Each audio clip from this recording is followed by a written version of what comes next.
I think I'm off to testify at HCIFS.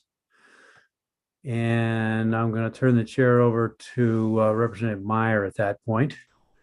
And then we'll reconvene at 1 to hear about the budget, and at 3 about a bill. And then maybe we can we're hoping to get to a work session on the bill we've heard. So trying to keep moving things along. It looks like, unless I've got an outdated copy of today's schedule, Mr. Chair, that there's a quick work session on 789 right after we do the carryover list. I think that's part of the conversation about the carryover list. That's, at least that was in my head, but I know Anna, I can count on Anna and Aaron to set me straight. So welcome everybody. This is the Thursday section of the Joint Standing Committee on Health and Human Services. You can watch, if you're not already, by going to legislature.maine.gov, looking up under committees and choosing Health and Human Services. In the upper right-hand corner, there is a link to our YouTube channel where you can see recorded our past efforts and will be recorded today's effort. So we'll start with some housekeeping work, but before that, let's go around and introduce ourselves. Representative Zager, would you start, please? Thank you very much, Mr. Chair. My name is Sam Zager, honored to represent District 41, Portland. Representative Lemelin? Good morning, everyone. I'm Michael Lemlin. I represent House District 88, Chelsea, Jefferson, Wakefield, and half of Noblesboro. Representative Stover? Good morning. My name is Holly Stover. I represent House District 89, including the towns of Boothbay Harbor, Southport, Edgecombe, Westport Island, and part of South Bristol. Representative Craven? Thank you, Mr. Chair. Good morning. I'm Margaret Craven, and I represent House District 59, which is part of Lewiston. And Representative Griffin? Good morning. My name is Abigail Griffin. I represent House District 102, which is Glenburn, Levant, and Kadeske. Senator Moore? Good morning. I'm Marianne Moore, and I represent Senate District 6, which is all of Washington County, as well as Goldsboro, Winter Harbor, and Sullivan in Hancock County as well. Representative Meyer?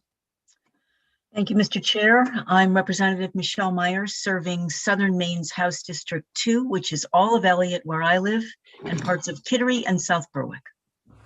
And I'm Ned Claxton. I'm honored to represent the folks in Senate District 20, which includes Auburn, where I live, Minot, Mechanic Falls, Poland, and New Gloucester. You may see other members of the committee popping in and out.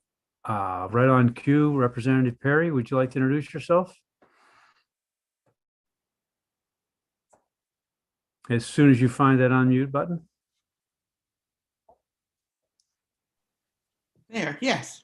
I'm Representative Van Perry. I represent House District 140, which includes the communities of Indian Township, Baileyville, Bering, Calais, Charlotte, Robinson, Perry, Pembroke, and Pleasant Point. We have some other committee members who have competing obligations and responsibilities, so we may see some of them later on. If so, we can introduce them at the time. We can get our work done because we have such an amazing crew to work with. So I'll start with Erin Dooling. Could you introduce yourself? Good morning. My name is Erin Dooling. I'm one of the legislative analysts with the Nonpartisan Office of Policy and Legal Analysis.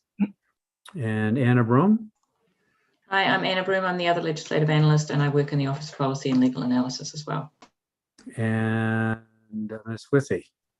Good morning. My name is Carrie Withy. I'm the clerk for the Health and Human Services Committee. And if you need any assistance today, you can email me at hhs@legislature.maine.gov. She's been a big help to a lot of folks trying to get into committee meetings. So unless there is something else to begin with, my proposal is to go to the consideration of the carryover bills. We need to go through each one, vote each one individually, and whatever the majority count is, will determine whether it gets carried over or not. Are we ready to start? So to begin with, on the list that I have, and I hope that you all got, because the team has been good about sending them out, is the Fund for Healthy Maine Trust, Bill number 1. We've not had a public hearing. I'll entertain a motion to carry over. I'm sorry, can you just say the LD as you go? Because we're Sure. looking at a list that goes in chronological order, so we need the You numbers. could have given me that list and that would have been. I did. I'm happy to send it to you again if you'd like. It's in your didn't see email, it. Senator. I was dealing with the one off the calendar. Okay. Yeah, So- that's the hard way. Oh, well, I can't look right now. So I'll entertain a motion to carry over LD 1523. Representative Craven. So moved. Is there- Second. Moved and seconded. Is there any discussion about the carryover for this bill? It needs some time and attention. I think we need to record these officially, so I'd ask Carrie to go ahead and record the vote. And just to clarify, this is for LD 1523. It is. Okay. Representative Zager. Yes. Representative Zager. Yes. Representative Lemlin. Yes. Representative Lemlin. Yes. Representative Stover. Yes. Representative Stover. Yes. Senator Baldacci. Senator Baldacci is absent. Representative Perry. Yes. Representative Perry. Yes. Representative Griffin. Yes. Representative Griffin. Yes. Representative Connor. Representative Connor is absent. Representative Craven. Yes. Representative Craven. Yes. Representative Madigan. Representative Madigan is absent. Representative Javner. Representative Javner is absent. Senator Moore. Yes. Senator Moore. Yes. Representative Meyer. Yes. Representative Meyer. Yes. Senator Claxton. Yes. Senator Claxton. Yes. That's 9 yes, 4 absent. In the interest of making things a little bit easier to track, we'll go to the reported list numerical that was sent to me that I just found. Let's next go to consideration LD 343, which is an act to set aside funds from federal block grants for certain communities. I would make the motion to carry over LD 343. I would Thank you. second that. And there's a second. Any discussion of that? Ms. Withy, you're going to be busy for a while this morning. Representative Zager. Yes. Representative Zager. Yes. Representative Lemlin. Yes. Representative Lemlin. Yes. Representative Stover. Yes. Representative Stover. Yes. Senator Baldacci. Senator Baldacci is absent. Representative Perry. Yes. Representative Perry. Yes. Representative Griffin. Yes. Representative Griffin. Yes. Representative Connor. Representative Connor is absent. Representative Craven. Yes. Representative Craven. Yes. Representative Madigan. Representative Madigan is absent. Representative Javner. Representative Javner is absent. Senator Moore. Yes. Senator Moore. Yes. Representative Meyer. Yes. Representative Meyer. Yes. Senator Claxton. Yes. Senator Claxton. Yes. That's 9 yes, 4 absent. So then we'll go to consideration of LD 393, which is an act to amend the laws regarding health and human services. It's really a concept draft or a future vehicle should we need it. I'll make that motion to carry over LD 393. And I'll second it. Thank you very much. Any questions about that one? So Carrie, you're up again. Representative Zager. Yes. Representative Zager. Yes. Representative Lemlin. Yes. Representative Lemlin. Yes. Representative Stover. Yes. Representative Stover. Yes. Senator Baldacci. Senator Baldacci is absent. Representative Perry. Yes. Representative Perry. Yes. Representative Griffin. Yes. Representative Griffin. Yes. Representative Connor. Representative Connor is absent. Representative Craven. Yes. Representative Craven. Yes. Representative Madigan. Representative Madigan is absent. Representative Javner. Representative Javner is absent. Senator Moore. Yes. Senator Moore. Yes. Representative Meyer. Yes. Representative Meyer. Yes. Senator Claxton. Yes. Senator Claxton. Yes. That's 9 yes, 4 absent. I should have mentioned this before, but I've already lobbied for the ability to do this en bloc, do it all at once, and have been told that since these are individual bills, they deserve individual consideration. So I did argue for, can't we do this all at once? And learned that no, you can't. So wish we could. So now we'll move to consideration of LD 533 related to early childhood and expansion of voluntary early childhood consultation program. Representative Craven, you're all taking turns. Representative Moore. That's all right. I'll second that motion. Okay. Motion's been moved and seconded. Any discussion? We can vote on this one. Carrie. Representative Zager, Yes. Representative Zager, yes. Representative Lumlin, Yes.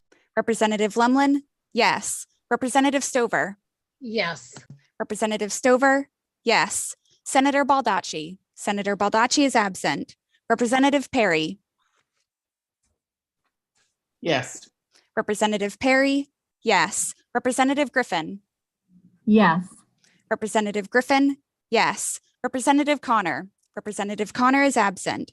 Representative Craven, Yes. Representative Craven, yes. Representative Madigan, Representative Madigan is absent. Representative Javner, Representative Javner is absent. Senator Moore, Yes. Senator Moore, yes. Representative Meyer, Yes. Representative Meyer, yes. Senator Claxton, Yes. Senator Claxton, yes. That's 9 yes, 4 absent. Thank you.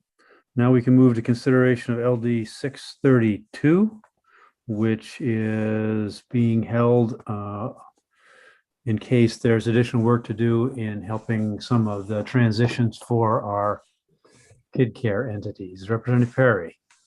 I move carryover for 632. Second. Moved and seconded.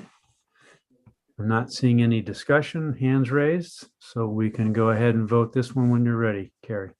Representative Zager, Yes. Representative Zager, yes. Representative Lumlin, Yes.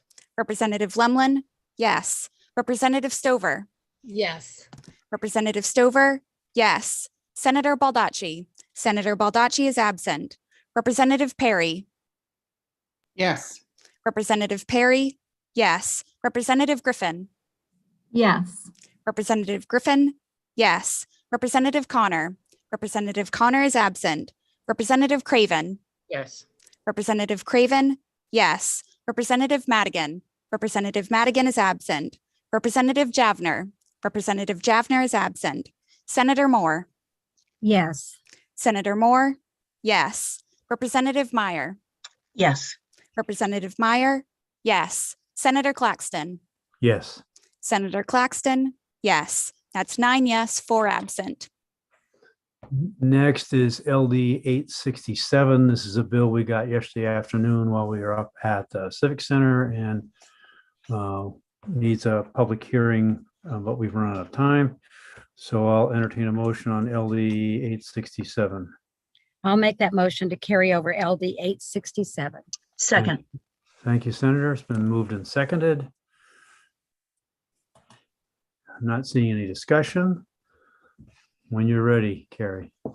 Representative Zager, Yes. Representative Zager, yes. Representative Lumlin, Yes.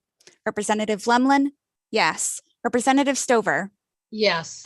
Representative Stover, yes. Senator Baldacci, Senator Baldacci is absent. Representative Perry, Yes. Representative Perry, yes. Representative Griffin, Yes. Representative Griffin, yes. Representative Connor, Representative Connor is absent. Representative Craven, Yes. Representative Craven, yes. Representative Madigan, Representative Madigan is absent. Representative Javner, Representative Javner is absent. Senator Moore, Yes. Senator Moore, yes. Representative Meyer, Yes. Representative Meyer, yes. Senator Claxton, Yes. Senator Claxton, yes. That's 9 yes, 4 absent. So we can move to consideration of LD 1059 about substance use disorder. I'll entertain a motion. We need a designated motion. I think Senator Moore, you're the designated mover, and Representative Perry, you're the designated shaker. I mean seconder. Okay. I make that motion to carry over LD 1059. I second with a shake. There you go. All right.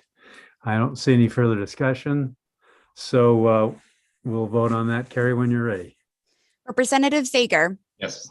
Representative Zager, yes. Representative Lemlin, Yes. Representative Lemlin, yes. Representative Stover, Yes. Representative Stover, yes. Senator Baldacci, Senator Baldacci is absent. Representative Perry, Yes. Representative Perry, yes. Representative Griffin, Yes. Representative Griffin, yes. Representative Connor, Representative Connor is absent. Representative Craven, Yes. Representative Craven, yes. Representative Madigan, Representative Madigan is absent. Representative Javner, Representative Javner is absent. Senator Moore, Yes. Senator Moore, yes. Representative Meyer, Yes. Representative Meyer, yes. Senator Claxton, Yes. Senator Claxton, yes. That's 9 yes, 4 absent. And so that'll get to, we're more than halfway there, LD 1080, which is the rights of mental health recipients. Senator Moore, I will make that motion that we carry over LD 1080. Representative Perry. When you find the unmute button, I assume that was a second. That is the second. Thank you.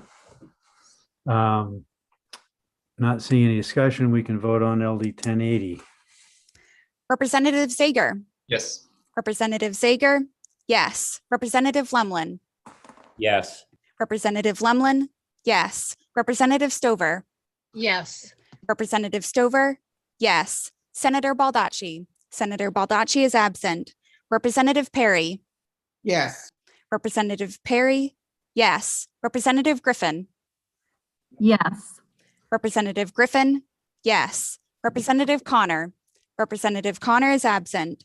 Representative Craven, Yes. Representative Craven, yes. Representative Madigan, Representative Madigan is absent.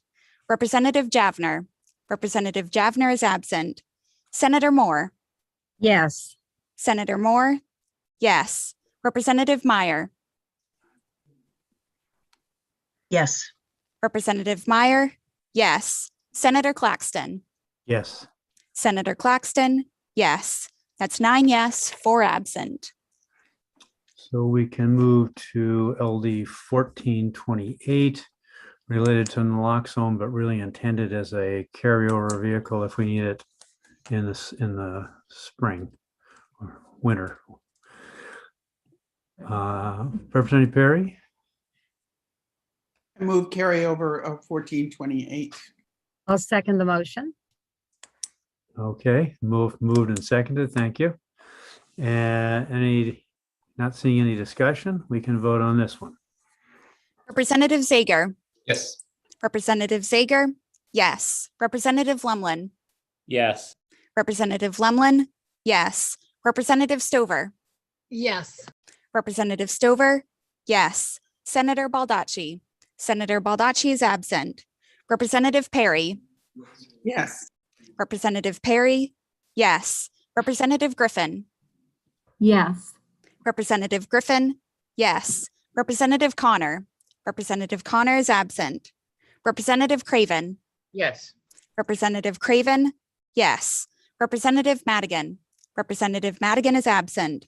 Representative Javner, Representative Javner is absent. Senator Moore, Yes. Senator Moore, yes. Representative Meyer, Yes. Representative Meyer, yes. Senator Claxton, Yes. Senator Claxton, yes. That's 9 yes, 4 absent. Having already voted on 1523 out of order, we can move to 1574, which is related to intellectual disabilities and autism with high behavioral needs. We needed some more time with that bill. Senator Moore. I would make that motion to carry over LD 1574. Representative Perry. Second that. Thank you. Representative Zager, Yes. Representative Zager, yes. Representative Lemlin, Yes. Representative Lemlin, yes. Representative Stover, Yes. Representative Stover, yes. Senator Baldacci, Senator Baldacci is absent. Representative Perry, Yes. Representative Perry, yes. Representative Griffin, Yes. Representative Griffin, yes. Representative Connor, Representative Connor is absent. Representative Craven, Yes. Representative Craven, yes. Representative Madigan, Representative Madigan is absent. Representative Javner, Representative Javner is absent. Senator Moore, Yes. Senator Moore, yes. Representative Meyer, Yes. Representative Meyer, yes. Senator Claxton, Yes. Senator Claxton, yes. That's 9 yes, 4 absent. Which brings us to LD 1583, related to psilocybin. And we have not had a chance to consider that one yet, so we're carrying it over. I'll take a motion to that effect. So moved. Second. Thank you. Could you tell me what that is? Psilocybin, that's mushroom hallucinogenics. Oh, okay. But it has been found apparently to be a significant help for a limited number of people. The one I know about is PTSD. And other states have been using it successfully in a very stringently controlled program, but we haven't, that's why we didn't hear it this time, because it's complicated enough that it really deserves more consideration than we can give it before we close out. Thank you. And Senator, it's used for chronic and severe depression as well in some people. In some people, that's right. And the figure, who's authorized to use it, how much can they use, how long can they use it? Those are all questions that are going to have to be addressed. It can't be taken care of by rulemaking. Ms. Withy, Carrie? Thank you, Senator Claxton. I just want to confirm with Anna and Aaron, I believe that LD number is 1582 It is. rather than 1583. It says 1582 on our sheet. Okay. Should I have included that in my motion? I'm sorry. It's 1582. I think there was a Carrie, typo. you're right. You're Yeah, right, Carrie. It's my fault, sorry. So we'll take that as a friendly amendment to change the 3 to a 2 and vote on LD 1582. Very good. Carrie? Representative Zager, Yes. Representative Zager, yes. Representative Lemlin, Yes. Representative Lemlin, yes. Representative Stover, Yes. Representative Stover, yes. Senator Baldacci, Senator Baldacci is absent. Representative Perry, Yes. Representative Perry, yes. Representative Griffin, Yes. Representative Griffin, yes. Representative Connor, Representative Connor is absent. Representative Craven, Yes. Representative Craven, yes. Representative Madigan, Representative Madigan is absent. Representative Javner, Representative Javner is absent. Senator Moore, Yes. Senator Moore, yes. Representative Meyer, Yes. Representative Meyer, yes. Senator Claxton, Yes. Senator Claxton, yes. That's 9 yes, 4 absent. Next, we'll consider LD 1693, which creates a health trust and obviously requires a fair amount of work to do it justice. So Senator Moore? I would make a motion to carry over LD 1693. Second. Moved and seconded. Thank you. So Carrie, when you're ready on 1693. Representative Zager, Yes. Representative Zager, yes. Representative Lemlin, Yes. Representative Lemlin, yes. Representative Stover, Yes. Representative Stover, yes. Senator Baldacci, Senator Baldacci is absent. Representative Perry, Yes. Representative Perry, yes. Representative Griffin, Yes. Representative Griffin, yes. Representative Connor, Representative Connor is absent. Representative Craven, Yes. Representative Craven, yes. Representative Madigan, Representative Madigan is absent. Representative Javner, Representative Javner is absent. Senator Moore, Yes. Senator Moore, yes. Representative Meyer, Yes. Representative Meyer, yes. Senator Claxton, Yes. Senator Claxton, yes. That's 9 yes, 4 absent. Thank you. That brings us to LD 1701, related to main care services and managed care. I'll entertain a motion to carry over. I'll make that motion to carry over LD 1701. Thank you. Seconded. Very good. Thank you. So we'll vote on 1701 when you're ready, Carrie. Representative Zager, Yes. sorry, I didn't. Representative Zager, yes. Representative Lemlin, Yes. Representative Lemlin, yes. Representative Stover, Yes. Representative Stover, yes. Senator Baldacci, Senator Baldacci is absent.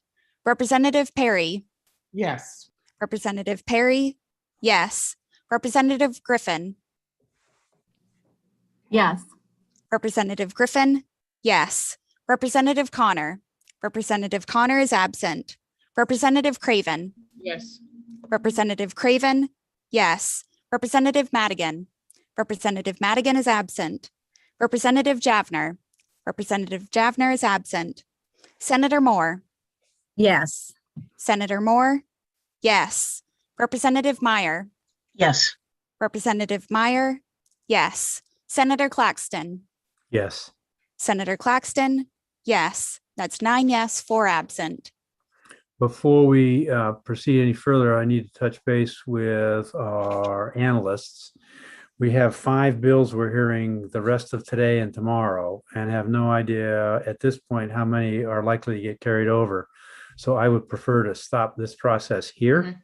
and Yes. wait and see what plays out for the next 5, and whether we need to beg forgiveness from the presiding officer who's aggravating our schedule for carrying over 18 potentially. So we'll stop the carryover process here unless you tell me we have to continue. And no, okay, good. No, I don't think you want to do the next one until this afternoon. Yeah. Yeah, okay. I'd rather do the rest of them at the end of the day on Friday when we have a better idea what's involved and whether we've been able to get to a work session on these 5 or not. Okay. So yeah, that's the first time I've been through the carryover exercise. I missed this when I was on HHS last session because I was in SLG at the time. So that brings us pretty close to 11 o'clock, and we'll be having a public hearing on LD 296. And I will check the waiting room to see if the sponsor is. Mr. Chair, Yes, we also had 798 to talk about before we get to that. Thank you for that reminder. Go ahead. Aaron, did you have your hand up too? I think it's 7-8, is it 789? 789, okay. And so is the 789 was saved as a potential vehicle. And it's at this point, we have several other vehicles saved. So it seems to me that unless somebody says otherwise, we could just vote ought not to pass on this particular bill. Does that fit with what, Aaron, with what you were thinking? Well, I can't tell you how to No, vote, no, but not that about was the my vote, not about understanding the of vote. what you were going Yeah. to do with No, it. that Yeah. Okay. Yeah, no, what I was asking about was, we don't at this point appear to need the vehicle. Right, okay. So in view of that, Senator Moore. Yes, I would make a motion of ought not to pass on LD 789 and thank the sponsor for allowing us to hold this in reserve just in case. Second. Representative Craven has seconded it.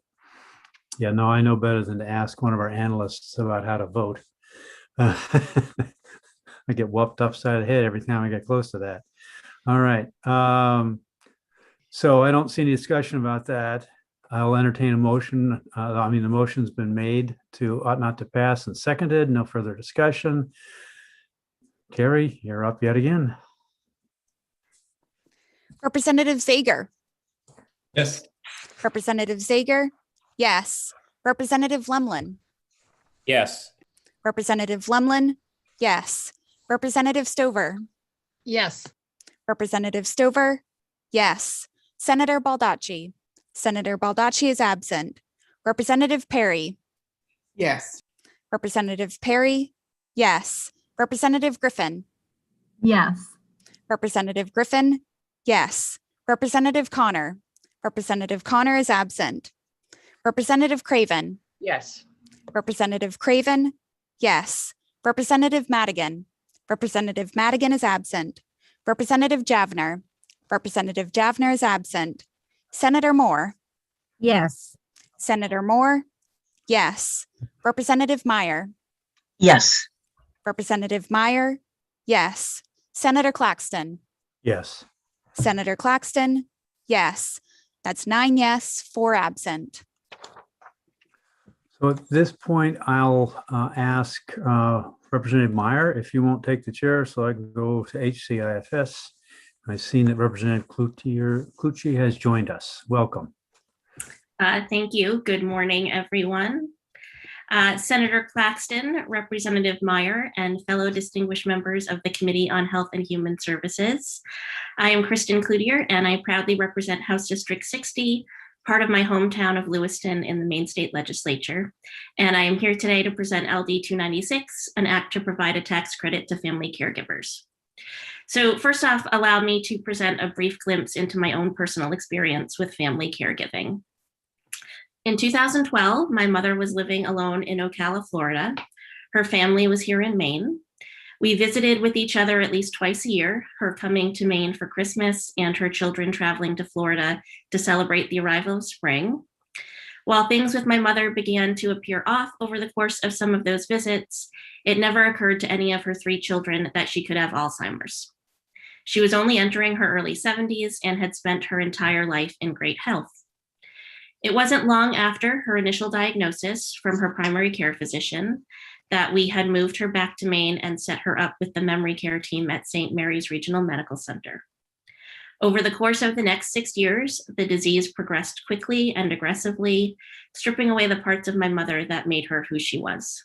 And she passed away on April 20th of 2018. When she first arrived in Maine, while we were fortunate to have access to excellent medical care, we did not have access to living conditions that fit my mother's stage of the disease. Because she was considered to have moderate Alzheimer's, it was difficult to find a place for her. She did not require the level of care that was available through the locked memory care facilities close to our home, yet she did require someone to be with her 24 hours a day. And this care ended up falling mainly to my husband and me, who both needed to also work full-time to keep our household and family afloat financially. Mom went to adult daycare in Topsom while we were at work, and we split the duties of taking care of her in the evenings and on the weekends, juggling schedules to manage our then 10-year-old daughter, 2 dogs, and our community responsibilities as well. I was blessed to have had this time with my mom, and I would not change our decision to take her into our home. I can also tell you that my time as a family caregiver was one of the most challenging times in my life, as I was constantly forced into navigating medical, housing, and financial details, all while providing the basic care that my mother needed, yet was not capable of on her own. And my own self-care and relationships began to suffer, most critically, my relationship with my mother. So as you are aware, this legislation was originally proposed as a tax credit, hence the title, which may seem a little confusing in your committee. However, based upon conversations with Maine Revenue Services and various stakeholders over the course of the previous and current legislative sessions, and due to the restrictions on the one-time funding coming to the state from the federal government through the American Recovery Plan, we decided to reimagine this as a pilot program offering grants rather than tax credits. And so I've offered 2 amendments to the bill to address this change. One is statutory language and one is as a resolve. And the amendment creates the Family Caregiver Grant Pilot Program as part of the existing Respite Care Fund and will increase funding to support the pilot program.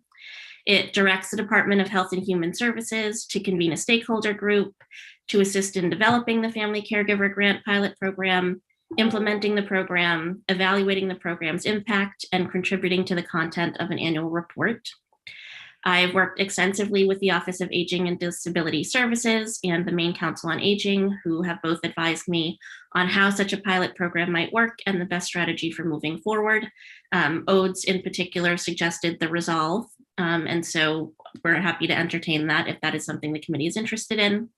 And I think that they will both be available today to address any questions that members of the committee may have, today, regardless of whether it's at this public hearing or at the work session later this afternoon.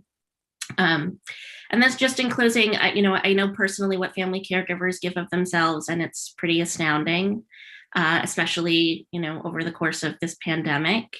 And according to AARP, there are currently 181,000 family caregivers in Maine, providing 152 million hours of unpaid family care at an estimated economic value of $2.2 billion. And while the pilot program proposed in this bill would not fully compensate these family caregivers for the services they provide, it certainly would go a long way towards making them feel that the care they give on a daily basis is valued. So I hope that you will support this bill and support family caregivers by providing a small cash incentive for their hard work and the important role they play in meeting our state's currently unmet need for care. Thank you so much for hearing this bill and for having me today and listening to my story. And I'm happy to answer any questions that you all may have. Thank you, Representative Cloutier. Your questions from the committee for the bill's sponsor. Seeing no hands up, we want to thank you for sharing your family's story and the memory of your mom. Thank you. So we will be taking testimony in the following order. Our sponsor, any co-sponsors or other legislators, those providing testimony in favor of the bill, then those opposing the bill, and then finally, any neither for nor against with additional information for the committee. Aside from the legislators, we run a 3-minute clock on testimony, and you'll receive a prompt when you have 30 seconds left asking you to bring your testimony to a close. I see that Representative Craven has a question for Representative Cloutier. Oh, thank you, Madam Chair. Actually, I would like to testify in favor. Yes, I was just getting ready to call on you. Next, we'll hear from Representative Craven. Thank you very much.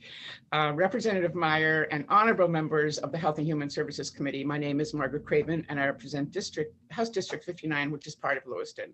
And I'm here today to speak in support of LD 296, an act to create the Family Caregiver Grant Pilot Program. On this committee, we all know, we know all too well the staffing shortages for home care services and the burdens families endure when they cannot secure help for their loved ones. This bill would be a beginning, a pilot program to study the design, a program that would serve our aged and aging population. The people on fixed incomes, there are many needs that we don't even think about until the need arises, like durable medical equipment, installing grab rails, or installing ramps.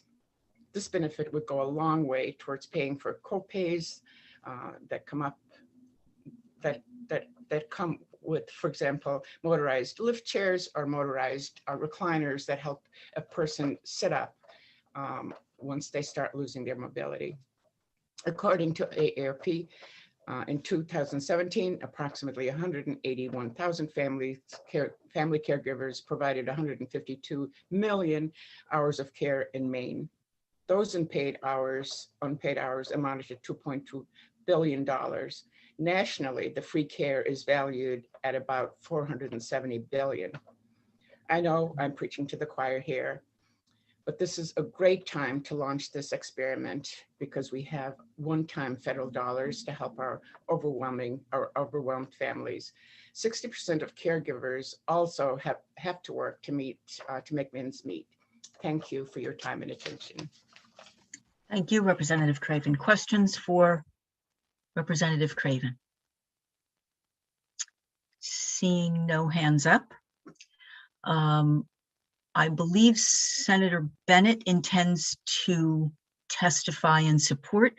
I don't see him here yet, so we'll bring him in when he arrives.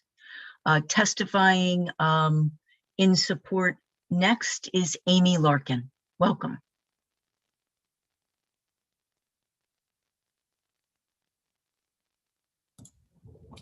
Hey everyone, Representative Meyer and honorable members of the Joint Standing Committee on Health and Human Services. My name is Amy Larkin. I'm a resident of Arundel and I'm here today to testify in favor of LD 296. My husband and I live with my 98-year-old grandmother, Eva, who's remarkably healthy and active. Still, a few years after my mom passed away, it became clear she could no longer live alone.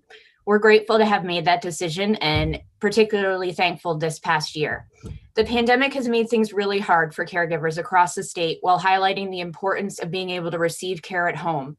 More Mainers are making this difficult decision to care for their loved ones at home, and the fear of bringing in outsiders made getting more help difficult this year, and our isolation increased. Mental health became much more of a struggle, especially during these cold winter months. In an average week, I spend around 15 to 20 hours helping my grandmother, but when illness and injuries pop up, those hours can nearly double with no predictability. My husband and I are fortunate to have worked from home for over a decade, and my situation is pretty much the best case scenario, but it means still a loss of earnings. I'm lucky because I don't have to ask a boss for permission to take time off, and I know so many of my fellow Mainers do not have that flexibility. I don't know how I would work a regular job and care for my grandmother. Caregivers all around the state, around 181,000 of us, are facing employment challenges in the form of reduced hours, income, and benefits. Many of them lose their jobs or have to retire early, and so many of the folks suffering the consequences are women, and particularly women of color, who are more likely to take on these roles. This is another reason women aren't returning to work after losing their jobs due to the pandemic as well. My husband and I are just two of thousands of fellow Mainers who put our time, energy, and heart into caring for our family members at home. This is super important work that helps keep our family members safe and well. It also keeps Maine functioning, especially as a state with such an aging population. I think we should do anything we can to acknowledge and support our caregivers. And while this grant won't solve everything for our families, it's an important and substantial first step. I strongly urge you to vote in favor of LD 296, and thanks so much for listening today. Well, thank you for being here, sharing your story. Questions from the committee? Seeing none. Next up is Ann Danforth. Welcome, Ann.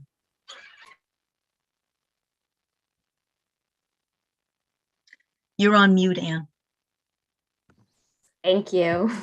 Good morning, Representative Meyer and members of the Committee on Health and Human Services. My name is Ann Danforth, and I'm a policy advocate at Maine Equal Justice. We are a civil legal services organization, and we work with and for people with low income seeking solutions to poverty through policy, education, and legal representation. Thank you for the opportunity to testify today in support of LD 296. At Maine Equal Justice, we hear from low-income Mainers through our legal services helpline. We are therefore sensitive to the circumstances in which an individual or their family caregiver may have little money, and as a result, care from a relative is the only option, as neither can afford to pay for an outside caregiver. Under the grant program created by LD 296, caregivers who provide unpaid care to an eligible family member could receive well-deserved compensation for this work. This bill helps preserve the dignity of people in need of care by allowing them to stay in their homes and in the care of a family member. At the same time, this bill helps address the other side of the caregiving equation by supporting the well-being of those providing care. We've already heard today about how many family caregivers in Maine are estimated to be providing this type of care and what a significant amount of dollars that translates to in terms of unrecognized and unpaid contributions family caregivers are making to the state. In addition, family caregiving enables people to avoid being placed in expensive residential long-term care. This bill also helps to address Maine's caregiver workforce shortage. As the state's population ages, the demand for care is increasing, and we will continue to see a shortage of workers who can provide needed long-term care. For many years, Maine has struggled to address the long Maine care wait lists for older Mainers and people with disabilities. While the legislature and administration have taken some important steps, these problems continue. While they wait for more substantial services, many of the people on such waiting lists would be eligible for care by a family member who could receive a grant for that care under this bill. And even those people who are receiving in-home supports through Medicaid are not necessarily receiving the amount of care they need and could benefit from supplemental care by a family member. In conclusion, we support LD 296 because it will help move us in the direction of filling these unmet needs and will benefit individuals in need of care, their caregivers, and the state. Thanks for the opportunity to provide testimony, and I'm happy to answer any questions. Questions from the committee? Seeing none, thank you, Anne. Up next is Bridget Quinn. Welcome. Good morning. Thank you. Morning. Good morning, Representative Meyer and members of the Joint Committee on Health and Human Services. My name is Bridget Quinn. I am an Associate State Director of Advocacy and Outreach for AARP Maine, and thank you for the opportunity to testify today. Today, I'm testifying in favor of LD 296. I'll keep my comments brief, and there is more available in my written testimony if needed. As you've already heard, state data available in the 2019 report, AARP's Valuing the Invaluable, shows that in Maine, there are approximately 181,000 family caregivers who provide care worth $2.2 billion annually to loved ones. Family caregivers provide their time and energy to help seniors live independently at home, and many pay out-of-pocket expenses related to caregiving. According to an AARP study, family caregivers on average are spending $7,000 per year on out-of-pocket costs related to caregiving. Not only is LD 296 an opportunity to support Mainers who need it most, it also makes fiscal sense. Allowing loved ones to remain in their homes saves money since nursing home care may be paid for by the state through Medicaid services. With LD 296, we can support family caregivers so they can safely care for older loved ones at home, keeping them out of nursing homes and preventing unnecessary and costly hospitalizations. I respectfully ask you to support LD 296. And I'm happy to answer any questions. Thank you for the opportunity to share testimony today. Well, thank you for being here. Seeing no hands up, we would welcome Carolyn Silvius. Good morning. Good morning, Representative Meyer and honorable members of the Joint Standing Committee on Taxation. My name is Carolyn Silvius, and I'm a resident of Portland, and I am here today to testify in favor of LD 296. I'm also a member of Maine People's Alliance. A few years ago, my mother was diagnosed with Alzheimer's disease. Shortly after her diagnosis, she had a stroke and needed temporary rehab care in a nursing facility. When her insurance started to run out, I was called to help decide how to accommodate her immediate needs. Unfortunately, the nursing home didn't inform me about the Alzheimer's. They told me she had a stroke and was recovering and soon be able to live on her own with some help. Mama decided that it would be best if she moved to Maine and stayed with me until she could live alone, after which time I would be able to provide the necessary help that she needed. It wasn't until after she moved in that I discovered the whole truth. Both my mother and I live on fixed incomes, so hiring help was out of the question. A new doctor brought about a change in her medications, and the disease immediately worsened dramatically. She was unable to comprehend the nature of her disease. She had a motorized scooter to get around on. She didn't understand that when you press the walk button to cross a busy street, that you needed to wait for the traffic to stop. At home, there were just as many other problems. She frequently took off, if not watched constantly, and she believed that she was in Portland, Florida.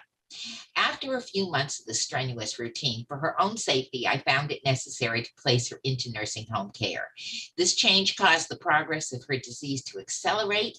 In the nursing home, there was little for her to do other than sit and watch television. I can't tell you how many times she told me she wished she could just die and get it over with. At the age of 88, she did finally succumb to complications from her disease after only a year in the nursing home.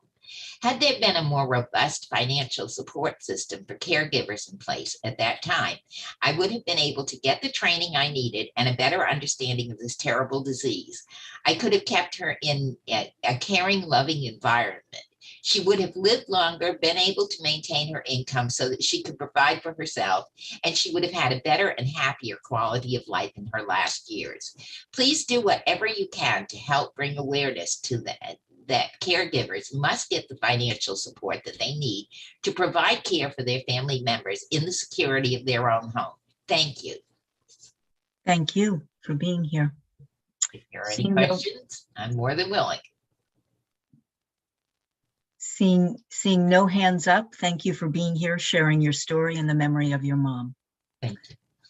Up next, continuing to provide testimony in support is Dusty Holman-Sprague. Welcome. Good morning, Representative Meyer and members of the committee. I'm Dusty Holman-Sprague, joining you today on behalf of the Maine Women's Lobby, which advocates for policy which increases the health, wellness, safety, and economic security of Maine women and girls. We are here today in support of LD 296 and thank Representative Cloutier for sponsoring this important bill. As you've heard from others before me, family caregivers are overwhelmingly women in Maine. Between 60 and 87% of family caregivers are women, and women of color are disproportionately represented in that number.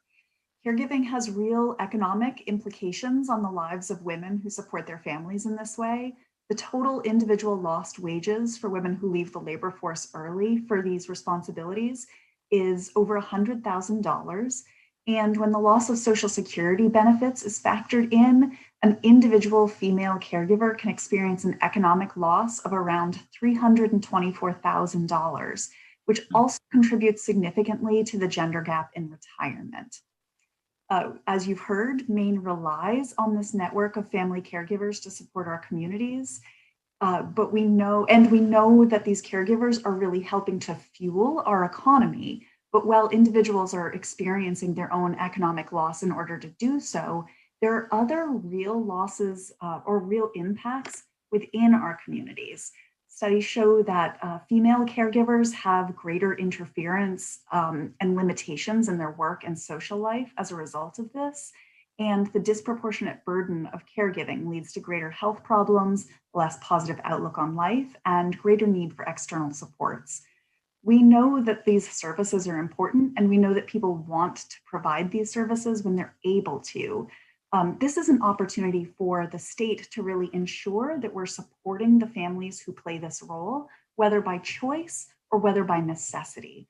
So I really am thrilled to see a proposal like this bill because it's a modest but important support for families and for our communities that's carefully tailored to those with the greatest need. So I'm very hopeful that you'll support this proposal and thank Representative Cloutier. Thank you for your testimony. Seeing no hands up with questions, we'll move on to Ed Fallon.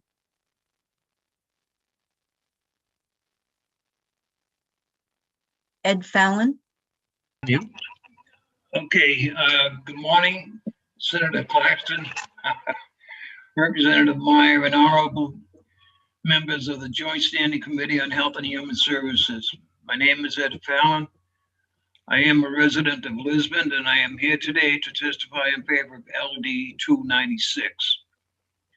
I want to age at home like any Maine veteran or senior. I don't want to end up in a nursing home. They are lonely, dismal places to live. I know that everyone in Maine would rather age at place at home among their things and with their family. I believe we should all have that opportunity. I have some health issues at my age. I'm on Apixaban, a blood thinner. I had an operation in 2015 when I had a growth inside of my stomach and intestine and my pancreas. It was the VA that discovered it, and I almost died. I was in the hospital in the intensive care recovery for 12 days, longer than they said. I had to have a heart with I also have a heart with an irregular beat. I have a monitor in my chest that activates an alarm, and I take heart medication. I also have high blood pressure. I've never been married, and I don't have any children of my own, but I live with a young woman who is like my granddaughter. She said she would do anything to make sure that I don't end up in a nursing home, and for that I am very thankful. She is one of the tens of thousands of Mainers, most of them women like her, who ensure that their loved ones can stay at home where we belong. This work is valuable, but most family caregivers are paid nothing for their labor. This bill would take the important first step in valuing their hard work. Thank you for hearing me. And I'll answer any questions you want to ask me. Questions for Mr. Fallon? Seeing none, we appreciate your testimony here this morning, sir. Yeah, thank you. We'll next hear from Adam Zuckerman. Welcome. Thank you. Senator Claxton, Representative Meyer, and honorable members of the Joint Standing Committee on Health and Human Services. My name is Adam Zuckerman, and I'm a lobbyist for Maine People's Alliance. I'm here today to testify in favor of LD 296, Representative Cloutier's act to provide a tax credit for family caregivers. When I was 11 years old, my step-grandmother died suddenly in a car accident. She was 9 years younger than my grandpa and had been his rock. When she passed away, his signs of forgetfulness progressed quickly into full-fledged Alzheimer's. We didn't want him stuck in a nursing home far away from his family, so he left his home in Maryland and moved into our home here in Portland. We became closer than ever. As his Alzheimer's progressed, his spirit became younger and younger to the point where we were the same age. My mom would ask him to babysit me to make him feel valued, but in reality, I was taking care of him. As I started going on dates, he would pepper me with questions like he was a fellow teenage boy. There was a lot of beauty in it too. Whenever we took him to Two Lights State Park, he would say, "This is so beautiful. How come you've never taken me here before?" Whenever my mom baked him her famous chocolate chip cake for Shabbat, he would say, "This is the most amazing cake I've ever had. How come you've never made this for me before?" But it wasn't all easy. It was incredibly difficult for my mother to watch her father forget everything that had made him her father until he eventually forgot her name. Growing up, both of my parents worked full-time, and caring for my grandfather full-time became an enormous financial, mental, and emotional strain. Eventually, it became too much, and we had to put him into a nearby Alzheimer's facility. While we still saw him 2 or 3 times a week, it just wasn't the same. When you have Alzheimer's, everything slowly becomes unfamiliar. That happens much more quickly when you have to live with strangers, all of whom are also disoriented. If a caregiver credit had existed back then, it would have made it much easier for my family to care for my grandpa for longer. It would have allowed my parents to cut back their hours at work in order to be able to take care of him. It also would have recognized the important and incredibly difficult work that we were all doing, that countless families across our state do. Thank you for your time, and I would be glad to answer any questions that you may have.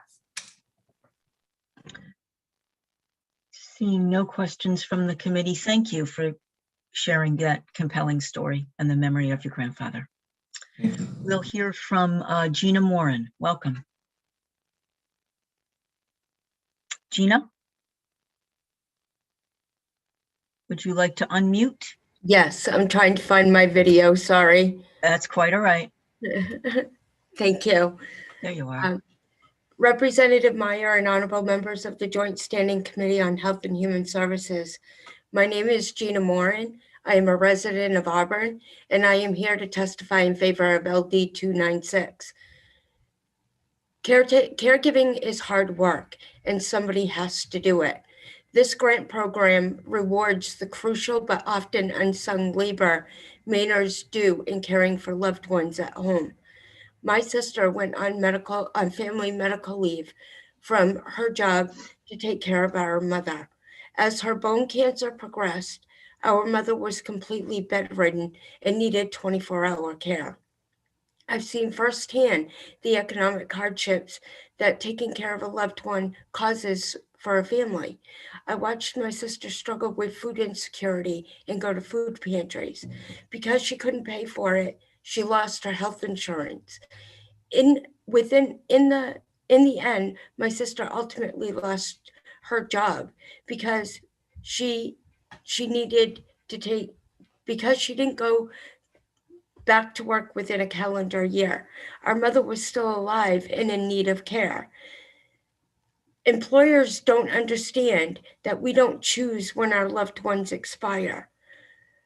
After our mother passed, and because my sister lost her job, she ultimately lost her home. It's a hard pill to swallow for not wanting to watch a loved one die in a care facility. Family caregivers often have a harder time making ends meet because of their caregiving duties. My neighbor takes care of his wife who has MS, cancer, and heart issues. He can't work because he has to be there to care for her. They struggle financially because all they have for income is her disability. This grant will go a long way to help these folks get some kind of financial help. It will also give them the recognition for all their hard work. It's too late for my sister, but it's not too late for other caregivers. Let's show these folks that Maine cares about them and that they're not alone by passing LD 296. Thank you. Thank you. Questions from the committee? Seeing none. Thank you, Gina. Thank you. We'll hear next from Kristen Lash. Welcome. Thank you. I'm going to try to keep myself composed as I speak, and I'm grateful to hear the stories and reflections from the people that spoke before me. Good morning, Representative Meyer, esteemed members of the Joint Standing Committee on Health and Human Services, and thank you, Representative Kristen Cloutier, for including this bill. My name is Kristen Lash. I'm a resident of West Bath and a voter with a background in healthcare services, providing informed therapeutic massage therapy for over 11 years in wellness and clinical settings, including palliative and hospice care. Currently pursuing my MSW in interning with Maine People's Alliance. I'm here today to testify in support of LD 296. Illness affects individuals and families in different and unique ways, yet there are some commonalities reported among informal and family caregivers. You've heard some of the statistics before me, but I want to acknowledge that oftentimes people are giving up their careers, they're experiencing financial strain, or they're continuing to work as they balance the new demands that come with new diagnoses. From what I've witnessed personally and professionally, caregivers also experience the sudden or slow release of expectations, routines, and even roles that once defined their lives. LD 296 recognizes this process and sacrifice. We also know that from studies, informal and family caregivers experience strengthened relationships and personal satisfaction due to altruism, but they also experience severe emotional, financial, and health strain. 1 in 4 caregivers are women. All caregivers, at 50% of all caregivers, provide care for over 24 months. The CDC recognizes caregiving as a public health issue, and in June 2020, 27% of caregivers experienced an increase in suicide ideation. We need to protect our caregivers and create better support systems for people who occupy support roles. We need to care for our caregivers and help them maintain their own quality of life, which is so often put aside for loved ones. LD 296 is an opportunity to tell family caregivers we not only see their physical and emotional labor, but we deeply value them as individuals and their contributions. My great aunt Marion was the sole caregiver for my great uncle Fran for over 20 years. She was poised, private, but to be honest, I can't remember her laugh. She loved my uncle deeply, but I also know she was sad, lonely, and extremely tired. It was palpable. I witnessed her reflection years later as I visited families in their homes as a hospice massage therapist. Aid is provided, but it's often not enough. I only knew my great uncle Fran in the progressed stages of multiple sclerosis, which confined him to a hospital bed at his early 50s and for 15 of those 20 years that she cared for him. I also knew him to be warm and generous, and his bright blue eyes would hold me in an embrace that his arms no longer could.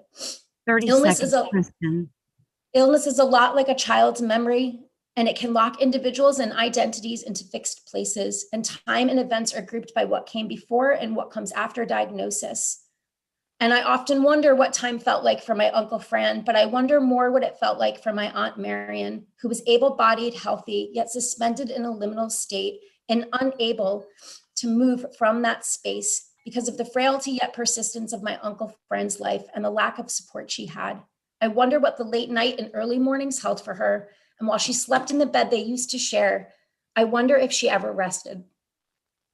I urge you to vote to pass on LD 296. So family and formal caregivers, like my aunt and like the other people that have been spoken about before us, are recognized for their vital roles and are afforded that opportunity to rest.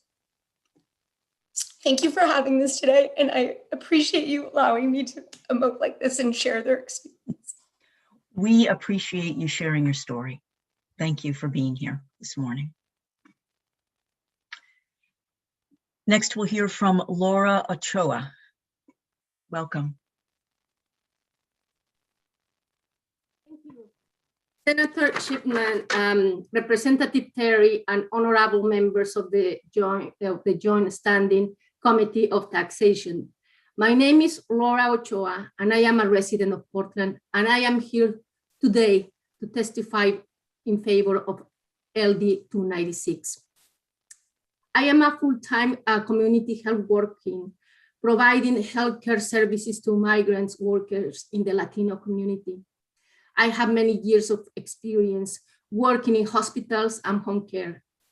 For 10 years, I was a caregiver for my partner, Nick, who loved to ski and was paralyzed from a ski accident in 2010. For 10 years, I was taking care of him 24/7. It was a labor of love. Nick was a successful businessman, athletic, loved classical music and art. At the age of 59, Nick became paralyzed from a ski accident and spent the last 10 years of his life in a wheelchair. He could only move his fingers. Every day we started at 5:30 a.m. and I would help him exercise, bathe him, comb his hair, brush his teeth, lift him in and out of his wheelchair, transport him to the pharmacy and many doctor's appointments, cook, clean, pay the bills. But by 9:30 a.m., we were both exhausted. Over the years, his health gradually became worse. And in January 2020, he got pneumonia and had to use a ventilator. His condition worsened and he wasn't responding to antibiotics or communicating. I was with him until the end. For those 10 years, my life was on hold and I was exhausted. I couldn't work in my field or see my family or friends. We tried hiring people, but they were unreliable. I couldn't get a full night's sleep because I needed to check on him 4-5 times at night. I miss him so much, and I know that he's in a better place now. Caregivers need breaks, time for self-care, connecting with other caregivers, access to resources, and financial support. 30 seconds, Laura. Our careers are put on hold, our social lives are on hold. I took care of Nick because I love him. Many families like us want to sit together and take care of each other. And that's what I am here to support. LD 296. Thank you. Thank you. Thank you for being here today. And our condolences on the loss of Nick. Thank you for sharing his story. Next, we'll hear from Martha Neighbor. Welcome. Thank you. Good morning, Representative Meyer and the members of the Joint Standing Committee on Health and Human Services. I'm Martha Neighbor. I'm a resident of Westbrook, and I'm here today to testify in support of LD 296. In December of 2003, my husband's mother was diagnosed with terminal cancer. She was told she had 4 to 6 months to live upon receiving her diagnosis. Our family did everything we could to provide her with a high quality of life in her last few months. Mom felt it was important to be in her own home. Excuse me. At the time, both my husband and I were working, but we altered our lives as much as we could to take care of Mom, who relied on many services, including hospice care, home health, medical services, Meals on Wheels, and many more. We helped Mom pay her bills, do the laundry, coordinate daily medical appointments, complete assessments for her eligibility for home care services. We administered and documented all her medications. Most importantly, we provided her with companionship. Eventually, Mom's condition worsened. She was on oxygen and needed a hospital bed. Dawn and I took turns staying overnight with her to provide her care during the night. She died in April of 2004. In 2010, my mother was on her journey with dementia and moved into a group residence. My sister, a school teacher, would get called in the middle of the day, and have to leave work because of our mother's medical emergencies. How we wished we could have brought her to one of our homes, but no one in our family was in a place to do that. My sister and I had to provide additional vigilance, care, and support even while our mother lived in a group residence. Entry-level caregivers were barely getting paid above minimum wage. The quality of the care and the high staff turnover were big issues that are relevant today too. We need 30 seconds, Martha. We need to make caregiving more equitable for Maine families. My family and I were lucky to have access to resources to support us during this time, but people need the support. I wish family caregivers could get paid or get some kind of a grant. Caregiving requires a lot of time and energy and in-depth support. This grant pilot program sounds like something that will recognize the value of caregivers and the important work they do. Thank you for allowing me to speak. And thank you for sharing your story. Next, we'll hear from Megan Allen. Welcome. Good morning. Thanks. Representative Meyer, honorable members of the committee. My name is Megan Allen. I'm a resident of Old Orchard Beach, and it's great to see all of you again. This time I'm here to testify in favor of LD 296. Sorry. I'm one of the 1 in 10 Mainers who has provided caregiving duties for a loved one. Beginning at age 18 and throughout my 20s, I acted as a caretaker for my same age best friend who was diagnosed with a degenerative disease when we were just young kids. It seems that long-term care prioritizes placing people in facilities away from their family instead of receiving that care at home by a loved one or a caretaker. But then the options are not always suitable or economically viable. I provided care until I reached a breaking point in 2015. I was working full-time, attending college and caregiving for my friend, and I was exhausted. Hired caregivers that would relieve me during the day often didn't show up or were underskilled. Her medical equipment would often fail and we wouldn't have the resources to replace it. And all of these issues prevented continuity in her care. I would have to leave my workplace or class in order to go make her lunch or help her use the bathroom or simply pick something up off the floor that she had dropped. And there were many sleepless nights going to the ER because of health complications that she was having. It was physically, emotionally, financially, in every way stressful for the both of us. And my performance at work and in school was eroding. And so feeling backed into a corner, I had to give up. She passed away barely a year later, and I've carried a lot of that guilt ever since. But choosing between caring for a loved one or paying the bills should not be a decision that so many people have to make. This bill acknowledges the highly valuable and highly emotional work that family caregivers provide and ensures that caregivers are given just a small token of appreciation and some help. Passing this bill is a necessary step towards creating a care system that will work, especially in an aging state like Maine, where facilities are often overwhelmed or just unavailable. Caregiving will likely affect everyone here at some point if it hasn't yet already. And I hope that together we can pass this bill and provide some necessary relief to caregivers whose hard work has historically been undervalued and for those who require care. So thank you all. Thank you, Representative Cloutier, for elevating this matter, and to the rest of you for your time and giving this proposal the attention that it deserves. Thank you. Seeing no questions, we appreciate you being here this morning, and we'll move to Robert Belanger. Welcome. Greetings, Senator Claxton, Representative Meyer, and the members of the Joint Standing Committee on Health and Human Services. My name is Robert Belanger, and I am an MSW student intern at the Maine Council on Aging.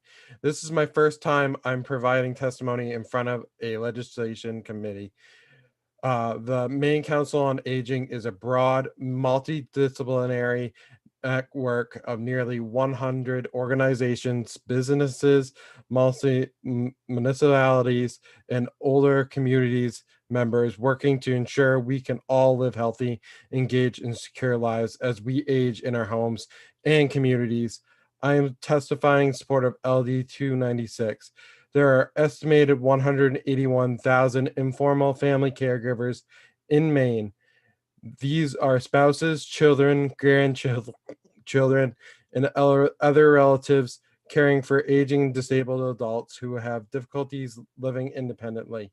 Many of these caregivers are caring for more than 30,000 people in Maine who are living with some form of dementia. Annually, Maine family caregivers deliver about 152 million hours of unpaid support and care to their family members. Many of these family caregivers are already have low income and do not have extra funds to pay for home care, respite care. Informal family caregivers are quite literally the backbone of the long-term care system. Without them, our system of caring for aging disabled adults will fall apart. Without them, it is estimated that Maine would have to spend $2.2 billion annually to provide the same level of care. There is an equity issue here as well concerning women caregivers. Women make up about 2/3 of all family caregivers in the United States. They are more likely to take less demanding jobs, lose jobs related to income and benefits due to providing care for their relatives. Women caregivers are 2.5 times more likely to live in poverty in their old age because they took care of their parents or older relatives. Creating this pilot grant program will support family caregivers who do not qualify for other support, help us understand what the demand is for the kind of grant program in Maine. Family caregivers who would receive up to $2,000 to support their respite care needs. If a person needs 30 8 seconds, Robert. Yep. Care per week, if cost is about $10,400, this $2,000 will go a long way to helping low-income people to afford care and to remain in the workforce. These grants also value the contribute of informal caregivers.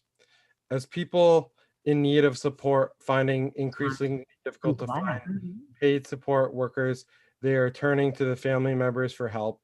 We need to encourage families, caregivers, and older disabled adults who can no longer live independently.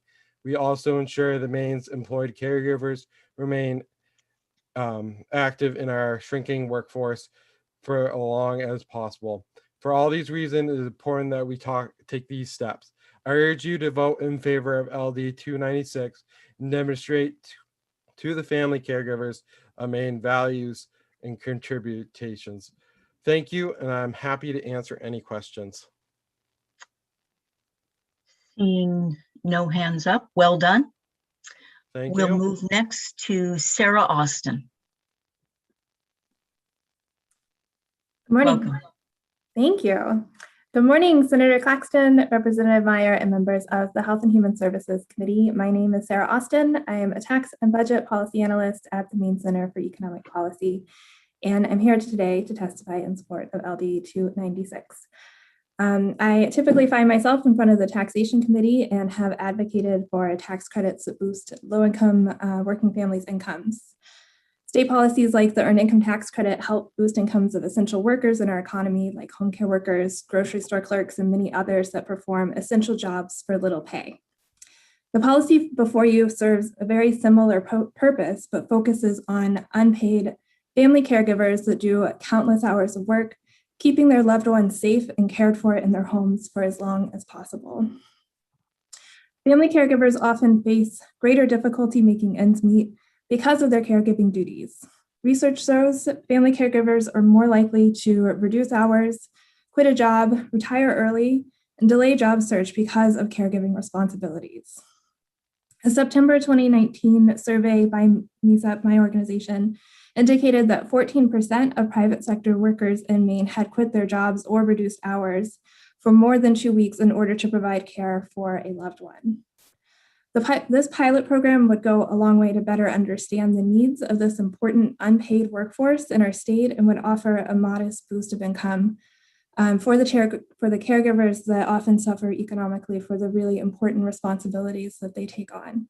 So with that, I urge this committee to vote ought to pass on LD 296 and encourage you to include it in any report backs that you have to the Appropriations Committee related to budgetary matters. Thank you very much for your attention this morning. I'm happy to answer questions, and there's more data in my written testimony. Thank you. Questions from the committee for Ms. Austin? Seeing none, we'll move to Sean Donnelly. Welcome. Thank you, Representative Meyer and honorable members of the Health and Human Services. My name is Sean Donnelly. I live in Arundel, and I'm here today to testify in favor of LD 296. Today, you're hearing testimony from countless Mainers who care for their loved ones, and I'm here to tell you about the emotional toll that takes on them, because too often this work means they use all their energy caring for others instead of themselves. My wife, Amy, spends 15 to 20 hours a week helping her 98-year-old grandmother, Eva. This involves not just obvious tasks like assisting with eye drops and preparing meals, but also keeping her calendar, making sure that she sees her friends and doesn't stay out for too long in the sun, and countless other details to keep track of. When Eva's doctor told her that she could no longer consume thin liquids, Amy had to not only break the news to her that this meant no more morning coffee, but also rethink all her meals. Soup is one of Eva's favorite foods, and now anything with thin broth is a health risk for her. What she is able to eat can't be too dry because Eva can no longer drink water while she eats. It took months of trial and error and frustration to adapt to this new normal. The usual stresses of keeping Eva safe and healthy redoubled during the pandemic. For months, Amy and I were the only faces she saw, and the effects of prolonged isolation strained our interactions. I didn't realize just how much until one morning I came downstairs to find Amy sobbing in her office. She had finally gotten the call back from Maine Health to schedule Eva's COVID vaccine, only to have the call drop out shortly after the operator picked up the line. In a moment, she went from pure joy to panicked tears, having lost her hope for relief to a bad phone connection. It was almost another month until we were able to get her first shot. Thankfully, there are many more good days than bad. but inevitably the daily hardships and the worry catch up and can be overwhelming. Amy wonders if she's doing enough, not sure whether she's capable of giving more, and feeling inadequate. Meanwhile, Eva struggles with slowly losing more of her independence and worrying her own life has become her granddaughter's burden. You can only imagine how emotionally fraying things get. Amy is one story out of thousands of Mainers who take on this stressful, emotionally taxing work of caregiving. We owe them far more than gratitude. This bill would show them that all of Maine sees them and recognizes their value. I urge you to pass LD 296. Thank you. Thank you. Questions from the committee? Seeing no hands up, thank you for your testimony and sharing your story. We have no additional signups for testimony today, so I will ask the committee if they have any requests for information for this afternoon's work session on LD 296. Seeing none, Representative Cloutier, we will see you this afternoon. Thank you. So at this point, we have a 1 o'clock briefing from Commissioner Lambrou on the budget. So we can enter, unless Anna has anything else on, okay. So we'll break for lunch and return at 1 o'clock for the briefing from Commissioner Lambrou, followed by a public hearing at 3 on LD 1712 and a work session on 296, just heard.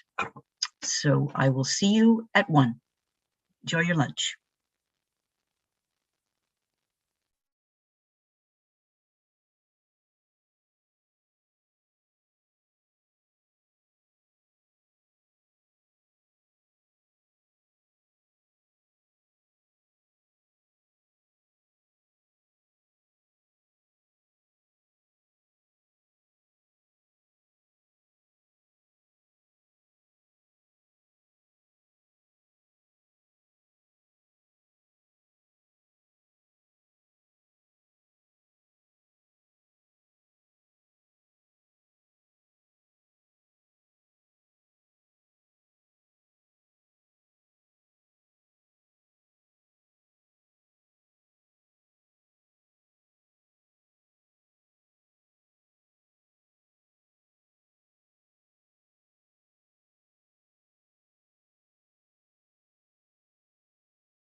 So it being just a little after 1, we can go ahead and get started.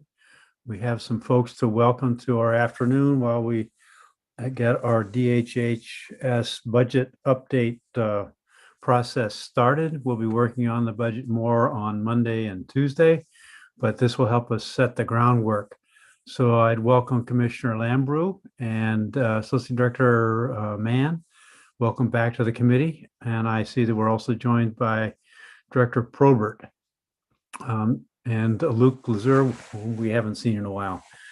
So I will defer to you all in terms of when you're ready to start and with whom. I think we're ready to go. If you all are. Very good.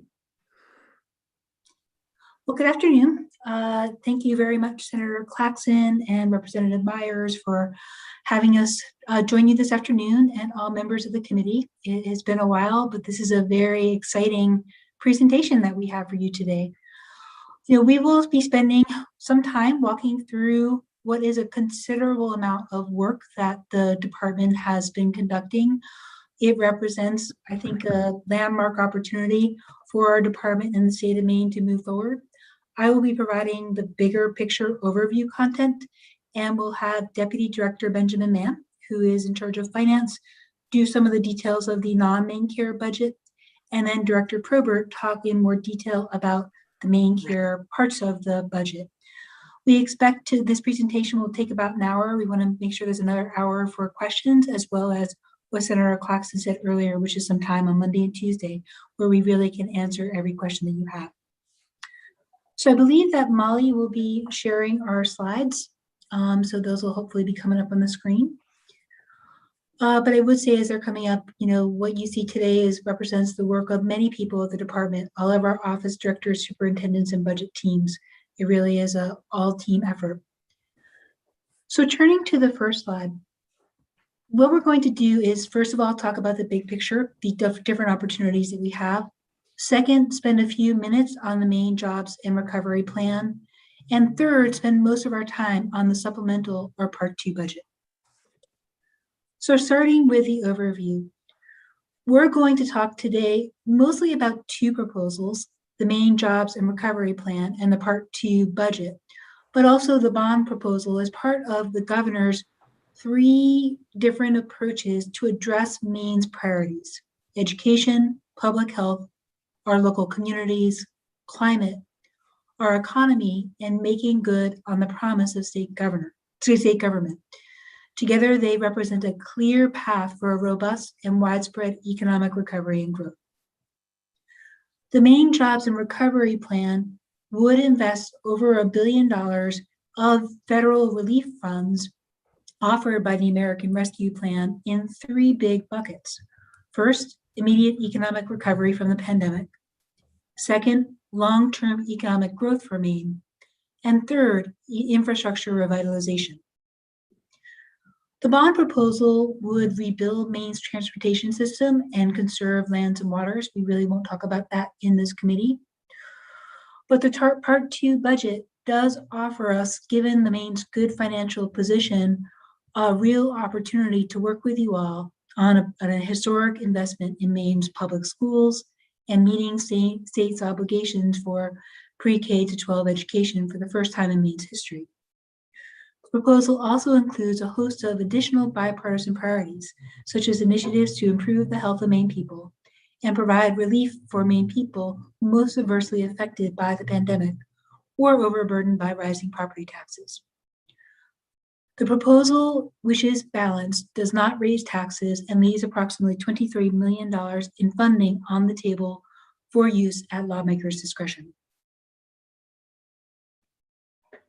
So looking across all opportunities, I think you can see that what we try to do is put together a matrix that shows you how our different priorities are being met, as well as different populations' needs are being met.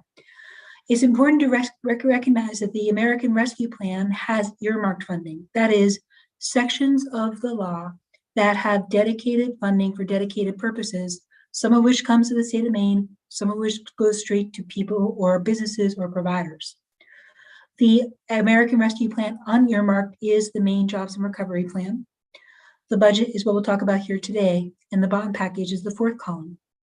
Just to say why it's important to look across all these opportunities, in the first row, which is the row that most concerns you all, we can see that if you don't look at what's in the American Rescue Plan, you miss out on big aspects of how Maine healthcare system is benefiting.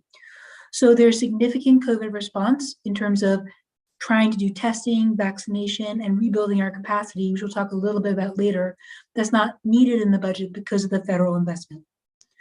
There's also significant improvements in health insurance affordability in the Affordable Care Act, in the American Rescue Plan, as well as significant investments in behavioral health, which we'll also talk about later. In the unearmarked plan, in the unearmarked part, or the Maine Jobs and Recovery Plan, we are separately talking to the HCIFS committee about small business health insurance premiums. They've risen. We want to provide relief there. That's in the Maine Jobs and Recovery Plan, as is healthcare workforce, which we'll talk about in a second. But as you can see, we really did put a lot of our effort into the budget, which is why we'll spend a lot of time talking about that today, for our health. But going just to another row, I'll say one word about it because we won't talk about it much today because there's not much in the budget in it for it, is childcare.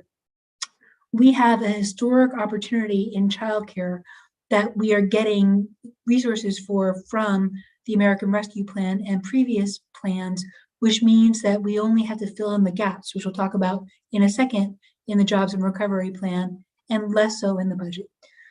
Turning to the next slide, you can see the same thing holds true across populations. We have in the earmarked part of the rescue plan, for example, significant home care reforms for people with disabilities. We also have significant educational supports for people with disabilities. We have targeted workforce development that will help for those service providers for home and community-based care services in our unallocated plan, as well as some down payments and short-term stopgaps in our budget. So these matrices are designed to show you across all of our priorities which particular source of funding or resources we're tapping into to meet the needs. Turning to the Maine Jobs and Recovery Plan, there are two specific initiatives that I'd like to discuss today. One is the investment in healthcare workforce. The plan invests $15 million to expand industry partnerships, to build career ladders, especially from positions like certified nurse assistants to registered nurses, to promote and incentivize opportunities in rural healthcare settings through a program or professions like dental therapists or other types of professions, and support diversification of the workforce. We are committed throughout our work, both in the budget, in the rescue plan, and otherwise, to improving diversity, equity, inclusion in state government, as well as in our public-private partnerships. And we look forward to doing that in this healthcare workforce initiative as well. We also have a one-time dedicated pool of funding, $2.5 million, that we would work with hospitals and nursing homes specifically on recruitment and retention of workers that are in critical shortage. That I think is especially true in some of our areas of mental health and certain types of subspecialties. We also have in the Jobs and Recovery Plan a gap filler. So as I mentioned, the American Rescue Plan has significant funding for childcare. President Biden said it's the biggest investment in childcare since World War II. If we look at all the coronavirus laws combined, they're investing $169 million in childcare in Maine. To put that number in perspective, the amount that we're getting in federal funding through all these laws is almost 5 times the annual amount of the child care block grant and the state funding that we invest in child care is significant. But there's one element or aspect of child care that the federal funding won't support, and that's bricks and mortar. We know that we have child care deserts in Maine. If you look at the map, we know we have gaps, and what may be needed is just funding for construction or expansion of footprints of some of our child care facilities. So Governor Mills included in the Maine Jobs and Recovery Plan $10 million for construction to expand the number and size of sites. Turning to the next slide, I think that we'll turn to the budget because we do want to spend the majority of our time on the part 2 or supplemental budget. We divided up again into 3 parts: main care initiatives, non-main care initiatives, and other reforms, which are cross-cutting that I think that the committee has expressed throughout this session interest in. So I'll say a few words about main care before we dive on into the initiatives. First, on context. When Governor Mills arrived over 2 years ago, she had 2 priorities. The first is to expand Medicaid. The people in Maine voted on a ballot initiative to expand Medicaid, and on her first day in office, she directed the department to do so. So we had 0 people enrolled in December 2018, 44,000 enrolled before the pandemic hit, and we currently have 77,000 people in May of 2021, which is over the original target of 70,000 and is about 75% higher than it was pre-pandemic. Why does that matter? That expansion has been critical to our pandemic response. It has ensured people have had coverage during the pandemic for testing, treatment, and vaccination. It has lowered uncompensated care by preventing people from losing their jobs, losing their health insurance, and causing hospitals and other providers to lose a source of revenue at a time when they needed it desperately. And it protected the state budget, since the expansion, unlike other parts of Maine care, comes with a 90% federal matching rate. So that has actually helped provide a buffer for the state during the expansion. I can say with certainty that had we not expanded Medicaid in Maine, the state fiscal situation, let alone its health situation, would have been worse off during the pandemic. But a second priority handed to the department by Governor Mills was how do we improve Maine care systematically and for the long term to support accessible quality care.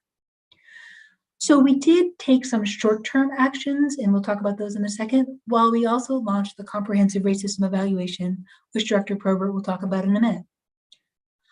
But looking at the short term on the next slide, what we did in 2019 and 2020 is targeted areas that couldn't wait. That included, for example, increasing nursing facility payments by 22% between 2018 and 2020. You all may recall that there were 6 nursing facilities that closed in 2018, none closed in 2019, none closed in 2020, and none have closed in the first quarter of 2021.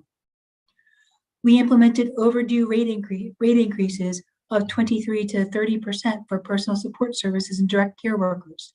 And while the supplemental budget authorized that for fiscal year 2021, we took action early. We chose to implement that policy 3 months earlier, knowing that support was needed. We began tackling the gaps in our waiver services for adults with developmental or intellectual disabilities, including lowering our wait list for Section 29 services, implementing rate increases based on rate studies, and starting system reforms towards a more consumer-focused system. And we began the work of filling urgent behavioral health system gaps. There's a lot here that I could talk about, and we'll talk more about that at the end of this discussion, but we recognized from the first moments that we had to recertify Riverview and figure out what to do with that unit at Dorothea Dix that was created by the previous administration and was an orphan. We worked and forged a plan to end the AMHI consent decree, which is historic 30-year-old agreement that we're on a pathway to eliminate. And we secured some key Medicaid waivers. So we did begin with these urgent actions, recognizing that the comprehensive rate system evaluation would give us a longer-term pathway. But we also, when the pandemic hit, as we can see on the next slide, diverted our effort to take action. Immediately, we implemented temporary rate increases for long-term services and supports, per member per month payments for behavioral health and child health, outbreak rates that continue to this day for nursing and residential care facilities, COVID-19 testing payments for nursing facilities and residential care, which keeps going, and regulatory flexibility, recognizing that during the pandemic that we needed to do things like lower staff ratios or waive occupancy penalties. Our supplemental budget also in this spring included $13 million all funds for behavioral health and $19 million for retainer payments to IDD providers. And we are still hoping that we got in Maine $653 million as of May 11th from the provider relief funds that came straight from the federal government to our providers, not counting Paycheck Protection Program and FEMA funding. And we're hopeful that there's going to be $30 million more coming from the coronavirus relief. Hoping there's going to be more provider relief funding coming from the federal government because there's still a tranche that hasn't been allocated.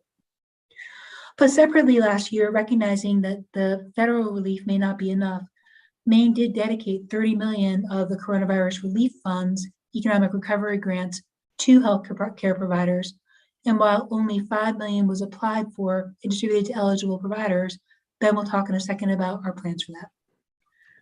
So with that, I think on the next slide, we're going to talk about what we're doing now. And Ben, I'll turn it over to you. Great, thank you. This slide, to complement what the state has already provided, the governor included additional COVID financial relief in the Part 2 budget here. I'll discuss this in two main buckets. The first bucket is the $15.4 million general fund that you see there at the top. That equates to $63 million all funds. That's proposed to be used for supplemental payments to nursing facilities, residential care facilities, and hospitals. The funding is intended primarily to help with workforce shortages and increased staffing costs. And mechanically, we would propose to pay the fiscal 22 as which would generally align with the public health emergency.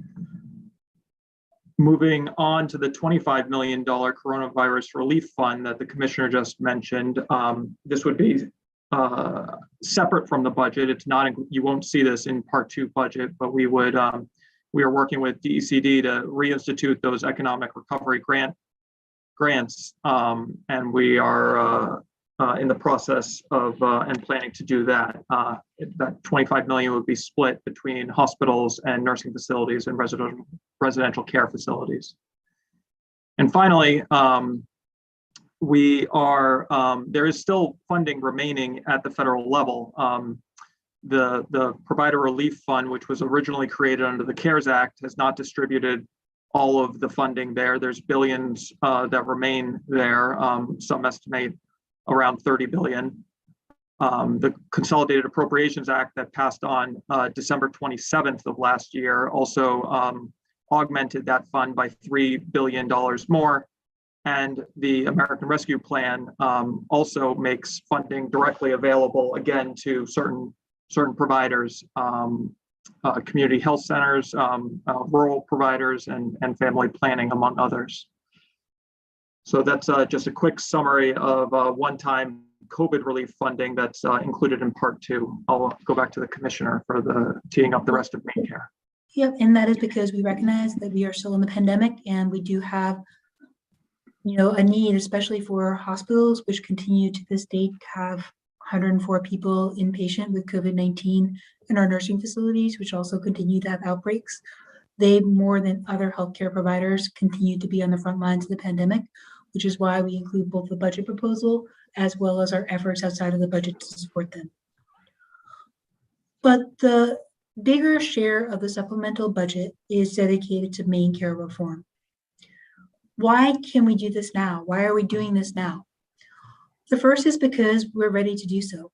As I mentioned, we started pre-pandemic to work on this effort to think through Maine Care reforms across the board. And while the pandemic did slow us down a bit, the spring gave us extra time to be ready for this. Doing so now and making key critical investments will yield long-term savings and improved health in the future. We also know that rate reforms will support economic recovery. Health sector is the largest employer in Maine, So additional supplemental payments plus an ongoing set of rational, predictable reforms will help bridge to the post-pandemic stability that we all seek. The budget outlook also supports reform at this time. The improved outlook allows for consideration of these types of significant and major changes, as does increased federal Medicaid financing. The supplemental budget would deposit into the Medicaid Stabilization Fund the freed up general funds from the temporary federal Medicaid matching rate increase to invest in reforms and sustainability into the next biennium. So in other words, instead of using that temporary federal funding for temporary rate changes, our plan would focus those resources on implementing those reforms that are ready to go and depositing the remainder in the fund for both sustainability, not just through the coming biennium, but the following biennium, as well as additional implementation of the rate reforms that Director Probert will talk about. So with that, I will turn it over to Director Probert to talk about the comprehensive rate system evaluation. Thank you, Commissioner, and thank you, members of the committee, for having us. I know that you all, by this point, have listened to me speak about our rate system evaluation and also read a lot about our rate system evaluation, but I hope that you all share my excitement and mark this point as we're able to transition to talking about the first phase of our plan for rate system reform, and no longer need to be so focused on the evaluation piece. Having said that, I do think it is helpful to remind everybody a little bit of the foundation of the work that we have done over the past year. So the main objective of this evaluation was really to ensure a consistent data-driven approach to reimbursement. Our current system is not equitable. We know that we have some rates that are very likely not adequate to cover the cost of providing services. On the other hand, we also know after completing this analysis that we have rates where we pay significantly more than other Medicaid states and/or we pay significantly more than what main commercial health plans pay for the same services. I want to make it clear that this evaluation was not intended to determine what the appropriate rates of payment are for all services across main care. That is an endeavor that will take a long time, but what it was is a study to show us how to improve our system as a whole and where we need to start in order to set appropriate rates for individual services. Our initial plan was to have this ready to roll out for last December's budget proposal, and as with many things, COVID delayed our plans a bit, but we are happy to have this opportunity now to be able to set a strong foundation. So our rate system evaluation had three main components. I want to first start by saying that these three deliverables were informed by extensive stakeholder engagement. We had over 25 sessions, 525 individuals, including members in that number, participated in those sessions and represented 270 organizations. The first deliverable, which came out in November of last year, was our benchmarking report, where we looked at how rates for main care services compared to rates for comparable services paid for by comparison Medicaid states, by Medicare, and main commercial payers as well. This benchmarking report does not and was not intended to tell the whole story about what we should pay, but it is a rich source of data and an important tool that helps all of us to be able to put the rates that we do pay as main care into the broader context. In January of this year, we released an interim report that included recommendations from the firm that conducted the report for us, Myers and Stauffer, to rationalize and streamline our system as a whole. And then in March, that January report was supplemented with a more detailed schedule of services prioritized for future study. There is a strong case for change, which we kind of knew going in, but that this evaluation has definitely confirmed those initial feelings. Our rates are oftentimes outdated. Rates in over 40% of our policies do not have a schedule for review. Rates in almost 40% of our policies have not been updated since prior to 2015. Our rates are often inconsistent. As an example, they can benchmark rates that benchmark Medicare, can look at different percentages, different years, and we heard from our stakeholder sessions, some providers shared that they actually determine which services they provide based on which codes were introduced more recently and so have higher relative reimbursement. And so that is an example of how inconsistency can really lead to perverse incentives, and having a system that is responding to different rate amounts versus actual demand for services or need for services. There's often no basis for some of the rates that we pay. Rates in almost 30% of policy are what we refer to as legacy rates, and there actually is not a methodology available. And I will note with apologies that it is not uncommon that rates that get legislated do not have methodological assumptions that we are able to determine that go along with them.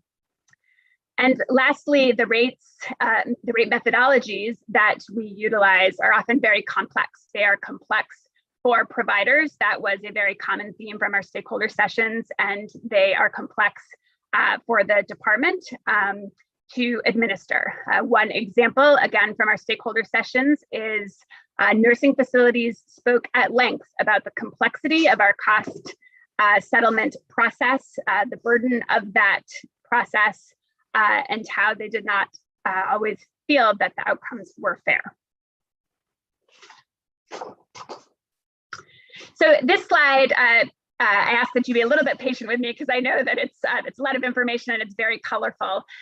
But this is intended to show a snapshot of results from the benchmarking report that was part of the broader evaluation. So I noted that we looked at how main care rates compare to rates paid by other Medicaid states, Medicare, and commercial payers in the state of Maine. This shows the top 5 and the bottom 5 in terms of relative reimbursement. So on the right side, the percentages look at main care rates as a percentage of, on the right, the median Maine commercial rates, and the column immediately to the left there is a comparison rate that's made up of the average of the Medicaid states and the Medicare rate. So it's just a way to sort of gauge where we fall in relation to those other rates. The darkest red indicates where the main care rates are lowest by comparison. So if you look at the first line, dental endodontics, the main care rates average 46% of the combined Medicare and other Medicaid state rates. And dental endodontic rates for main care average 20% of the median commercial rate in the state of Maine. On the other side, we have our 5 service categories that showed the highest relative reimbursement, and the darker the green, the higher the relative reimbursement. So I will point out that for ambulatory surgical center services, this is one example where main care rates are substantially higher than the average commercial rates that Maine health plans pay for ambulatory surgical centers. Another example is ambulance, where when you look at what our neighboring states and other states pay for ambulance services, we pay 183% of what those other states pay. So sometimes these comparisons are straightforward when you're looking at dental care or many services that Medicare benchmarks. It's pretty straightforward. The services are very well defined. That is not always the case with main care services. As an example, home and community-based services, the program structure can differ a lot, target populations can differ, and so it's more difficult to make those comparisons. And so again, this does not tell the whole story. It's one piece of information to inform decisions. And oftentimes, especially for those more complex services where it's not as straightforward, really this is indicative of where we may need further study. I will note that also because we pay more than a comparison state does not necessarily mean that our rates are inappropriate. It could be driven by different minimum wage levels, other factors. It may also well be a sign for the need for broader reform of the delivery system or of the payment methodology.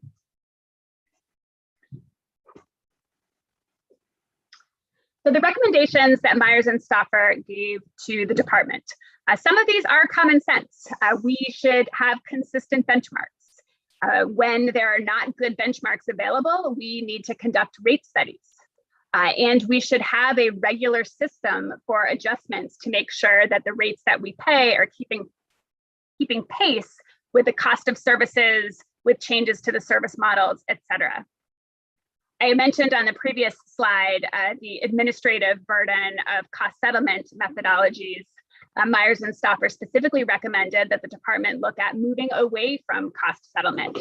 Cost settlement provides limited to sometimes no incentives for cost containment.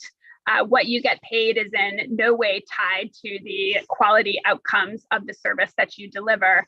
And I do want to point out that cost settlement can often result in what some may argue is inequitable treatment between providers. You could have two providers who have similar patients, are of a similar size, but they get paid at different payment levels, and those different payment levels are not related to how they perform on quality measures.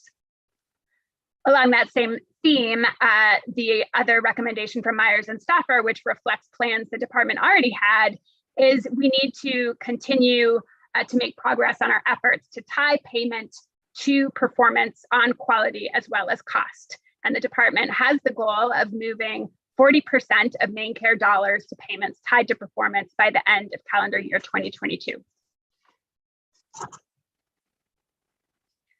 Okay, so now I get to transition from talking about the evaluation to talking about our plan for rate reform. The plan, this is our phase one of the plan, and there are three main parts that I will touch on in today's presentation. First, we are targeting services for adjustment in this biennium. Second, we are looking at services where we need to conduct rate studies to determine the appropriate reimbursement amounts. And then thirdly, we also have plans to formalize a longer run schedule for these regular adjustments. And I will talk in more detail about these three different components on the next few slides. So first, looking at services to target for rate adjustments in this biennium. We used a few main criteria to determine what we should tackle first. First, I will say that there are services where there is a clear need for investment. So I showed you the slide with the bottom 5 areas, including dental, PT, OT. These were services where the data was pretty straightforward and our relative reimbursement was very low. So that was one thing that we looked at. We also looked at areas of low-hanging fruit. Where do we have rate studies that are about to be completed or that are already completed? And where are there services where there may be appropriate benchmarks that are already available? And then third, I will say that we also took into consideration potential of rate adjustments to help reduce downstream costs and to improve health outcomes. So those were the criteria that we looked at. One of our initiatives is to standardize rates for a number of services based on Medicare benchmark. So we are looking at 13 different services.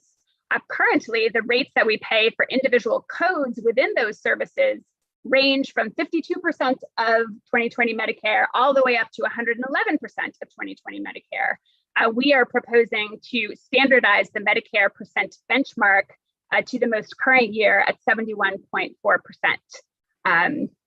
That percentage seems a little bit random, but it actually was calculated by Myers and Stauffer as the percentage at which there would be no net loss to any of the service categories that we are targeting for for standardization of the benchmark. Within some services, there is going to be a need for some rebalancing, but for all services except for one, it is a net increase, it's an investment, and for one service, it will be neutral.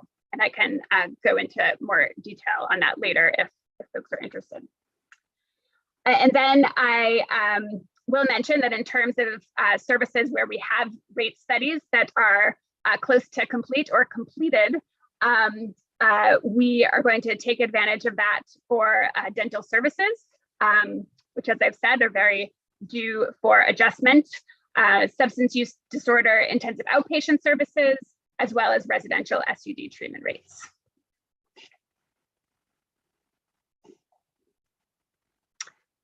So that was the first component of this initial phase of our plan. The second component is, again, looking at where we need rate studies. And I understand and appreciate that there is often impatience for adjustments where we feel that adjustments are needed. But again, our commitment is to making adjustments based on data and sufficient studies so that we feel that the rates and can demonstrate that the rates are indeed appropriate. As well as our goal of making sure that as we review rates for reimbursement and methodologies for reimbursement, that we are keeping an eye to accountability for cost and quality. So for the biennium, we are first targeting a number of areas for further rate study as a priority. Looking at service-specific rate studies, and these are the studies where we actually determine the appropriate rates versus the evaluation that we just conducted.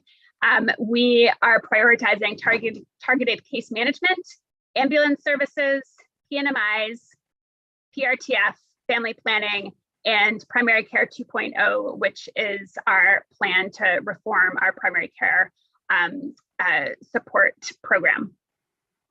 And then we also have a few very large areas for system-wide study and reform, and that includes behavioral health as a whole, hospital payment reform, and nursing facility payment reform.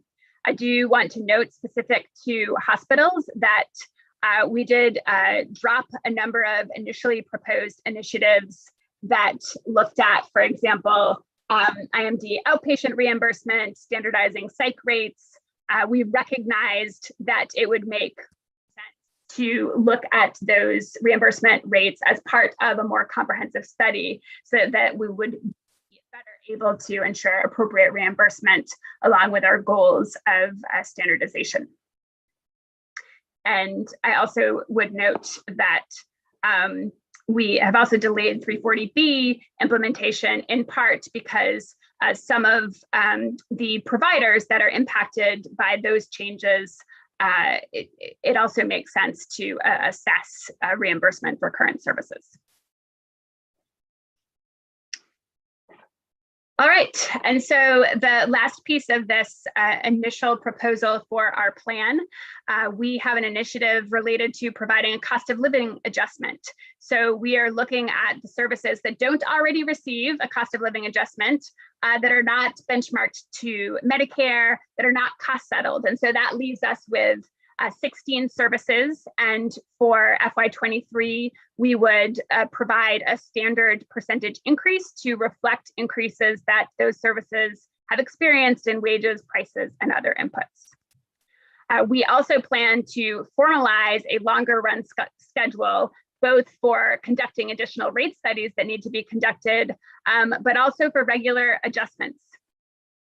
So looking at a regular cost of living adjustment, as well as regular Medicare fee schedule adjustments, looking at a regular schedule for conducting rate studies and formalizing the fact that those rate studies, as they do currently, but need to incorporate provider data as well as solicit stakeholder input. And also we are looking to create a technical advisory panel that would review recommended adjustments on a prescribed schedule. I want to note that we will be engaging with stakeholders regarding the next phases of the department's plan for reform. So we will be sharing information about that process in the future.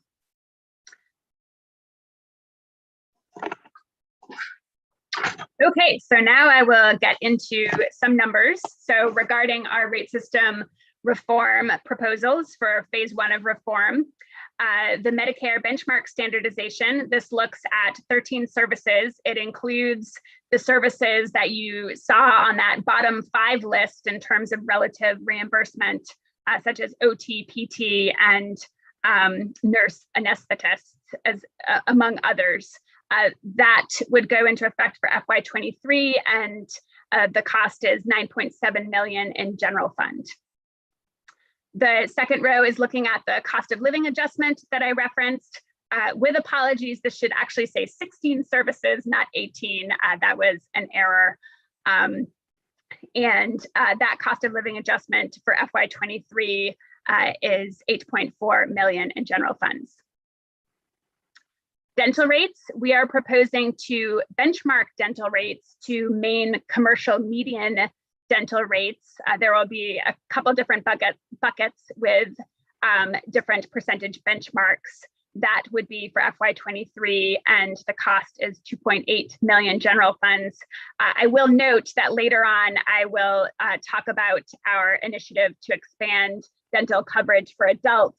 This line does not include the costs of that expansion for adults, but those costs are reflected elsewhere. So this is just looking at the current benefit. Implementing the results of the rate study that is being finalized for our substance use disorder intensive outpatient services. That is a service that has a high percentage of expansion members involved. And so the general fund percentage is smaller, and that's 510,000. Implementing the rate study that is being finalized for our residential SUD treatment, also known as PNMI-Bs. That is a cost of 360,000 general fund. And then doing these rate studies, especially when you're talking about reform for hospital payment and nursing facility payment and behavioral health as a whole, requires resources for the Office of Maine Care Services, as well as assistance from consultants to conduct that work. And so we also have an initiative to reflect those needed resources, which comes in at 1.6 million for the biennium.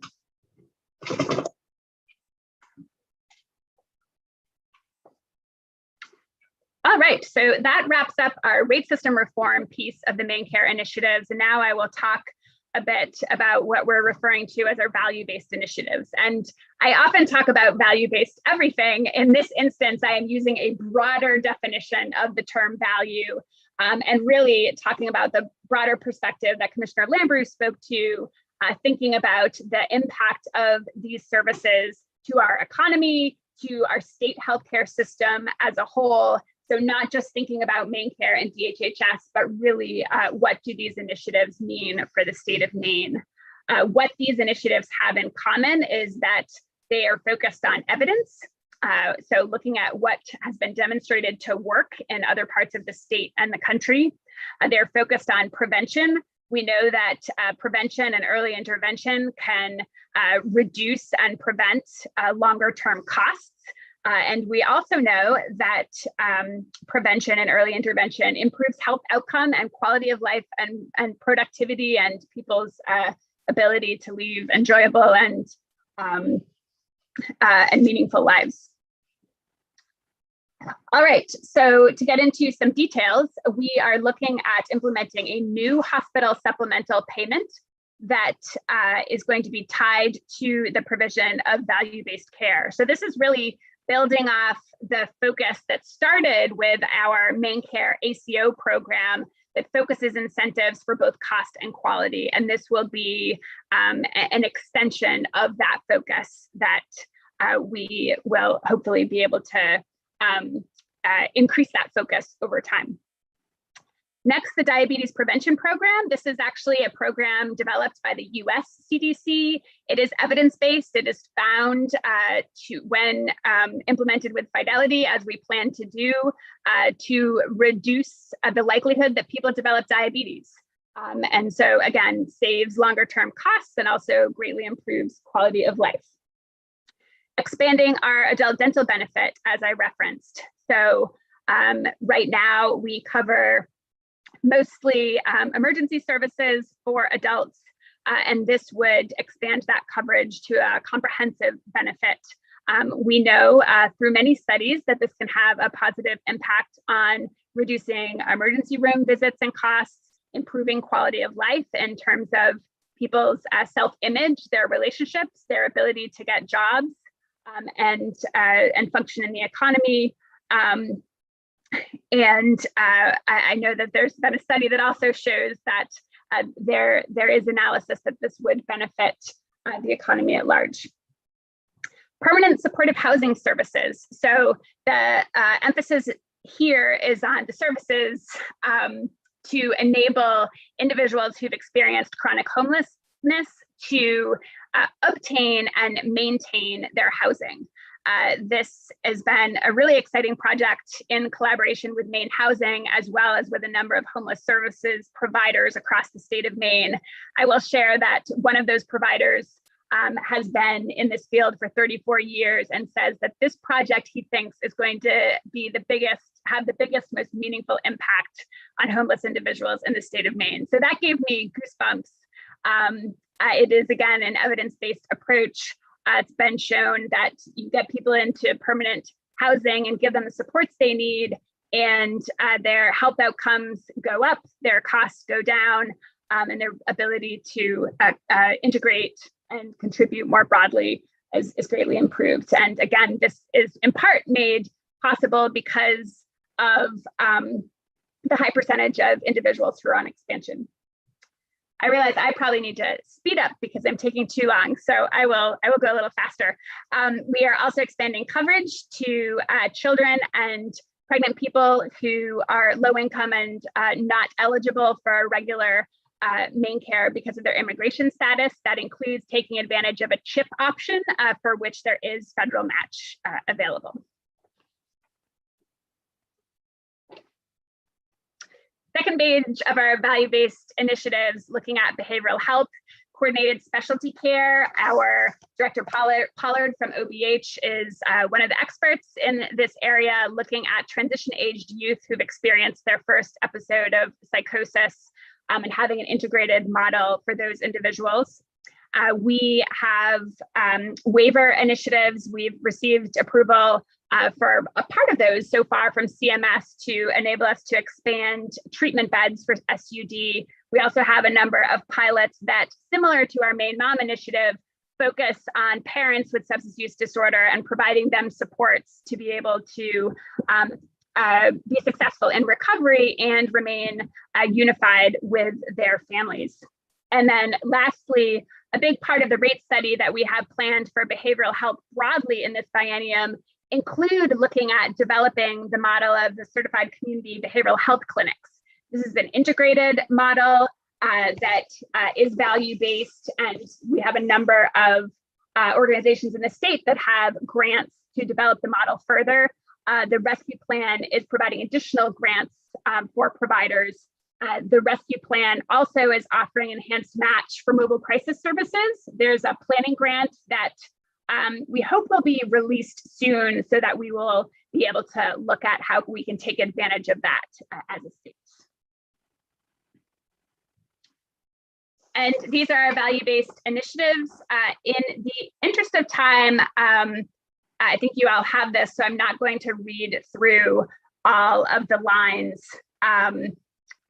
I will just note that the adult dental benefit, the 12.3 million, that does also incorporate the rate adjustments that we are recommending. And I think that that's probably good for that slide. And I will turn it to Deputy Commissioner Mann. Thank you.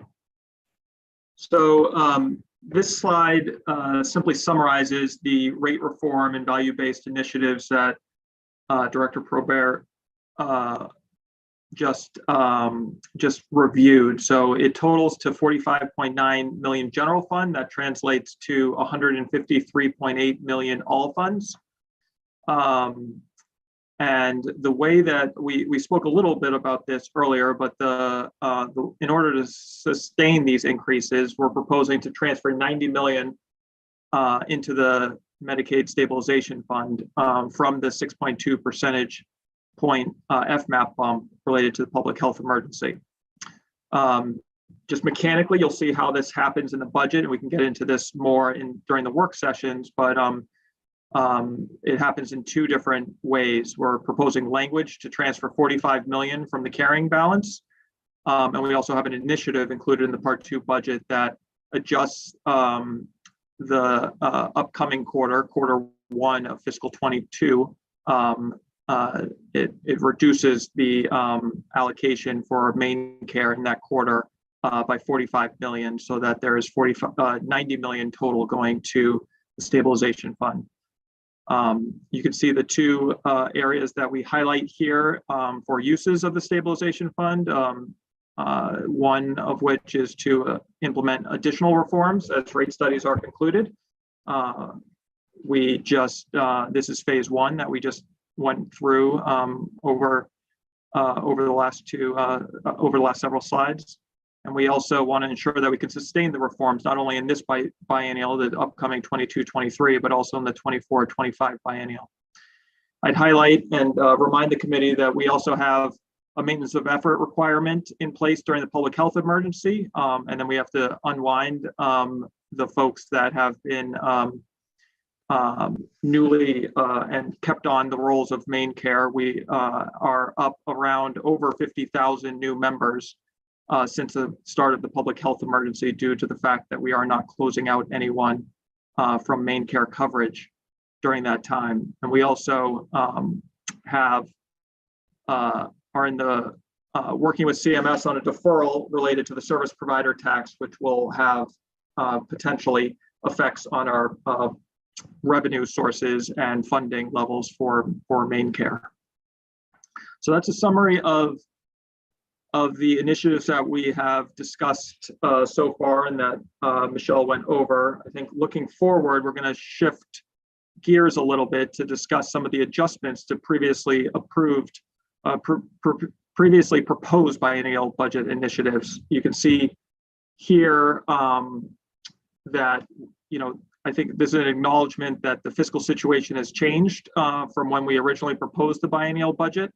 And we are adjusting some initiatives and proposing to eliminate others. The adjustments here are to the mental health IOP and the children's residential services, that's PMIDs. We estimated the original costs, and we now have draft rate studies, and both of the original estimates came in under what we had originally estimated. So we're proposing to increase the funding related to both of those initiatives. 340B and is being proposed to be delayed until fiscal 23, like Michelle mentioned, as well as at the bottom here, the main care account consolidation is also being proposed to be delayed until fiscal 23. So both of those would not have any impact in fiscal 22. And finally, we are proposing to eliminate the IMD outpatient savings and the psych unit discharge rate in light of some of the hardship that providers have gone through, and also that we are taking a comprehensive look at hospital rates in the upcoming year. So we can go to the next slide. This just highlights and provides all the numbers related to it. I'll just touch briefly on the initiatives I did not itemize on the last slide. The first row there, the family planning FMAP, we overestimated the savings we were able to achieve, so we're downwardly adjusting that. The downward adjustment is reflected here at $500,000 a year. NET stands for non-emergency transportation. This was also a revision. We originally proposed modest savings related to this this initiative. We are going to need to increase funding related to it, and this is directly attributable to the maintenance of effort and the increased number of main care members using transportation services through main care. That's only for fiscal 22. There's no fiscal for fiscal 23 right now. We covered mental health IOP and children's residential services. The rate increase for family-centered homes. This is a relatively small program, but it looks and feels similar to Section 21. So we had originally proposed a rate increase to Section 21 and 29 providers in the original biennial. This applies that same rate increase to family-centered homes. We covered 340B. The preferred drug list is the implementation for fiscal 22, which removes some of the savings for that fiscal year. And I think we covered everything else there. So if we move along, this provides another summary of everything we've discussed so far this afternoon. The $15.4 million in COVID one-time supports to hospitals, nursing facilities, and residential care facilities, the $22.4 million in rate reform, the $23.4 million in value-based reforms and initiatives, the $90 million transfer to the main care stabilization fund, and the nearly $5 million in adjustments to originally proposed biennial budget initiatives. And that totals to 156 million, just over that general fund dollars. So we're going to shift gears again here because while main care makes up the majority of the budget proposals, there are several non-main care initiatives that are included in part 2 of the budget. And similar to the main care, we'll review the new ones first, and then there are some adjustments to initiatives that we previously proposed as well. So the new initiatives that are part of part 2 that are not main care include continued rebuilding of the department. We're proposing to add 40 new positions, 28 permanent and 12 limited period. The majority of these are at CDC and OMS. There's 13 positions in CDC to continue to rebuild public health infrastructure, and 10 positions at OMS to ensure that main care is equipped to carry out the planning and implementation work of the reforms that we discussed today and that we'll pursue in the future. The remaining 17 positions I classified mostly as infrastructure, to make sure that we have the capacity to continue to respond to the pandemic and deliver services overall across the department. The next one is continuing 16 limited period positions. Most of these, there were 64 of these handled through LD 715, the current services budget. There are 16 remaining ones. These positions are currently encumbered, and this capacity exists in the department, and we would appreciate continuing those as they are carrying out work today. We are included new funding for child welfare payments, as there's a projected shortfall in child welfare funding in fiscal 22 and 23, the upcoming biennial. Just as quick background, the last time that there was an increase in funding in foster care was in September of 2018. At that time, the reimbursement rates also increased. Since then, the number of kids in care has gone up, and the level of care of those kids has also increased. This proposal will temporarily resolve the funding issue for during the upcoming biennial. Similarly, there's a structural gap in the OFI technology bucket, and this initiative is a correction to the ongoing operations and maintenance of the technology baseline for OFI, the Office of Family Independence. OFI does a lot of work through systems for their eligibility work. And over the years, whether we've underfunded or unfunded certain services for income and asset verification, or work that's been accrued for various LDs that have passed, this corrects that and trues it up. The next two are $0. There's no general fund associated with them. We're just aligning the state-based marketplace allotment, our authority to spend, with the expected fee revenue for the forthcoming state-based marketplace rollout. And we are proposing to transfer youth SUD contracts from OBH to OCFS to align that with other youth contracts under the Office of Children and Family Services. And finally, the last initiative here is a routine initiative that we always propose to align general fund with the projected revenue that will come in through other special revenue sources that related to main care. So this slide is just summarizes what I just went over. It's about $1.8 million annually for the 40 positions, under 200,000 to continue the limited period positions. The child welfare is 4.6 annually. OFI technology investment is 1.7. The revenue forecast is just under 5 million annually. So similarly, like I said, that sums up all of the new initiatives in part 2 of the budget. We are proposing to adjust several of the initiatives given the different fiscal environment that we are in, and just as things have changed. One of the initiatives is the disability rights main funding that is increasing modestly, about $70,000 a year. Based on the fact that we were wrapping up that agreement when we proposed the budget, and is more final now, and looking to augment that funding for them. We are proposing to remove several initiatives as well, in addition to the ones that are part of main care.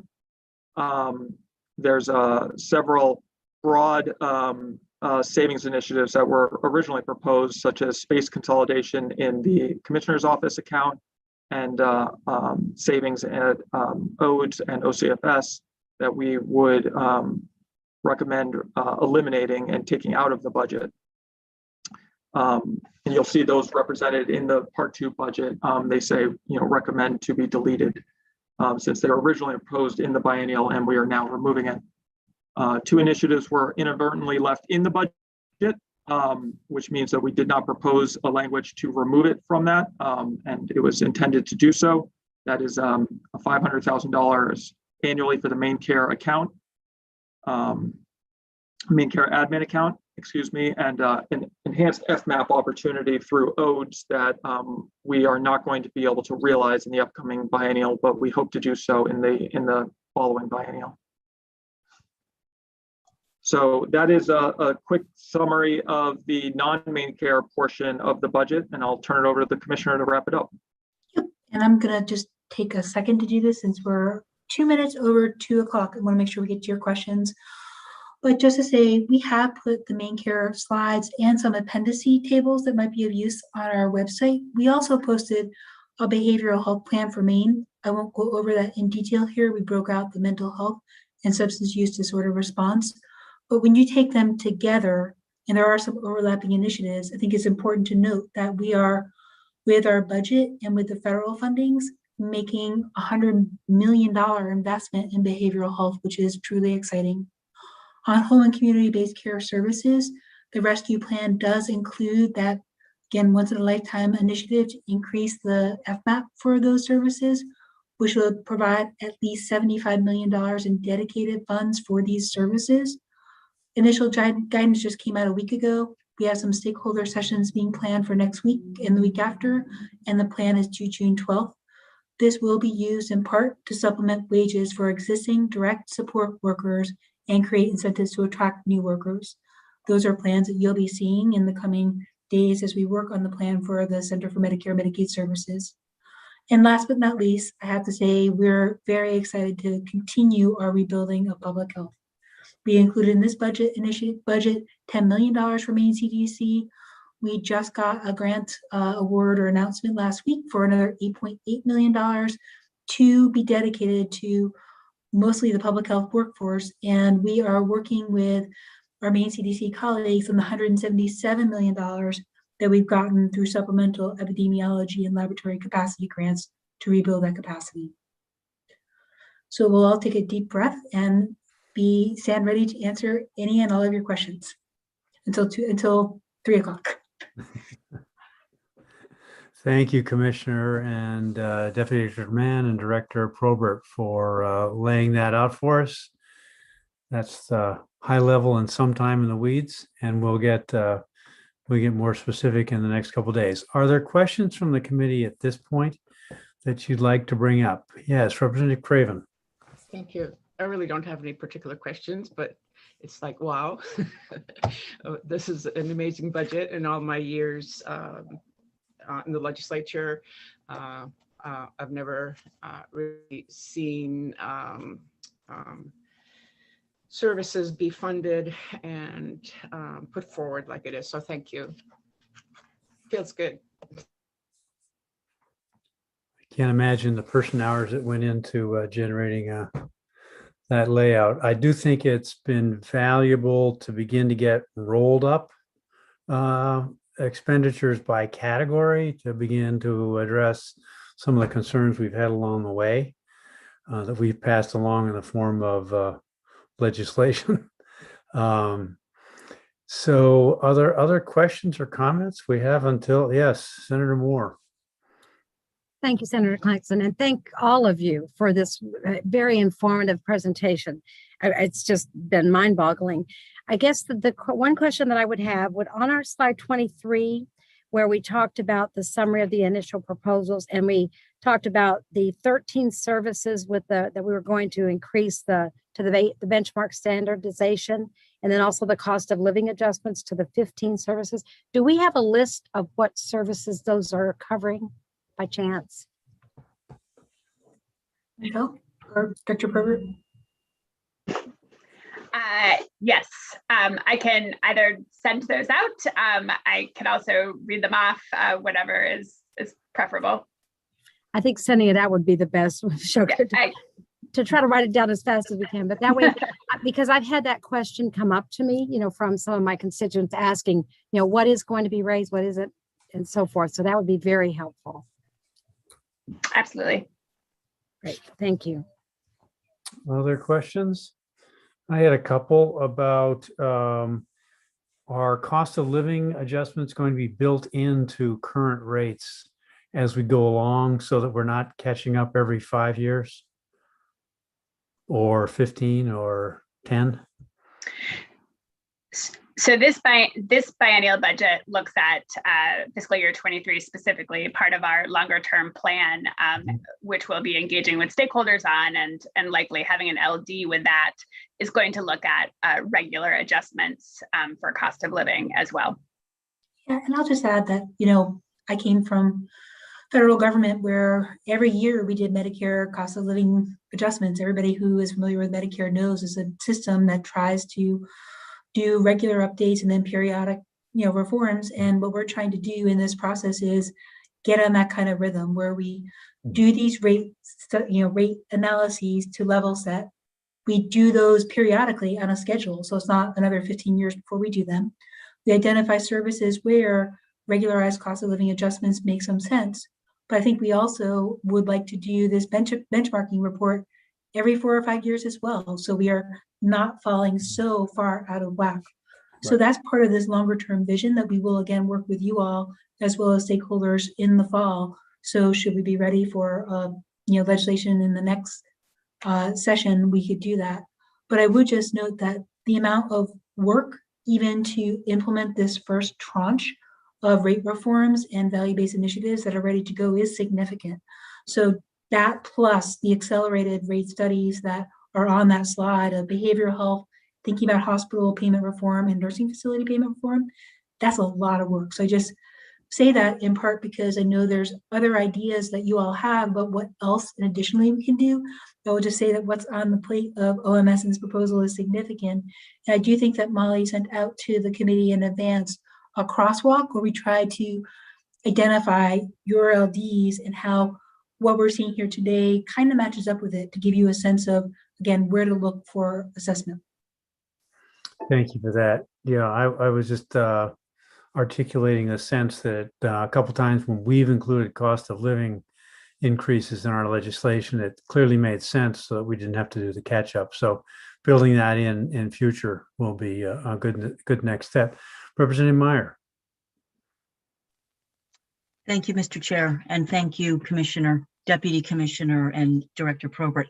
I'm curious to know the 25 million unclaimed of 30 million CRF funds for hospitals, nursing facilities, and residential care. What were the barriers to that those funds remained unclaimed? So I'll begin and turn it over to Deputy Commissioner Mann to say, look, 2020 was a rough year for everybody. We did our best to try to put out proposals and grants that were helpful, and it took us a couple times round to be able to get to all the providers. We know that there were some very tight deadlines on some of that. I would say that initially what happened though was we thought that the CRF was going to end on December 31st, 2020. So at the end of the year, when there was unclaimed funding from one program, we gave it to a different program that could spend it. So we actually used the unspent $25 million then for other businesses that needed it. But the good news is the FEMA in recent months changed its policy on reimbursement. So they not only went to 100%, they went retrospective, which meant we could free up more of the funding that we had been using. We had, thought we spent out on CRF. We could repurpose that by moving some funding to the FEMA funding, which made the $25 million that we originally allocated for these healthcare providers available. So it really is because of the new policy, the new administration, that we were able to go back and reclaim that $25 million. But Ben, Deputy Commissioner Mann, I'll turn it back over to you to talk about the proposal a little bit more. Yeah, I think that's all right. And just, we didn't get the extension until the Consolidated Appropriations Act passed on December 27th. So that was literally 72 hours prior to the expiration. So we didn't want to leave any of that money on the table. And like the commissioner said, that money was repurposed and since has been freed up and reinstituted through this program. I think the details aren't all nailed down, but I think we will intend to lift the $100,000 cap as well on that grant program, which was in place in previous iterations of it late last year, and work on an allocation method that makes sense both in terms of lost revenue and increased costs for those providers that will be eligible, nursing facilities, res care, and hospitals.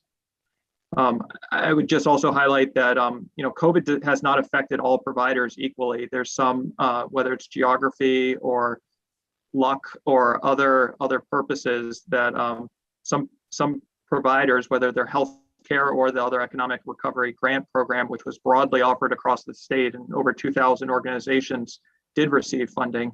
Not everyone was deemed eligible per the program requirements. So that also played into effect. I think a lot, hospitals and nursing facilities did experience financial hardship through the pandemic, obviously, which is why we are targeting them in this as we stand this fund back up. And I will just say that our original plan, when we put out the slides last week and discussed this proposal with different stakeholders, was to do this administratively this fiscal year. But given the interest of the committee and the legislature in this particular idea, we're debating whether we hold and wait to see what you all do. Thank you. Senator Moore? Thank you, Senator Claxton. I had one more question about the COLA. There's so many different COLA standards that are out there that are used. Is there a specific one that we're going to use as we're doing these cost of living adjustments? So for developing the budget initiative, we didn't want to select a specific COLA amount at this time, just because we will want to implement that for fiscal year 23. And so want to look at an appropriate benchmark at that time. I guess I'll leave it at that. Ben or Commissioner, I don't know if you want to add anything else. Well, we want a technical advisory panel. Well, one of the things I was thinking about is that what is it that Medicare uses to do their adjustments? I mean, some of our providers probably know this as well as I do. It depends on each of the services as their own different type of wage index in some cases. Some use medical CPI, some use general CPI or consumer price index. They have some of the services have indices developed specifically for those services. It potentially is an option for us to use this as well. So we're going to be looking at all those options. Okay, and that's good. Interesting. So by the end of this process, or as we get further into this process, we'll have captured a reference metric and a CPI appropriate to that particular service line is where we're going. So we've set up an automatic process in addition to the every 5-year review. That would be in the potential LD for ongoing main care reforms. Didn't have time to pull that together for now. So in the biennial budget, we're just going to do a straight up one-time adjustment. But I think our hope is exactly that. But that's where we're going. Yes. Okay. Okay. To clarify for me, I saw the number 77,000 on the main care expansion. Is that people currently enrolled, or is that people who've been touched along the way? Currently, we've had over 100,000 people who have been ever enrolled in the main care expansion since the start. We're almost to a point where 1 in 10 people have been helped by the Medicaid expansion in the state of Maine, which would be really exciting. Currently leave uninsured. Do we have a approximate number for that? Well, I wish we had our own data set that would give us timely data on how many people are uninsured in Maine. We rely on the annual Census Bureau numbers, which come out in September. And obviously, when they come out in September for the year 2020, you know, we don't know what it's going to look like. We're very grateful. We know the increase in the expansion in Medicaid has protected some people from becoming uninsured. What we don't know, and we do have a sense of what's going on in the small group and individual market, because those are regulated by the Bureau of Insurance. We haven't really seen a tapering in the individual market, a little bit of a decline. Small group market has continued to decline. We haven't seen yet if that's going to be steep. But what we really don't know about is job-based coverage. Have the people who are working for employers who are self-funded, did they lose coverage during this period of time? That's why the governor supports this small business health insurance relief program. The Affordable Care Act does have COBRA assistance for people who may be losing their jobs and thus losing their coverage. But we are concerned about what the coverage situation will look like when we see the numbers this fall. I would say we are hard at work here at the department at standing up a state-based marketplace. We committed to doing that in the Made for Maine Healthcare Reform Act last year. And while some pieces of that bill we've had to put off a year, that is one that we're very excited to continue on path and launch this fall. Thank you. Representative Craven? Thank you, Mr. Chair. How long is the 90% match going to last for the expansion? Forever. Until Congress changes, I should say. that was somebody I've worked in that law a long time, bill a long time ago, became law, so I'm hoping it's forever. In the immediate years after ACA passage, the match did decline, but it declined to 90% in perpetuity. Representative Stover. Thank you, Senator, and thank you, Commissioner. This is very exciting. I'm just wondering if you have any sense of when all of this will, I know it won't all fall into place one day, but when we'll begin to clear those wait lists and increase those direct care workers' salaries. Where I live right now, they've combined our nursing, our NF with the SNF because they have they've got shortages. And they had to condense the residents into one area just to stay open because they're competing with salaries at restaurants for some of the lower wage workers. And it's like at a critical mass, as you know. So I'm just wondering, do you have a sense of time frame for some of that? Thank you. Sure, I'll begin, but Director Perber should jump on in behind me. So when we were developing the budget, we hadn't yet gotten the guidance, any guidance at all from the federal government on the rescue plan, home and community-based services funding. So we put in our budget without any information on what the timing was going to be, what services would be covered. And to be blunt, the guidance is even called initial guidance. There's many words TBD in the guidance. So we're not even 100% sure about what our options are under this new option.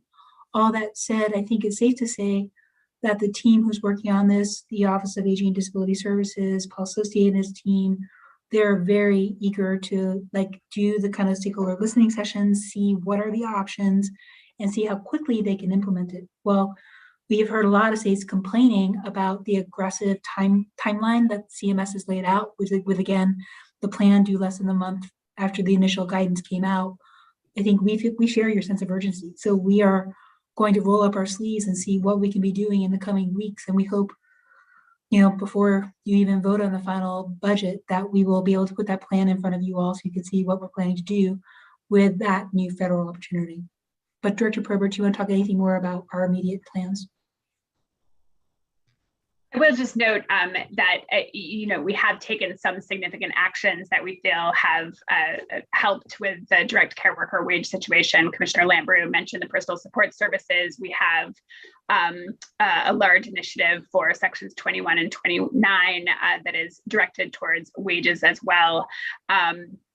And then I also wanted to note that some of you may be aware that there's a lot of interest at the congressional level right now on this topic as well. And so I'll just share that I'm part of the National Association of Medicaid Directors, and Congress has been asking that association for state input on this very topic of how to shore up direct care wages and methods of doing that and potential federal support. So all very high level and no details, but it's interesting and good for us to think as a state that in addition to the opportunity with the enhanced FMAP for HCBS, there might be other opportunities coming down the line as well.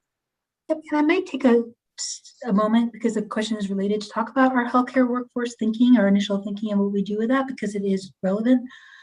One of the challenges we've heard is that because of the shortage of these direct service workers, including certified nurses assistants, the personal support specialists, behavioral health professionals, that we need not only to focus on wages, but also career ladders. How do we make these viable careers for people? So one of the investments we'd like to make with the rescue plan funding is tuition remission programs for these frontline workers, so they can go from CNA to a medical assistant to an LPN, or BHP to an occupational therapist or clinician, from a recovery coach to a social worker or clinician, from a mental health rehabilitation technician to a clinician, home health aide to LPN, residential care PSS to a CRMA. So we are trying to identify all those positions that are the entry-level positions, and not just try to support those individuals in that, but make them viable career ladders with, again, that kind of whole family approach. How do we make sure when we're training people, we provide childcare that's accessible and affordable, that we provide the kind of coaching that people need to get to these programs when they're struggling with hybrid learning and trying to get to their classes and trying to keep down a part-time job. So we will do that. Plus, we're going to work on trying to develop those stackable credentials that I think in the different commissions that have been going in the last year has been certainly a point that we've heard and have taken to heart. We think that this rescue plan can allow us time, the energy and intensity to support in that kind of building of our credentialing system, so it really can be building blocks that are not start from scratch when you're going to that next leg of a career. I just want to say thank you to both of you, and the Commission on Workforce a couple of years ago, that was one of the recommendation areas. So I really appreciate hearing that that career ladder discussion is taking place. We thank you, because it was a lot of that work that fed into our preliminary thinking here. Representative Craven. Thank you, Mr. Chair. So here in Lewiston, we have a lot of immigrants who have degrees from abroad that aren't, they're not credentialed to use them here. So speaking to the university at one point, I was told that there was a test out method that could be used for a lot of those professionals to test out and to be able to work here. So I was wondering if there would be any of the dollars to be that if any of the rescue dollars can be used to have the university be able to offer those that process? Yeah, so I'm not going to be as familiar with that detail as I would like to be for this conversation, but I know I've been part of conversations because I know Commissioner Head has been thinking about this from her perspective as the head of a lot of our professional licensing groups. Commissioner Fortman has absolutely been interested in this as well. We've had conversations about this. So it is certainly in the mix. And I will say part of the main jobs and recovery plan that we all feel strongly about is an $8 million initiative to try to diversify our workforce in Maine, public and private. That includes doing a better job at the state of Maine, hiring people of color, hiring people from different communities, really making this a welcoming environment for different types of workers. But I'll go back to the healthcare field. Without a doubt, that is a strategy that we think we need to revitalize and grow our healthcare workforce. So it is in the mix of discussions. I can't speak specifically to the program that you just mentioned, but we'll certainly take a look at it because as we try to think through what are smart evidence-based policies to build our workforce and make retention viable, those are the sorts of strategies that will be valuable. Thank you. Other questions for the folks who put this together? I'm not seeing any. I think at this point, committee's getting ready to get into the meat of the specific proposals and spend some more time with the material that Molly has forwarded for us to review.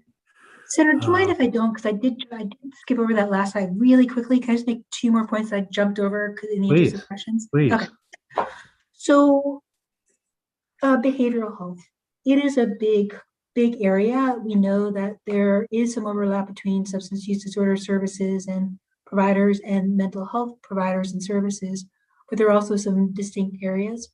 We have pulled together a 1-pager on the substance use disorder specific initiatives that are in our budget that Molly can get to you as needed. We recognize, the advantage that we have on SUD, or at least relative advantage, is because of the governor's focus on opioid response and your action, the legislature's action in the previous biennium, Maine Care expansion made a significant difference. The services for the expansion population going to substance use disorder and mental health treatment are just show you what a difference that expansion can make. We were able to increase the medication-assisted treatment rates. We were able to invest $5.5 million from the Fund for Healthy Maine in opioid response with a real focus on prevention. So building on those blocks, our current budget has slightly less of a dollar investment in SUD, but that's also because we're getting double the block grant from SAMHSA, the federal agency for block grant funding. So that's all kind of detailed in the behavioral health plan. On the mental health side of it, we've tried to take a continuum approach to this, meaning looking at what we need to keep people healthy in the first place in prevention, all the way through crisis services and then recovery. So using that continuum model, what we've been trying to do, and y'all may remember the behavioral map and match project, it's evolved into this continuum development, which is we're trying to identify those places on the spectrum. And we're doing this that need the immediate services. You'll see a lot in here on crisis services because we know that those were gaps. We also know that we need to do a better job integrating with people stuck in emergency rooms, people inappropriately going to jails or prisons, and people potentially inappropriately being in our hospitals or psychiatric hospitals. So we've been trying to take the richness of the mental health continuum and really try to plug it. That behavioral health plan that is on our website will begin to detail some of that. But as you go into your own kind of more detailed review of our budget, our teams will be able to provide you more information with that. Our goal is to try to be more transparent, try to put out our plans so you can see them and read them in whole, in totality, and then provide feedback, because this is a work in progress. We can't do this without you all. We can't do this without our stakeholders. So you will begin to see more of these, behavioral health plan for Maine, child care plan for Maine, Maine care reform plan on our website as a means to give you all, as well as stakeholders and providers and consumers, who are the ones who ultimately are our stakeholders, the information that they need to help provide feedback to build a better system. So thank you, Senator, for giving me that extra minute. Oh, sure. And follow up to that, if there's an opportunity to tag at the end of some of those one pagers or on another page, a list of the stakeholders who contributed to the conversations to get to that point, that would, I think, would be advantageous too, to know who's been part of the conversation and who's been left out. It won't be a one pager. Well, it's a very flexible electronic medium, so you might add a separate place. All right.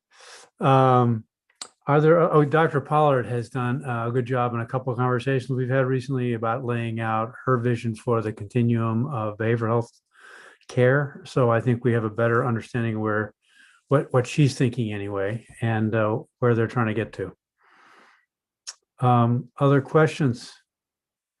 Well, I don't know if you'll figure out what to do with a half hour that you had planned to do something else with, but I wish you all luck with that. And thank you for taking the time to be here. Thanks for the opportunity. We really do appreciate it. Very grateful for your efforts and for the materials that will help us understand where we're going in the next couple work days. So thank you for being here. So we are constrained by our next public hearing not happening until 3 o'clock. So unless there's anything pressing, I'll check in with Anna. Then we could take a break until 3. You need to check in with Aaron, actually. Oh, That's okay. I didn't see Aaron. I saw Anna. Yeah. Oh, that's all right. I have an amendment review based on a conversation I had with stakeholders yesterday afternoon that I'd like to share with you a little earlier than normal, just to make sure it's consistent with the committee's intent. Very good. Proceed when you're ready. So this is the committee amendment. It was a unanimous report to LD 1424, which is a resolve to change the educational requirements of behavioral health professionals providing support for children. This resolve is about the educational requirements under sections 28 and 65, and about what those educational requirements would be needed in order for someone to then go on and receive behavioral health training, professional training. And so the changes that the committee made that were the subject of the conversations I had yesterday with Erin Fraser from the Department of Education and Mallory Shaughnessy from the Alliance, and someone who Mallory works with, Wendy Enright, who is, I think she does the curriculum and training for behavioral health professionals. What is I believe reflected here in the shaded area in front of you, and it surrounds the what additional training or oversight would be required for applicants who have a high school diploma or equivalent to be eligible for the behavioral health professional training program. And so the committee had voted that there should be a provisional certification with additional training and oversight that would be billable, and a directive to consult with DOE in developing the rules regarding the training and development of the program. My understanding, and I admit not to fully understanding all of the details, but that a provisional certification may already be built into a behavioral health professional training curriculum. So that piece was suggested to be removed, as was the billable piece, because that should already be accounted for. And then there shouldn't be any need to consult with DOE in the rulemaking, because this shouldn't affect the licensing or certification that they do over there in their rules. So there did seem to be consensus among those present that there should be some additional training and oversight for individuals who have a high school diploma or equivalent, and that what would constitute that training or oversight would be determined by the department, and that training would be in addition to whatever would separately be required as part of becoming a behavioral health professional. And then this rulemaking provision would require that those requirements be fleshed out by the department and would be consistent across both sections 8 and 65.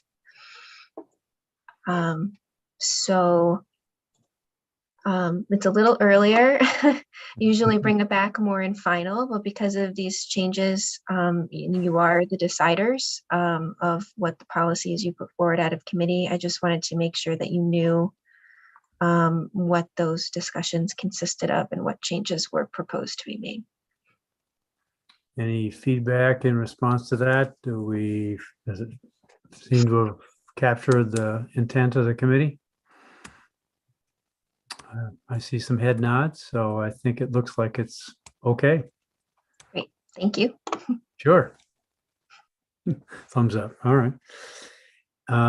Any other somethings you want to take care of before we adjourn until 3? We're not really prepared to go into a work session on 296, although technically we could. Am I right? I mean, I suppose, but I think without Representative Cloutier, it's a little impolite, but. Yeah, no, there's no urgency. So why don't we step away from the computer and we'll reconvene at 3 to hear LD 1712. See everybody then.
So good afternoon to the folks who've joined us in anticipation of hearing about LD 1712. We will be hearing from Senator Jackson in terms of presenting the bill, and then we'll be hearing from a number of folks who would like to testify. So if we can find Senator Jackson in the list or have him be available, we can start our process. I'm not seeing him on the attendees list.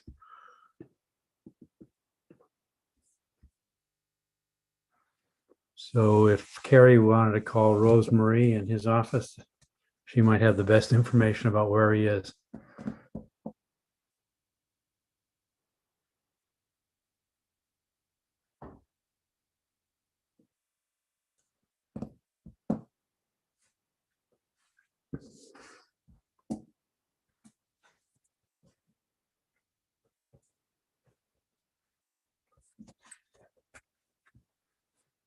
So thank you for your patience while we wait for the bill sponsor, while we chase him down.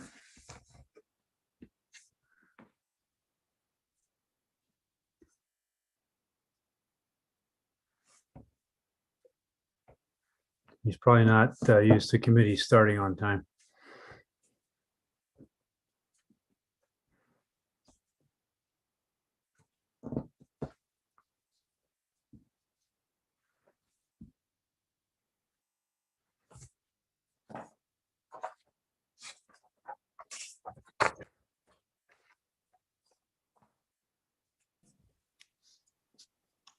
Well, welcome, Senator Jackson. All Good set, Senator? Good afternoon. for you. And what a day. What a day. So we are ready to proceed when you are. So Okay. I will turn the floor over to you. Thank you. Certainly appreciate the committee's indulgence. I know it's been a not only a long day, long session, long week. So definitely really appreciate it. Senator Claxton, Representative Meyer, and distinguished members of the Joint Standing Committee on Health and Human Services. My name is Troy Jackson. I represent the people of Northern Mercer County and Senate District 1. I'm here today to present LD 1712, an act to support children's healthy development and school success. Maine families need quality, affordable childcare so parents can go to work and kids can show up ready for school. Still, too many families are struggling to find quality childcare providers with available slots well before the COVID-19 pandemic. The public health crisis has only made things worse. In Maine, 70% of all children under the age of 6 live in families with all available parents in the workforce. It's hard for working families to make ends meet on one salary alone. So childcare has become a necessity, not just our families, but our businesses and our economy. For a lot of parents, it's hard to leave your kids in someone else's care while you go to work. I say this because I vividly remember what it felt like to drop my youngest son off at a child care so his mother could go to work and I could go back and get my degree nearly 2 decades later. With my oldest son, we were very lucky. My partner was able to stay home and take care of him. By the time my youngest son came around, she had gone back to work and became the major breadwinner. No shock that she is still the major breadwinner today, while I went back to school. So every morning, I would pull up to the child care center and the teachers would have to peel him off me before I could go back to my car feeling extremely guilty. And I've talked to enough parents to know that I'm not alone. I've also heard from enough providers so that I also know that the kids are fine after we drop them off. Actually, when I toured the EduCare facility in Waterville last year, before I presented this almost very similar bill, they actually had a room where it was one-sided glass where the parents could see their child after they left them and see that they were able to adjust, which, my gosh, I can't tell you how much I wish I'd had that ability 25, 26 years ago. But as we all know, it's really hard. And right now, dropping your child off at care is only part of the challenge. It's even harder to find a child care facility that's safe, affordable, and make sure your kid gets what they need to get ready for kindergarten. More than 1 in 5 Maine children live in what's considered a child care desert. The number is higher in rural parts of the state. This means for every 3 kids in need of child care, there's only 1 available slot. That puts Maine families in a difficult position. Families shouldn't have to make the impossible choice between leaving their children in an unsafe environment or going to work in order to put food on the table. In order to restart our economy in high gear, parents need access to quality, affordable childcare. This bill is about working to end childcare deserts. It would expand access to quality, affordable childcare by investing in childcare providers and working with community stakeholders to open slots in existing childcare programs through the First For Me program, administered by the Department of Health and Human Services. The bill seeks to replicate a successful program in Somerset County, modeled after the successful Early Head Start Child Care Partnership. Under this proposal, Maine could create 5 additional programs across the state, which will be sponsored by coalitions of stakeholders, providers, and other community members within those communities that the projects serve. It's critical that we expand access to quality childcare in Maine by opening up new childcare centers, improving quality, and building a strong childcare workforce. This bill seeks to open up slots now, while also laying out a roadmap in the future. 2020 was a tough year for childcare providers. According to the Maine Kids Count data book, there were 21 fewer childcare centers and 65 fewer family childcare programs than the previous year. And I would say we were having a hard time in the previous year. In a survey, 2/3 of Maine childcare providers said they did not get enough financial relief to make ends meet. And I've heard that directly from some very, very good childcare centers. The failure to support our childcare providers and recognize the critical work they do for our kids and our families, our businesses, and our economy only exacerbates the childcare crisis. LD 1712 recognizes supporting existing childcare providers is key to expanding access and growing our childcare workforce. This bill would provide funding to childcare providers involved in the pilot project to open slots, pay staff higher wages, access training, coaching, and professional development, and move up in Maine's quality rating system. Families shouldn't have to search high and low for safe, quality, and affordable childcare. Early childcare providers should be able to access training and support to best meet the needs of their kids. They also deserve to be treated like the professionals that they are. And most importantly, kids deserve to get what they need to get ahead. Thank you, and I'll certainly try and take any questions and certainly appreciate the committee's working to hear this bill this afternoon. Thank you, Senator Jackson. Are there any questions related to the bill for the Senator? So we'll move to hear some other folks who are in support. And next we can go to the Honorable Jeremy Fisher. Welcome. Good afternoon, Senator Claxton, Representative Meyer, and members of the Health and Human Services Committee, most importantly, including my former colleagues, Representative Craven and Perry. My name is Jeremy Fisher. I'm a former legislator, a member of Educate Maine's Early Learning Advisory Committee, a member of the Early Childhood Advisory Committee to the Governor's Children's Cabinet, and most importantly, a proud graduate of the Head Start program in Presque Isle.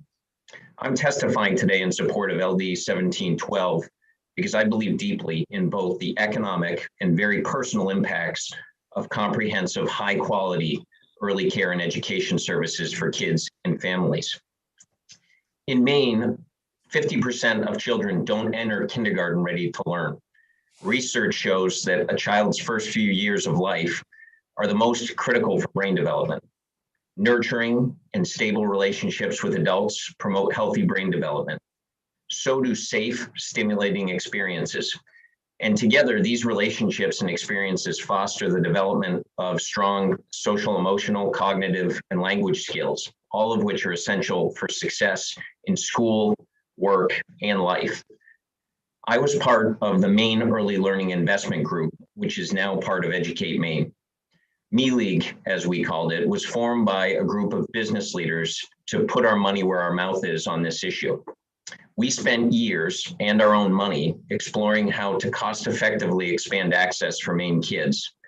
We first commissioned a study by Phil Trossel at the University of Maine to quantify the fiscal impacts and other returns on investment that flow from quality early childhood programming. Then, following extensive deliberations, we decided to partner with Educare Central Maine to pilot a lower cost, community-based approach that utilizes the latest and best research and evidence-based programming. Me-League selected the Skowhegan area as the pilot site because it has such a high concentration of children with significant risk factors like poverty, child abuse and neglect, domestic violence, and lack of early learning opportunities. The Skowhegan program is known as Elevate Maine because it seeks to elevate early education to the highest standards, to elevate student achievement for optimal success in school and in life, and to elevate the quality of Maine's workforce. It takes the high quality programming of Educare Central Maine beyond the walls of the Waterville site into Skowhegan, and we refer to this as the hub and spoke model. Elevate Maine has been a huge success.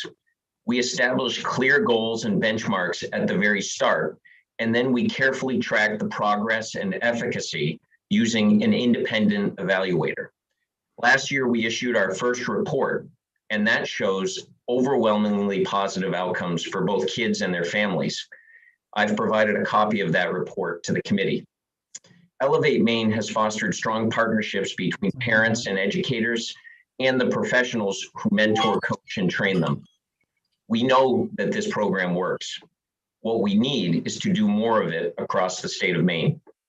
LD 1712 would expand the number of pilot projects like Elevate Maine to 5 more Maine communities. It provides a tremendous opportunity to build on the success of this proven model. And this will inure to the benefit of Maine's businesses, our workforce, our communities, our families, and most importantly, our kids. So I encourage you to unanimously support this bill, and I'm happy to answer any questions that you might have. Thank you, Mr. Fisher. Representative Craven. Thank you, Mr. Chair. Thank you, Mr. Fisher, so much for all of the work that you put into this effort and for bringing it into the community and into the business world, because I think that that's the best foundation we could have. And I really, really want an Educate, an Educate Maine in Lewiston.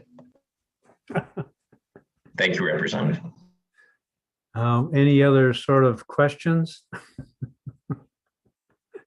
I don't see any. Any chance that you worked, Mr. Fisher, on HHS when you were serving? I did not. I worked on, I was on the Education Committee, Senator, and then Representative Craven and I served on the Appropriations Committee together. Well, I was just hoping for some chocolates eventually, but I thought I'll send them anyway, okay? No, that's okay. All right. Well, thank you for being here, and thank you for your work. Next, we'll hear from Andrea Tracy. Welcome. Thank you. Can you hear me okay? We can. All right. So Senator Claxton, Representative Meyer, and members of the Joint Committee on Health and Human Services. My name is Andrea Tracy. I am a resident of Brunswick, a pediatrician, and a member of the Maine chapter of the American Academy of Pediatrics Board of Directors. The American Academy of Pediatrics and our Maine chapter are dedicated to collaborating with our statewide partners to promote healthy early childhood systems of care. Coordinated efforts across health, education, childcare, and family support systems are essential to the success of raising Maine's children to not only survive, but to flourish. For this reason, I am speaking in support of LD 1712, an act to support children's healthy development and school success, which has two important components. First, establishing Help Maine Grow system based on the Help Me Grow model, a model which is working well in at least 28 other states, will provide a statewide grid for access and coordination of all things childhood across multiple relevant systems.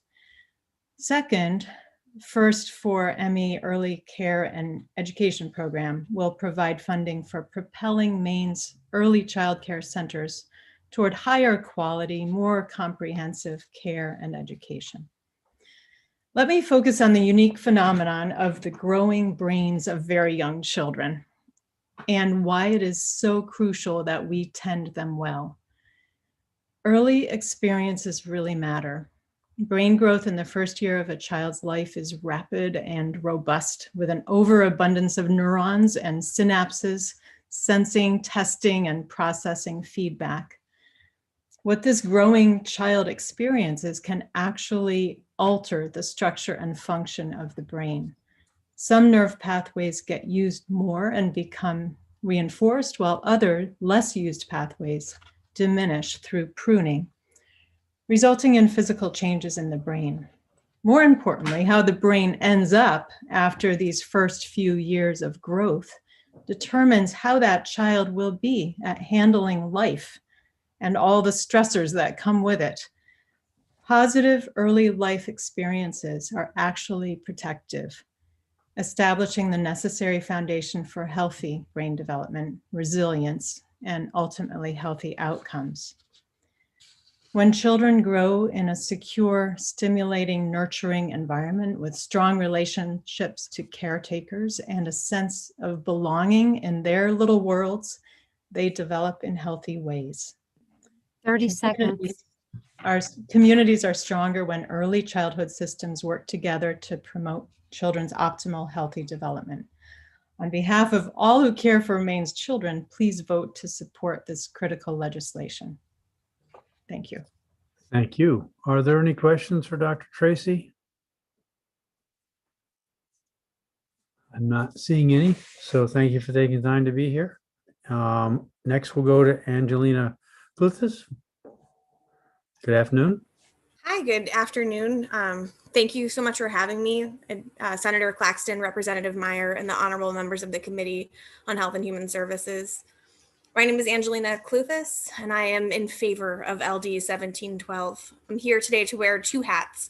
My first hat is that I am currently 6 months pregnant and desperate to find a childcare in Portland where I live and work. My second hat is that I work for the Office of Economic Opportunity for the City of Portland, Maine, which is an office here designed to support racial, ethnic, and linguistic minorities gain access to opportunities. It goes without question that access to childcare is an economic opportunity that our neighbors need to have. Just kind of focusing in on my first hat, finding childcare in Portland is a nightmare.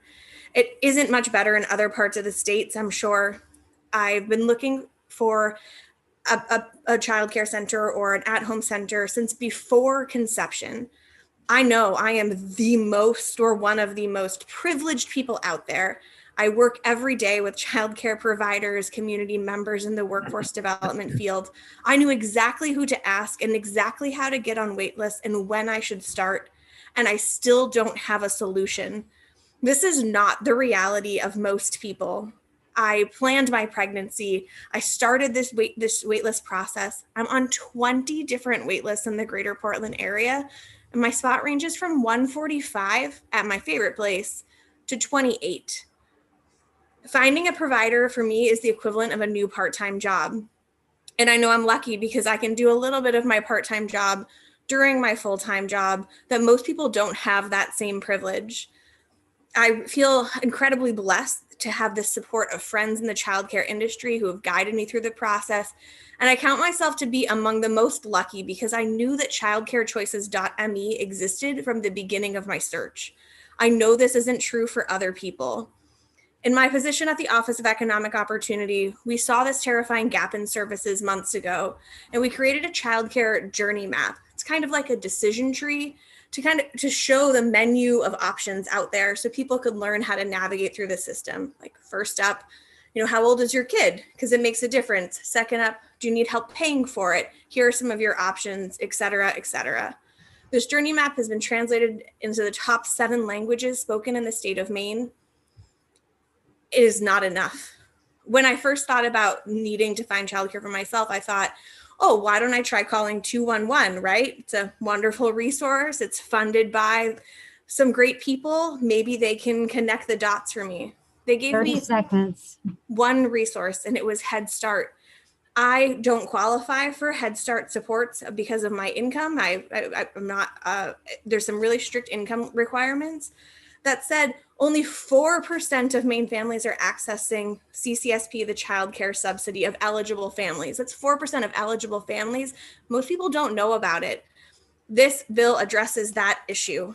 This bill will help people get connected to CCSP, help them not have to call 211 and hear just one resource. COVID has pushed so many moms out of the workforce. The numbers are shocking, and they're even worse for Hispanic and Black moms. The bill addresses the needs of parent. I can't work unless I have childcare options. This bill will clearly help facilitate options for working moms like myself. Thank you for considering this bill as a mechanism to support the workforce of parents. Thank you for your testimony. I'm not seeing any questions. So we'll go to Ann Danforth.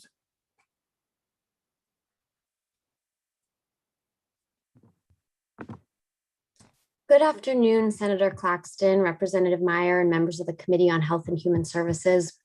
My name is Ann Danforth, and I am a policy advocate at Maine Equal Justice.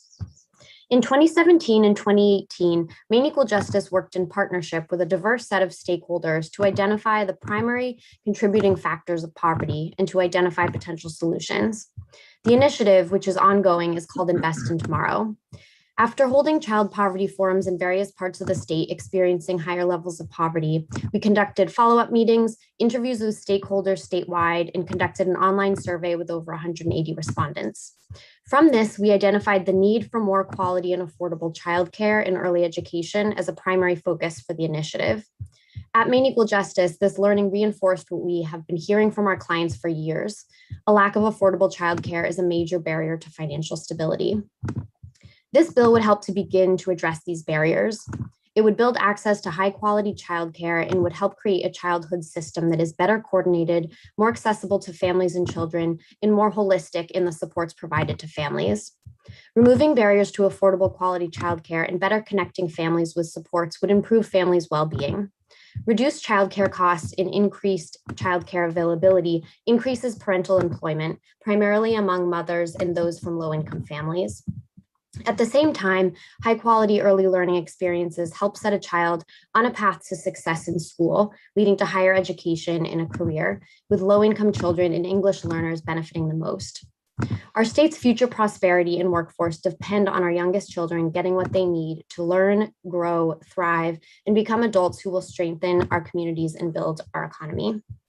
Importantly, this bill's holistic and integrated approach to early care and learning takes into account the whole family. One of the most effective ways to ensure that children move out of poverty for good is to make sure their parents or caretakers can move up the economic ladder and towards self-sufficiency. The whole family approach promoted by this bill, coupled with its focus on no wrong door for families, provides opportunities for parents or caretakers to more easily access services for both meeting their family's basic needs as well as improving their family's long-term economic circumstances. Thank you for the opportunity to provide testimony in support of this bill, and I'm happy to answer any questions I can. Thank you. Thank you for being here.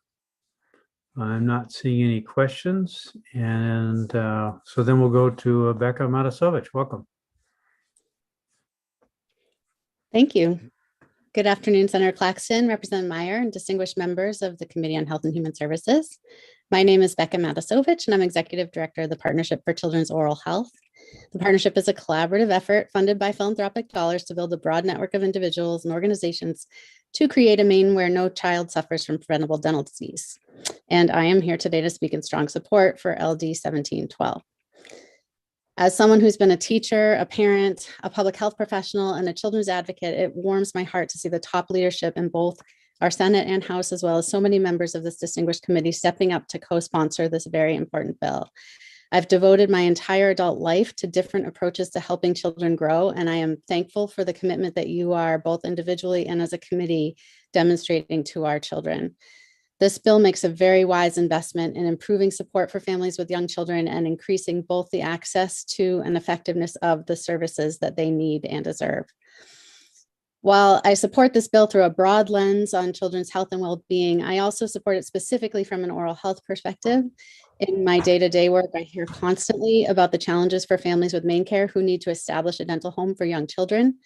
There are resource guides and online searchable databases where you can pull up lists of providers who appear to take main care, but it then takes numerous phone calls to figure out who in the list is actually taking main care currently. Are they taking new patients? Will they see children under 5 or under 3? Can they serve children with special needs or developmental delays? How far out are they scheduling appointments? We have some excellent opportunities this session to address this urgent situation, and I'm very optimistic that we're on the verge of great progress. But we must remember that parents of young children and the various professionals who are trying to help them face a daunting task in trying to do this detective work on their own, since availability is a moving target. Establishing the Help Me Grow system within DHHS would be a much more effective way to address this need and a much more effective and efficient use of our resources. I know that you're hearing much good testimony and support of the First for Me component of LD 1712. And I also want to add my voice to express support for this multifaceted approach to our state's early childhood needs. We've been partnering with many Head Start programs around the state, and I have witnessed firsthand the excellent work that these organizations are doing to meet the holistic educational, health, and developmental needs of their families. Expanding accessibility of this type of holistic early childhood program to more children will be a great step forward for Maine communities. And the benefits will not just assist families with young children. This bill is good for all of us who live in this state. And now is the moment to take this step. Thank you for your support and for considering this important bill. I know there's a lot to say and it's hard in such a short period of time. So I'd be happy to answer questions and bring any other information that I can be helpful with. Thank you for your testimony. Don't see any questions for right now. Next, we'll go to Brittany Foss.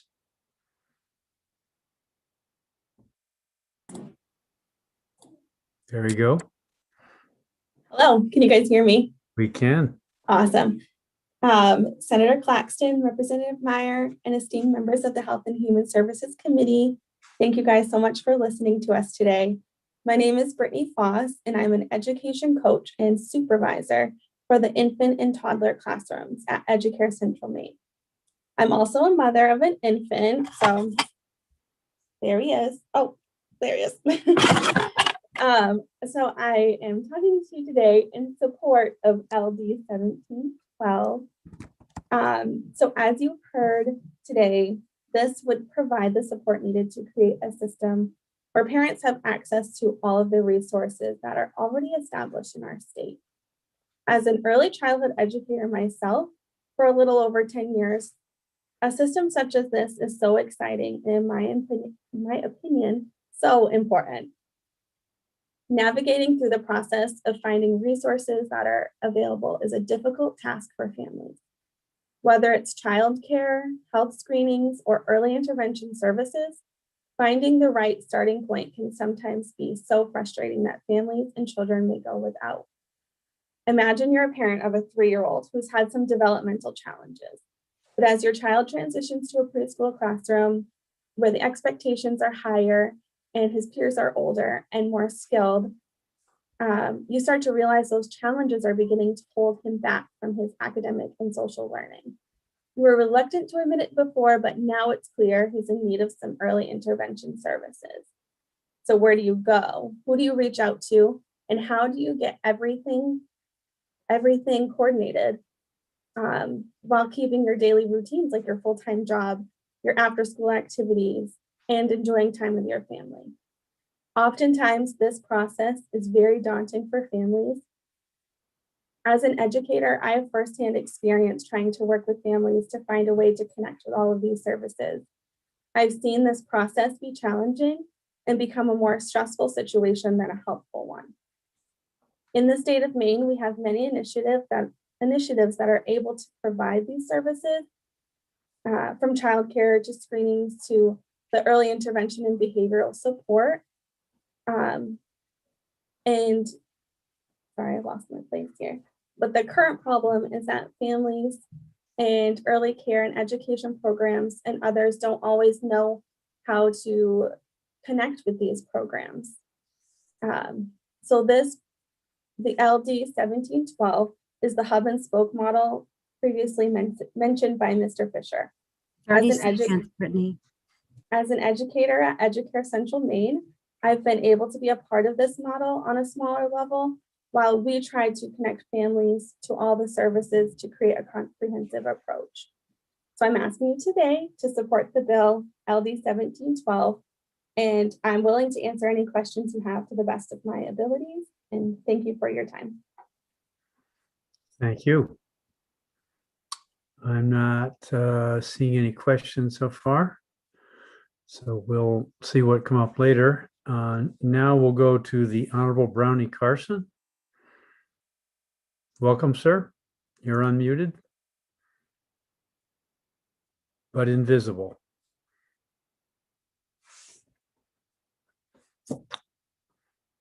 Are you there, Senator Carson?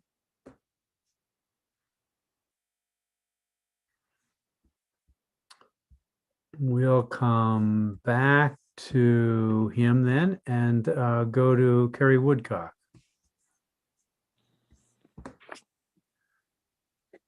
There he is. Okay. Welcome, Senator Carson. How are you doing? I'm well, Senator Claxton. Thank you very much. I'm new to this Zoom stuff. Good afternoon, Senator Claxton, Representative Meyer, and other distinguished members of the Health and Human Services Committee. I'm Brownie Carson, a resident of Harpswell, and I'm delighted to be testifying in support of LD 1712 this afternoon. I would like to particularly focus my comments on the establishment of the Help Me Grow program, which, as was mentioned earlier, is now in place in 28 other states and has clearly demonstrated its value for children in need. Help Me Grow establishes a, quote, no wrong door system to assist families, caregivers, and providers to identify and address the problems of all vulnerable children and their families, and help them gain access to community-based supporters as early as possible. There is every reason to believe that Maine kids in this vulnerable group will directly and substantially benefit from the establishment of a thoughtfully designed and well-executed Help Me Grow program. In 2019, established reports indicated that Maine's had a very poor standing regarding the rate of infants provided with early intervention services for developmental delays. We did some work in this in 2019, establishing or evaluating, I should say, the early intervention, the EPSDT program. And we know that if kids get early access to help and early identification and treatment for problems, it makes all the difference in the world. In fact, it can make the difference between a child's having, as he or she grows up, the opportunity for an independent, productive life, or one of dependence and long-term reliance on state and federal programs. This legislature directed by passage of LD 1635 in 2019 that Maine state government, in cooperation with NGOs and others serving children, assess the availability of early screening, diagnosis, and treatment. The strongest and clearest recommendation emerging in December of 2019 from that assessment was establishment of an Help Me Grow program for Maine.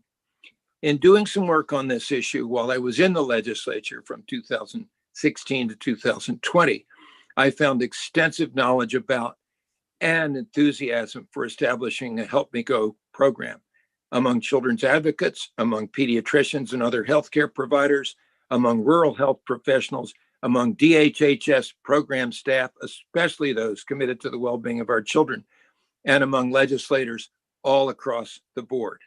This is not in any way, shape, or form a partisan issue. Let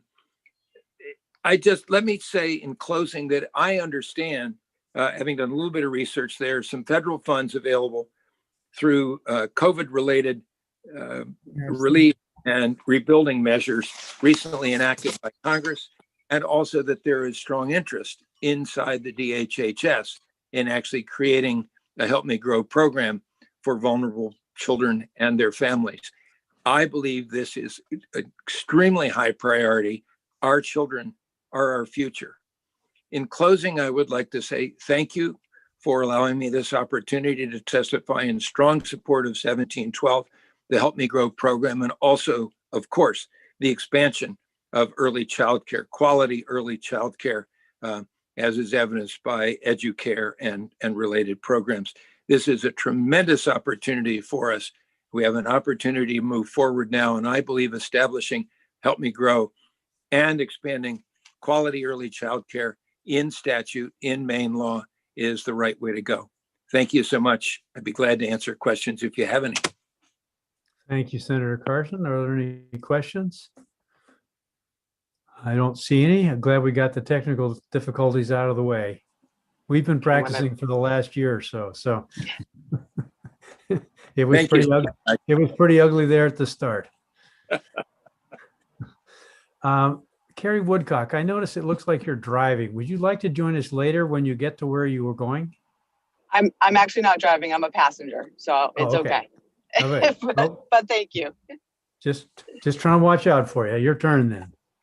Thank you. Senator Claxton, Representative Meyer, and honorable members of the Health and Human Services Committee. My name is Carrie Woodcock. I'm the parent of 2 children with special needs and the executive director for Maine Parent Federation, the federally funded Parent Training and Information Center, Family to Family Health Information Center, and the statewide Family Network. We assist families of children with disabilities and special healthcare needs to navigate all systems of care. I am submitting this testimony in support of LD 1712, an act to support children's healthy development and school success. For families of children with special healthcare needs and disabilities, the network of systems of care which need to be navigated are confusing, time-consuming, and completely overwhelming. When a family first receives a diagnosis, most times even the professional providing the diagnosis is not informed about what's available and the process to retain services. This leaves families completely on their own to not only deal with the grief of what can be a devastating diagnosis, but also to get in place the necessary interventions for their child. Too often I hear from families that they wish they knew about our agency years prior to getting connected. Parents become the care coordinators for a system they know nothing about. I know this because I have a 14-year-old daughter with Down syndrome, and I have personally navigated all the systems of care on my own. It has taken me the better part of those 14 years to learn the system, and I am still learning every day. It is also a full-time job in order to ensure that she has every available resource. There is no doubt that providing early intervention increases positive outcomes for all children with special healthcare needs and disabilities. Help Me Grow is designed to provide an initial entry point into all systems of care when a diagnosis is made. Families will be able to speak to an individual who has been trained specifically on the available early intervention systems in our state. In addition, Help Me Grow will have the ability to provide warm handoffs to the necessary agencies and support to improve the ability for families to get connected. Finally, Help Me Grow will also have the ability to follow up with the family to ensure they were able to get connected and see if they need additional assistance. When families become connected, services become more available and outcomes improve. The implementation of Help Me Grow will be the beginning of a true care coordination for families of children with special healthcare needs and disabilities in our state.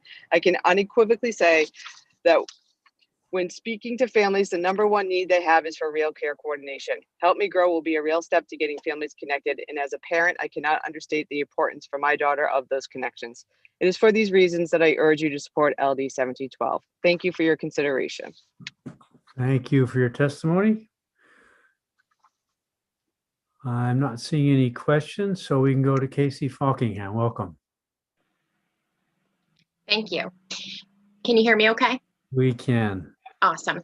Dear Senator Claxton, Representative Meyer, and members of the Joint Standing Committee on Health and Human Services. My name is Casey Falkingham. I grew up in Aroostook County and I currently reside here in Hamden.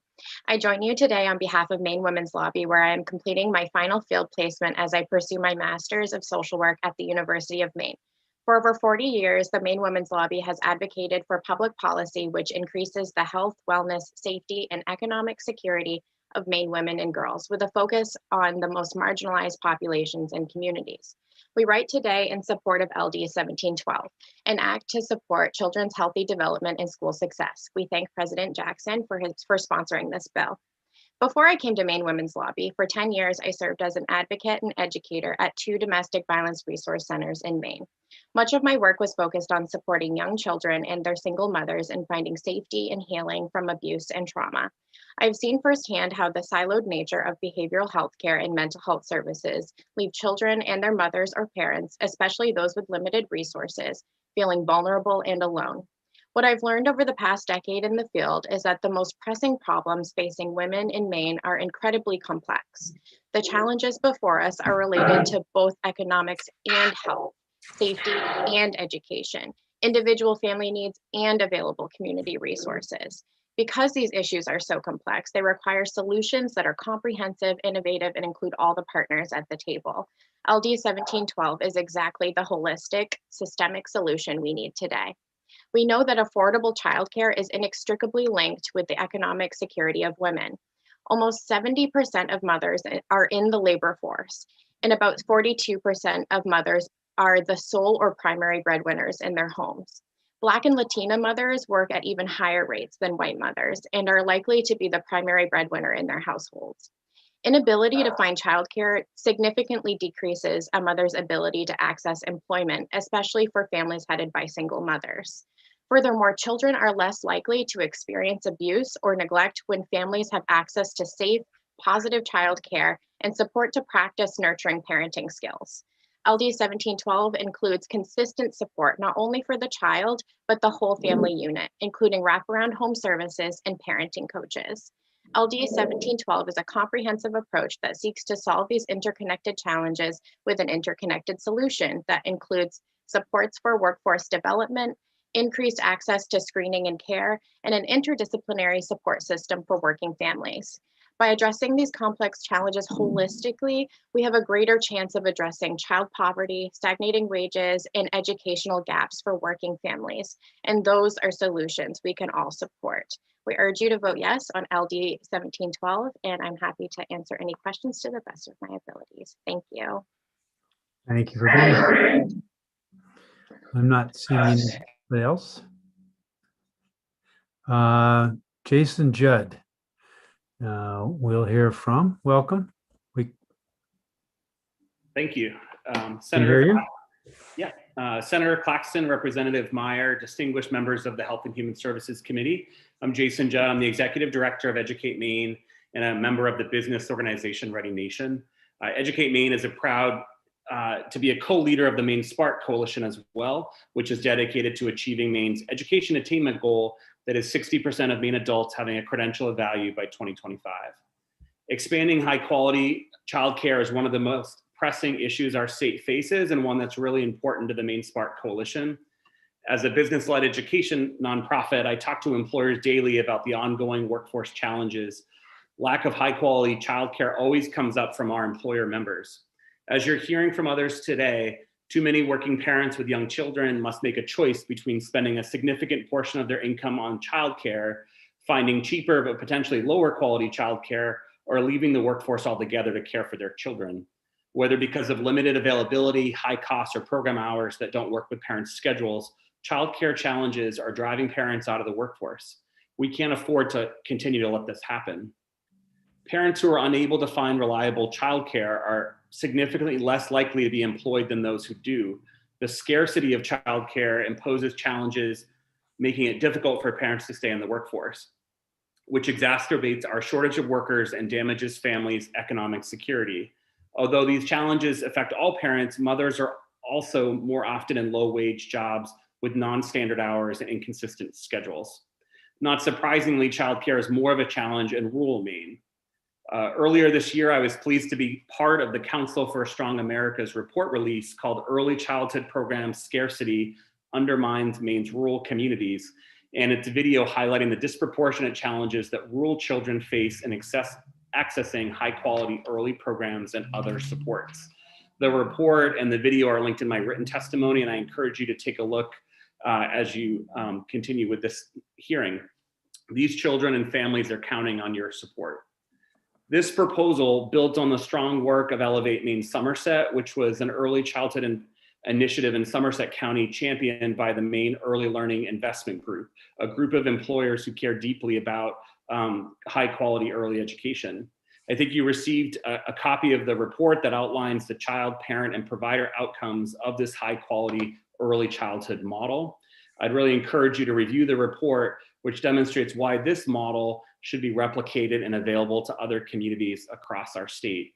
I urge you to support this bill unanimously and would be happy to answer any questions that committee members have. And I appreciate your time. Thank you I love it when I don't have to interrupt. for your testimony and being here. So let's go to, I don't see any questions. So let's go to Donna Kelly. Oh, there is a question from Representative Perry. Thank you. Yes, you referred to, I can't remember the name of the report. I saw the title of it in your testimony. How do we access that? I can make sure, I can send the report to the committee clerk and make sure it's available if it wasn't part of the prep materials specifically. I think the link is live in my testimony, but if it's not clickable, we'll make sure you folks have it so you can review. So I believe it was included with Senator Jackson's email that we received earlier today. Great. It was one of the attachments. Great. Okay, thank you. All right. Thanks for being here. Now we can go to hear from Donna Kelly. Welcome. Good afternoon, Senator Claxton, Representative Meyer, ladies and gentlemen of the Joint Committee on Health and Human Services. I'm Donna Kelly, President and CEO of Waldo Community Action Partners and the incoming President of Maine Community Action Partnership. And we are in support of LD 1712, an act to support children's healthy development and school success. For more than 50 years, Community Action has served as a dynamic and community-based force to address the causes and conditions of poverty throughout Maine and the country. Our 10 community action agencies deliver programs and services for people of low to moderate income, including Home Energy Assistance Program, HEAP, Workforce Development, and currently rent relief programming, Head Start, Early Head Start, childcare, and more. This bill will allow families to access programs they cannot if they make just above the federal poverty level. In other words, a family of three in Maine making minimum wage of $12 an hour and working full-time makes more than $21,720, too much to qualify for Head Start. But many families could benefit from our programs and deserve equal access. This bill will help us to create a comprehensive system of services with the common goal to support the optimal healthy development of every child in Maine. This system is possible to Maine's children, and Maine's children deserve a community approach. This program does not mean we will add more children to Head Start. It means we can help families with all the other services that we offer, including financial literacy, job training, weatherization, heating assistance, and in some cases, housing, nutrition, and savings match programs. Those programs are available, but too many families do not know about them, or without a warm handoff from a trusted provider, they would worry about the stigma or othering. All Maine families and children deserve the best early education available in our communities. Children do not live in a vacuum. Parents need support too in order to be present at work and not worry about their children. Parents deserve support and to have a safe, warm home for their children with nutritious food, adequate sleep, and a chance to learn well early. So children at risk for not doing well in school have a much better chance at school success. If the current pandemic has taught us nothing else, we know that quality, affordable childcare is not a luxury or an add-on. It is a necessity for our working families. This is a model that works, and we know that. The Elevate Maine pilot can and should be offered to other communities in Maine. Our Head Start programs commit to building early Head Start community childcare partnerships, to being a part of our community partnership approach, and also pursuing Head Start funding for this purpose. I want what other children in Maine and Skowhegan have been available to be available for my children and families in Belfast and across Waldo, Lincoln, Knox, Sagadahoc counties as well. 30 seconds, Donna. First, for me, allows us to use these programs that we have built better and stronger lives in our communities. Thank you for your time and consideration of LD 1712, and I'm happy to consider any questions that you have. Thank you for your testimony. I'm not seeing any questions. So we'll go to Heather Martin. Hi, thank you, Senator Claxton, Representative Meyer, and distinguished members of the Health and Human Services Committee. My name is Heather Martin, and I am testifying in support today of LD 1712 on behalf of the Maine Association for the Education of Young Children. I've been an early childhood educator for 19 years, so I just want to talk a little personally about what it's like to try to access resources for families. And as someone who is pretty well connected in the field to a lot of resources, how challenging it is at times. I've had children who have lost parents while in my program and trying to provide resources for those families dealing with grief and death and dying. I've had children who have been newly diagnosed with diabetes while in my program and trying to help families navigate that. And just hearing their personal stories. It is not an easy system for any type of support for your child. So this bill aims to improve children's healthy development and outcomes through the coordination of the resources and programming that is available for children and families. And it's not that we don't have programming available, it's just the access to these programming and supports are very difficult for families. Acquiring access to childcare, early intervention, healthcare, and child developmental resources can be taxing for even the most well-resourced families. And you've heard a few examples of that today, that people who are well-connected struggle to navigate this system. So the multiple avenues that can often be taken to access different types of programming and support often leave families lost in the shuffle. And unfortunately, valuable opportunities are missed for their children. I want to tell a little story about Hillary, who I met this year through a early childhood leadership program. And Hillary is in her first year of being an ELL teacher at a school in Lewiston. She's a single mother and she has a daughter who's 4. And she joined this program because she wanted to learn how to advocate better for her ELL families. However, throughout this process, she learned so much and wished she had learned all this as her child was younger. Because what she found out is while she was going through her own struggles accessing childcare and trying to do the best she can as a single mom, she did not even know a subsidy program existed.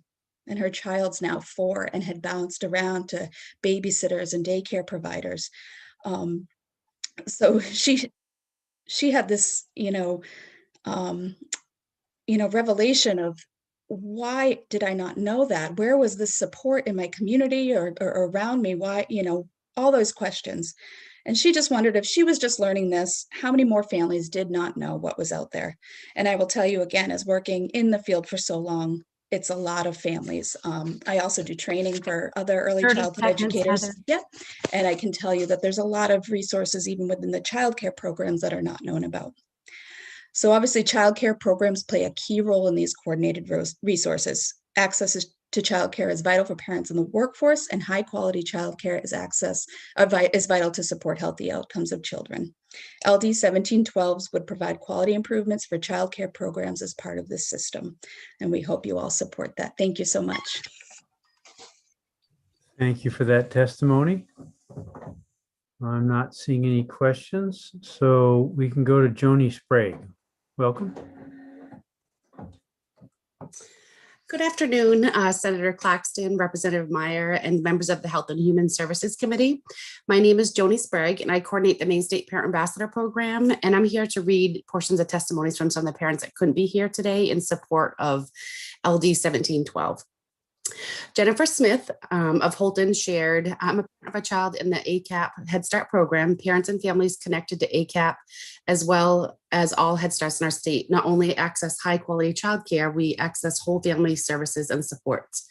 I support LD 1712 because I want families to be connected to a hub of support the way mine has been. I want all children to have access to high quality childcare. Families and children can get lost in the shuffle, and when they don't know about resources and services, and when there's no central information system, and when they don't have a point of contact, help them and troubleshoot. Too often, children don't get connected to services they need at an early age, when the benefit of those services is the greatest. Caitlin of Skowhegan wrote that she is in support of LD 1712. It's extremely important for all of Maine. The bill will not only help Maine families, but Maine businesses as well by providing quality care for children and families, allowing our workforce to stay within our state. We know that 70% of our children in our state are under 6, have both parents in the workforce. If they don't have quality care, they can't focus on work. This bill will give Maine programs the necessary funds to support further support Maine families. The programs that my children have attended, North Elementary Pre-Kindergarten and Skowhegan Early Head Start, have supported not only my children, but myself as well. These programs have not only shown me that I can lead, but they have taught me how to lead not just in our programs, but in my community as well. The programs this bill will support have helped me with resources to find and maintain housing and to achieve my family and life goals. Jolene of Winslow compares the experiences of her 2 children. She states that her family did not qualify for public early childhood services with all 4 of her children. They were fortunate enough that their youngest was accepted into the preschool slot at Educare. Because of the holistic approach, we found out through screenings that every child received that she has visual deficits, that were not picked up on at home or at her wellness visits, and now wears glasses. Because of that exposure to quality educational curriculum, we were then flagged that Cora's learning style wasn't like her typically developing peers. As a kindergarten student, because I had the data from her preschool, I was equipped to advocate for my child for early screenings. It was determined that Cora is dyslexic and has auditory processing disorder. 30 seconds, Joni. Okay, so they were able to catch these abnormalities, and she knows that the early intervention is helpful because her 13-year-old, whom they did not catch, is now in 7th grade and is still behind. So these parents are in strong support of LD 1712, growing a system that is coordinated in communities, fueled by local relationships, and built to best serve the needs of them and their children. Thank you for listening. Their experiences, and would like to see this bill move forward. Thank you.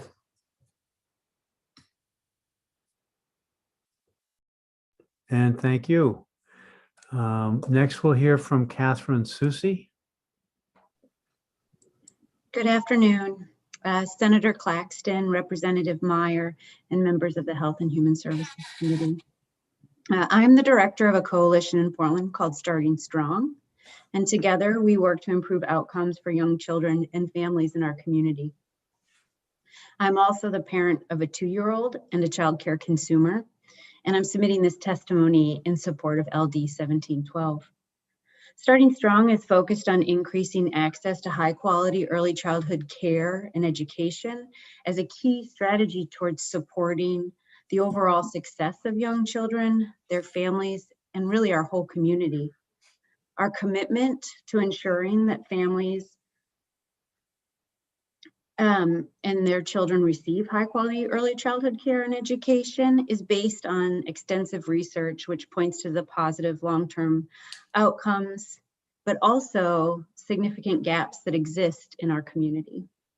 Despite our efforts, there are inequities for children and families in Greater Portland, and data indicates that our early childhood system does not serve children from low-income families, nor children from linguistically and culturally diverse families with the same high quality formal early childhood care and education proportionally to their other populations. At Starting Strong, we regularly hear from both parents and providers who are desperate for a better way. Thankfully, LD 1712 would enable local communities the opportunity to address this need. As a parent, this matter touches very close to home. Like so many other families, our family struggled to find quality, affordable childcare, not once, but twice in as many years. And while the work I do has allowed me a lot of insight, understandings, and certainly privileges, it's still been a difficult and stressful journey.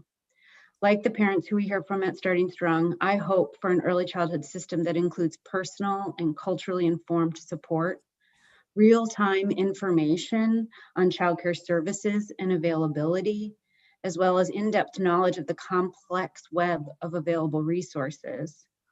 A one-stop shop, if you will, where anyone can learn more about childcare wait lists and quality, subsidy programs, as well as other supports and services for young children. LD 1712 encompasses this vision and more. In this day and age, when most families need 2 incomes to survive and our economy needs every worker we have, it just 30 seems seconds, Catherine. Thank you. It just seems logical to publicly invest in Maine's childcare system now and into the future. Communities are stronger when early childhood systems work together to promote children's optimal, healthy development. Thank you for your time, and thank you to Senate President Jackson for bringing forth this bill, and we hope you will support it. Thank you for being here. I don't see any questions, so now we can hear from Lori Moses. Good afternoon.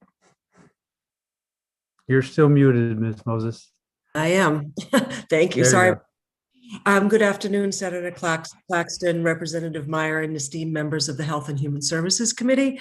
I'm Lori Moses, and I'm the Executive Director of Catherine Morrill Day Nursery, a nationally accredited childcare center in Portland, serving infants, toddlers, and preschoolers, including an on-site public pre-K partnership classroom. And I'm here today to speak in support of LD 1712. Supporting a childcare system makes good business sense and is vital for Maine's economic survival. Maine's working parents are struggling to find and pay for quality childcare, and our qualified early educator workforce is shrinking. I've never had a tougher time hiring teachers who are quality, who have educational background. The result is not good for our young children who may spend their formative brain development years in inadequate situations. There are several longitudinal studies that prove that children enrolled in quality programs yields better societal outcomes than children who've been in mediocre or inferior quality programs. The key to success in these quality programs is that they offer comprehensive services. This bill is modeled after a very successful early Head Start childcare partnership, which has components such as developmental screening, family and community outreach, child physical and mental health. As you know, Maine is at a point where there are more deaths than births, and many industries are struggling to find workers. Many childcare programs can't enroll additional children because they can't find and keep staff, and that's before the pandemic. The lack of workforce affects all industries and is exacerbated because 2/3 of Maine children under age 6 have all parents in the workforce. Without a solid childcare system, the lack of skilled workers will continue to be a challenge for us to meet the demands of the 21st century jobs. We need every child to reach his or her potential so that they can stay and work in Maine. Having a top-notch childcare system can assist to this end. LD 1712 takes a community-based approach to improving access to quality early care and education. It addresses the needs of families, children, and early educators, resulting in a stronger economy now and in the future. LD 1712 is designed to support state coordination and local solutions that will ensure success. And I'm reminded of Maine Public Radio's deep dive series into childcare in 2019. And what stuck out for me was the couple who moved to Maine from the West Coast. For over a year, they struggled to find childcare that they were comfortable with, so that 30 mom. seconds, Lori. Thank you. Mom stayed out of the workforce, and she said if she had known how difficult it is, she wouldn't have moved to Maine, and that is not a good message. In closing, I want to make sure you understand that to look at the entire age group of children birth to 5, not just through public pre-K expansion. If I say one thing, school readiness begins at birth. And so I really want to emphasize that, appreciate Senator Jackson for making Maine's children and families a priority, not only in words, but in deeds. And I hope that you will support LD 1712. Thank you. Thank you. I see we've been joined by Senator Baldacci. Do you care to introduce yourself, sir? Thank you, Mr. Chairman. I'm Joe Baldacci. I represent State Senate District 9, which is the city of Bangor and the town of Herman. Thank you very much. And I have to admit to having lost track. Did we give Representative Griffin a chance to introduce herself this morning? That was a while ago.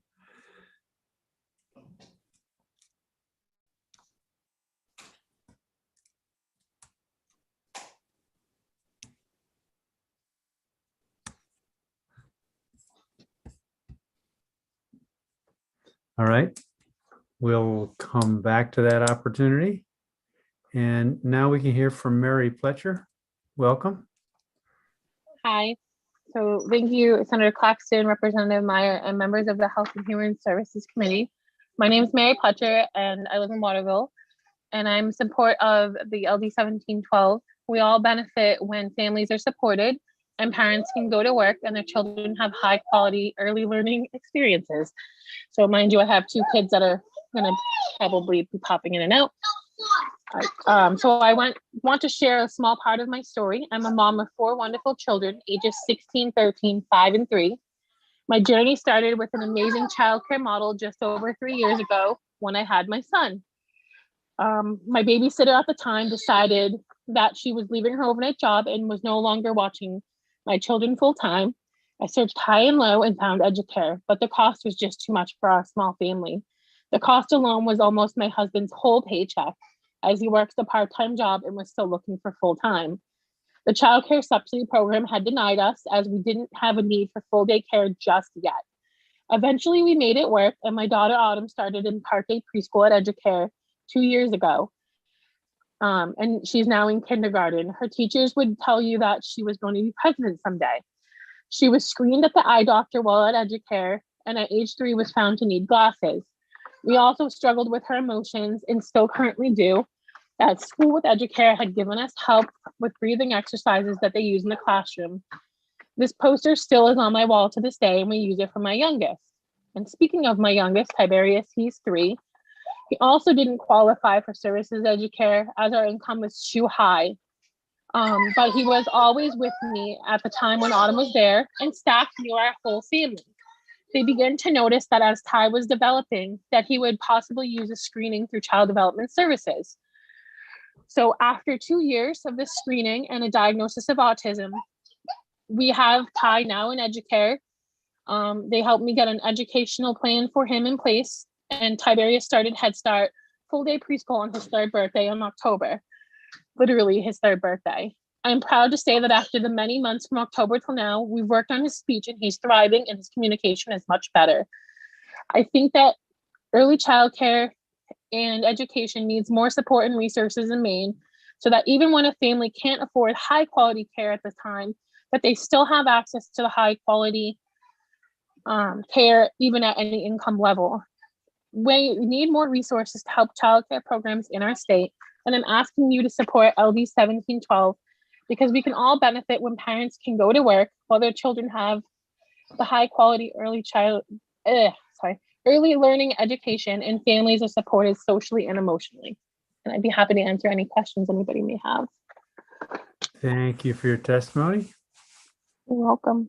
Good luck with those kids. Oh, Thanks yeah. for bringing them. Thanks for bringing them. We've had other yeah, I'm kids join home. us. We've had Yeah, other they're- kids join us.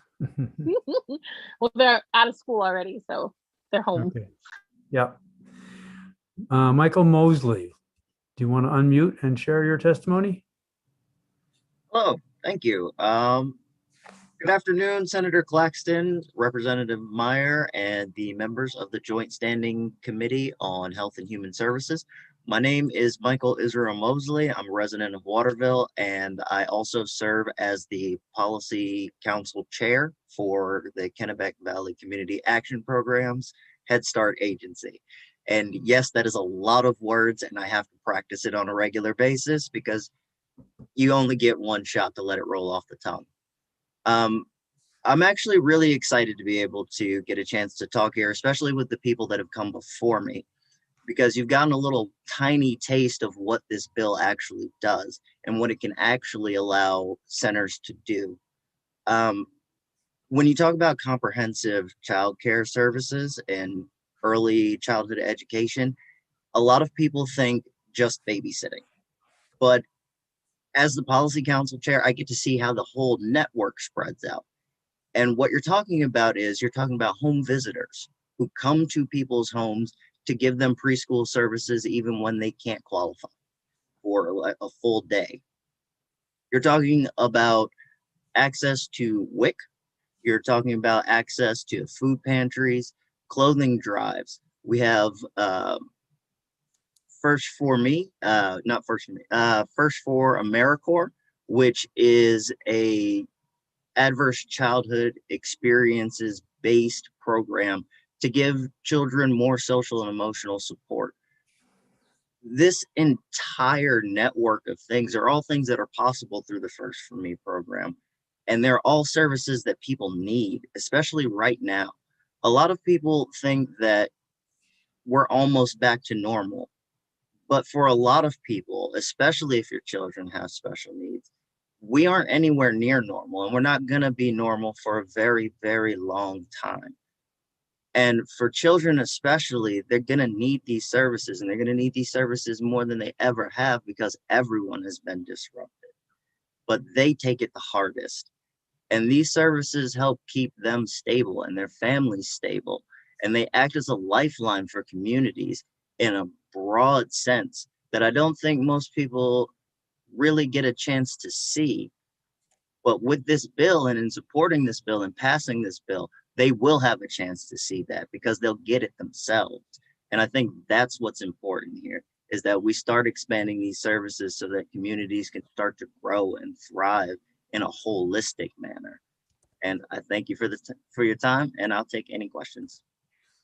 Thank you for your testimony. I think now we will go to Peter Lindsay. If you would unmute and join us, sir.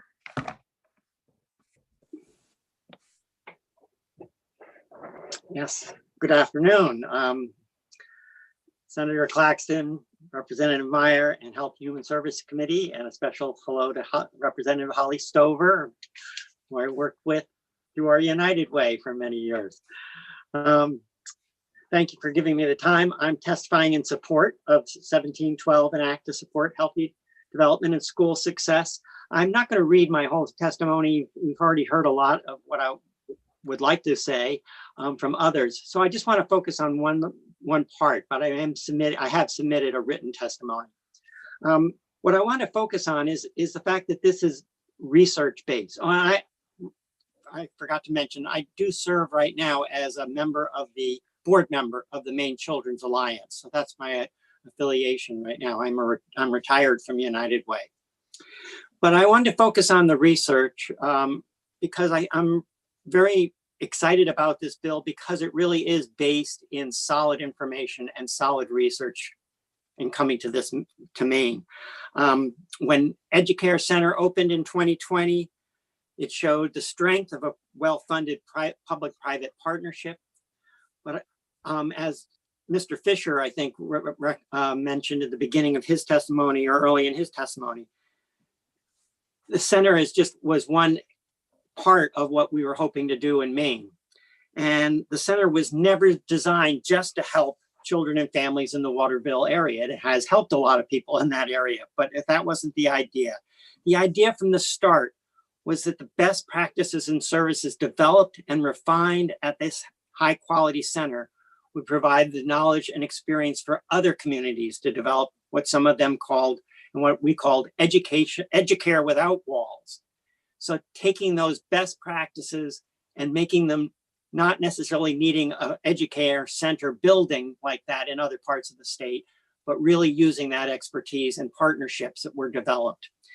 And that's what Mr. Fisher was talking about and others in the Skowhegan area, is that model was then used in the Skowhegan area to replicate these best practices.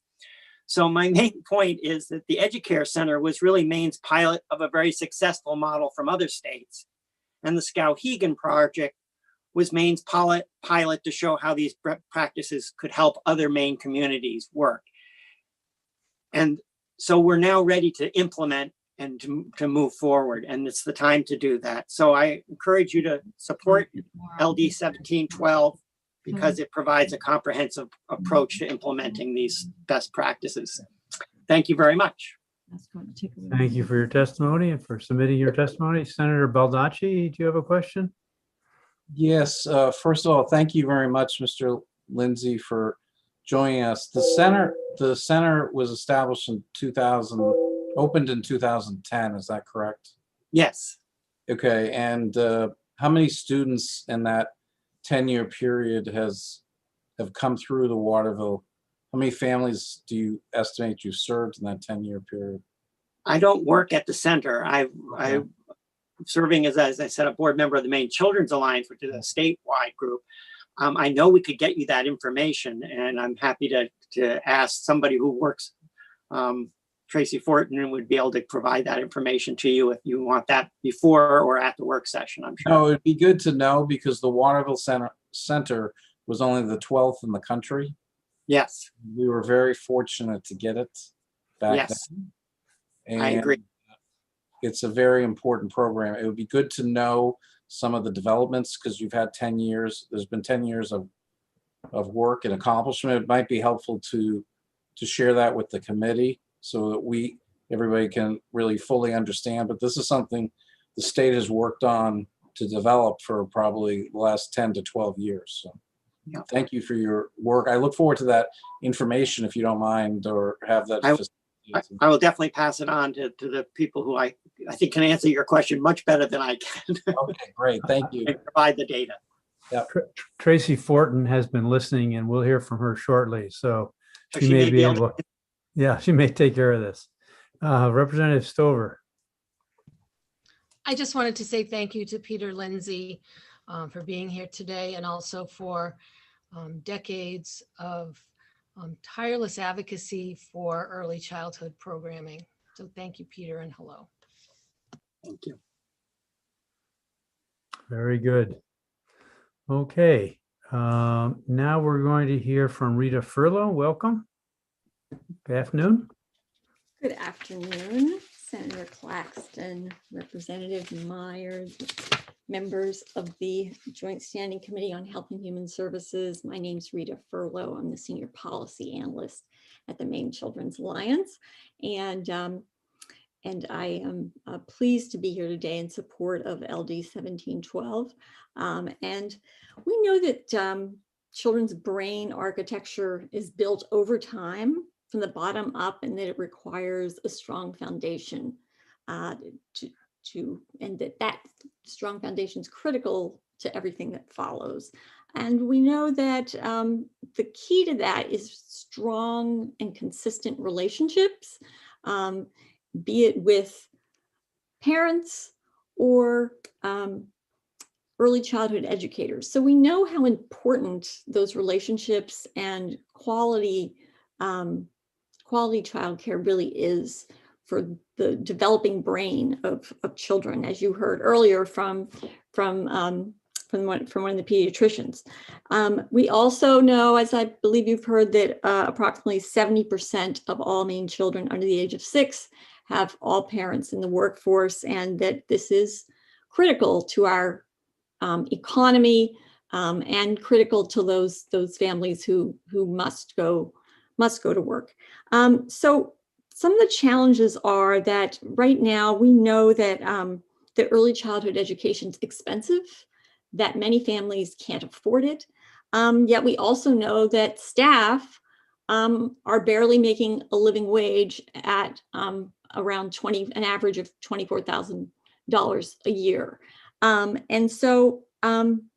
we also know that the locations where families are taking their children aren't always necessarily quality facilities. So how do we deal with those three sort of critical issues and problems relating to childcare? And what are some of the issues? One of the issues is caring for infants is very, very expensive, particularly compared to caring for a 4-year-old. Consequently, many providers just choose not to care for infants because they simply can't afford it. And they know they can't charge families what it actually costs. So therefore, you hear about wait lists of literally 50, 100 children in terms of people being able to access care. 30 seconds, Rita. Okay. And we also know that that programs actually end up relying on those 4-year-old programs to financially make things work. We see this model as a way to help scale up a program that has been successful. It is a a public-private partnership, as you heard earlier from Honorable former Representative Fisher, that the business community has been involved in helping to develop this model. We firmly believe that this should be expanded to other communities.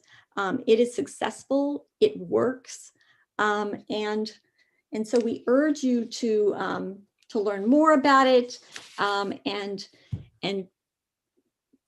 please support this this program that, again, is based on research, based on evidence, and also has seen significant results for both children and the staff, who have seen increased salaries and increased results for children. So thank you very much. And thank you. Any questions? I'm not seeing any questions, so we can hear from Sarah LaValle. Good afternoon. Hi, everyone. Can you hear me okay? We can. Great. Well, hi, Senator Claxton, Representative Meyer, and distinguished members of the Health and Human Services Committee. My name is Sarah LaValle, and I live in Vassalboro, and I work as the Program Director for Early Head Start at the Kennebec Valley Community Action Program, or KVCAP. And my program serves as the model for this proposed legislation. I have lived in Maine all of my life, and I have dedicated my career to supporting our youngest Mainers to achieve their fullest potential.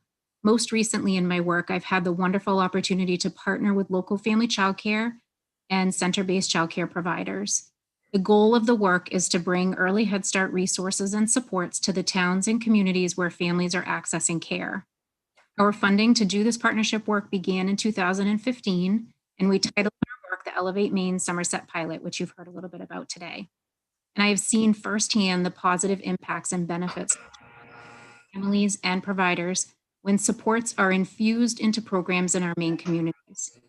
I also play a facilitative role for the National Educare Learning Network, bringing together other professionals who are implementing partnership models like ours across the country.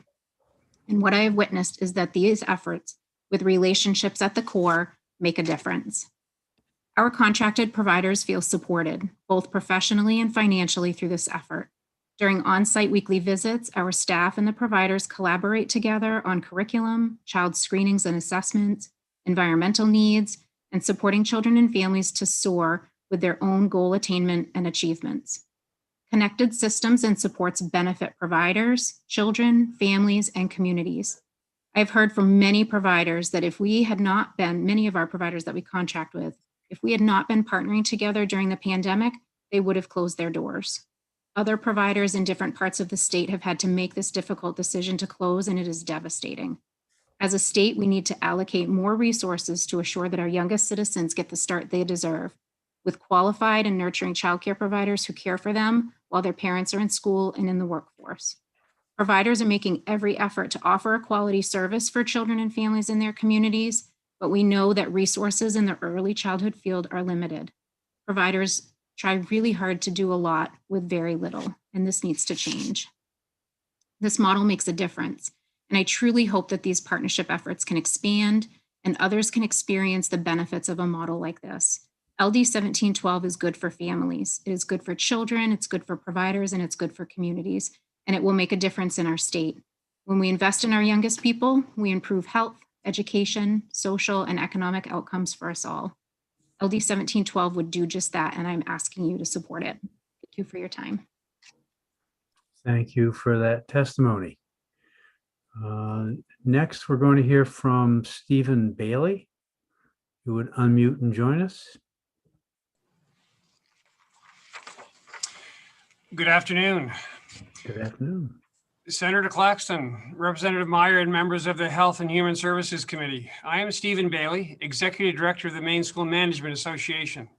I'm testifying today on behalf of the Maine School Boards Association and the Maine School Superintendents Association on LD 1712. The school boards support the bill, and the superintendents are testifying today neither for nor against. Both groups support and understand the importance of early childhood learning and interventions and the critical role they play in a child's success in kindergarten through grade 12 and beyond. It is a time when children learn to interact with each other and develop social and emotional skills that will affect them throughout their life. It is clear to us as public school leaders that early learning affects a child's ability to thrive in school, which is why we have supported 4-year-old programs where feasible in our public school districts. The greatest constraint has been space and staffing. We have visited Educare in Waterville and have nothing but praise for its services and facilities, but recognize that model is not replicable everywhere. This bill is based on a successful program in Skowhegan that doesn't focus on a single facility, but rather creates a community network of support for children and their families. It proves the idiom, it takes a village. We applaud the focus is not just on children, but also on parents. Both the Educare model and Skowhegan's program understand the importance of teaching and supporting adults, not only in their role as caregivers to their children, but in their own aspirations to better themselves and by extension, their families. This model also involves people in the community. It provides a network to knit together service providers, be they childcare facilities, physical and mental health providers, churches, or our public schools. This model has been described as a little hard to define because it is more of a coalition than a structure. It is dependent on strong community leaders, and the implementation will be different depending upon the community. The bill calls for pilot projects, and that is appropriate given the organic nature of this model. We see the number of pilots proposed is now at 5, and that is more realistic given the required funding. What we need to understand is how we measure success, replicate best practices, and make the funding sustainable. We urge the support of 1712, and I'd be glad to take any questions. Thank you for your testimony. Did you submit the printed version of that electronically? Yes, I believe we did. Good, great, okay. Next, we'll hear from Sumaki Andros. Good afternoon, Senator Claxton, Representative Meyer, and distinguished members of the Health and Human Services Committee. My name is Sumaki Andrews, and I live in Dover Foxcroft, and I must say it's lovely to see so many familiar faces sitting there. It's nice to see you. And I want to thank you first for your service to the people of Maine, and particularly to our children and our vulnerable populations. You have continued to forge forward during these very difficult times, and I know it hasn't been easy, and it won't be easy until we get to the other side of this. So I have submitted written testimony, and you heard me 2 years ago speak in front of you about my involvement with Help Me Grow and some of these quality enhancements that you're now considering in LD 1712, and I encourage you to support this bill. I want to talk about the impact of the pandemic for a moment from my perspective in rural Piscataquis County. I facilitate a local coalition that's multi-sector. We have about 74 members in this coalition, all volunteers, many of whom volunteer within the scope of their work. And over the pandemic, in addition to doing some of our other work on substance use disorder, advancing early childhood, and working on prevention of child abuse and neglect, we also convened and continue to facilitate our ongoing regional COVID response team that meets every other week now. And during the last year, we have helped to make access to food and fuel for families throughout our region. We've coordinated with the hospital and healthcare systems, vaccine clinics, and most recently getting into the public schools to provide vaccines to 16 and above. And we've also provided access to crisis services. And understand now how little information families up in rural Maine have access to, in part because of difficulties with broadband, but also just lack of digital skill, and most importantly, time. We have about 64% of our total working force who are considered and have been considered as essential employees. 32% of those families work more than 2 jobs. So childcare is incredibly important to them. And the story I want to share is a story from 2 school districts where we have 2 students, and this is not unique to us, nor are these the only 2 kids who are having to fulfill this role, but they are home not participating in school because they're caring for younger sibs because their parents have to go to work. And so we have a lot to think about in terms of a whole family constellation when we think about growing and accessing quality care for families and young children, but also giving them information in a timely way. Oh, I was hoping I wasn't going to get that, Senator. I'm sorry. That's all right. Thank you. But I want to thank you for your time and for listening to me. And I am available to answer questions. And if I can, I will be at the work session. But you have learned people all over the place here today. So I think you're fine. Thank you so much. Thank you for being here. Next, we're going to hear from Tara Williams. Can you hear me okay? We can. All right. Good afternoon, Senator Claxton, Representative Meyer, and distinguished members of Health and Human Services. My name is Tara Williams. I'm the Executive Director of the Maine Association for the Education of Young Children. Although I did not write testimony today because I'm going to use my time to lift up the voices of some of the parents, educators, and providers who couldn't come today and who submitted written testimony to you. So one of those is Jen Dowdy. She writes to you from her home in Washington County about living in an area of the state that sometimes has a somewhat scarce environment of resources for parents with young children, and that having a lack of resources can put parents in predicaments. They end up being in situations that perpetuate cycles of poverty, and this increases risk factors for children that will continue to live in unhealthy situations.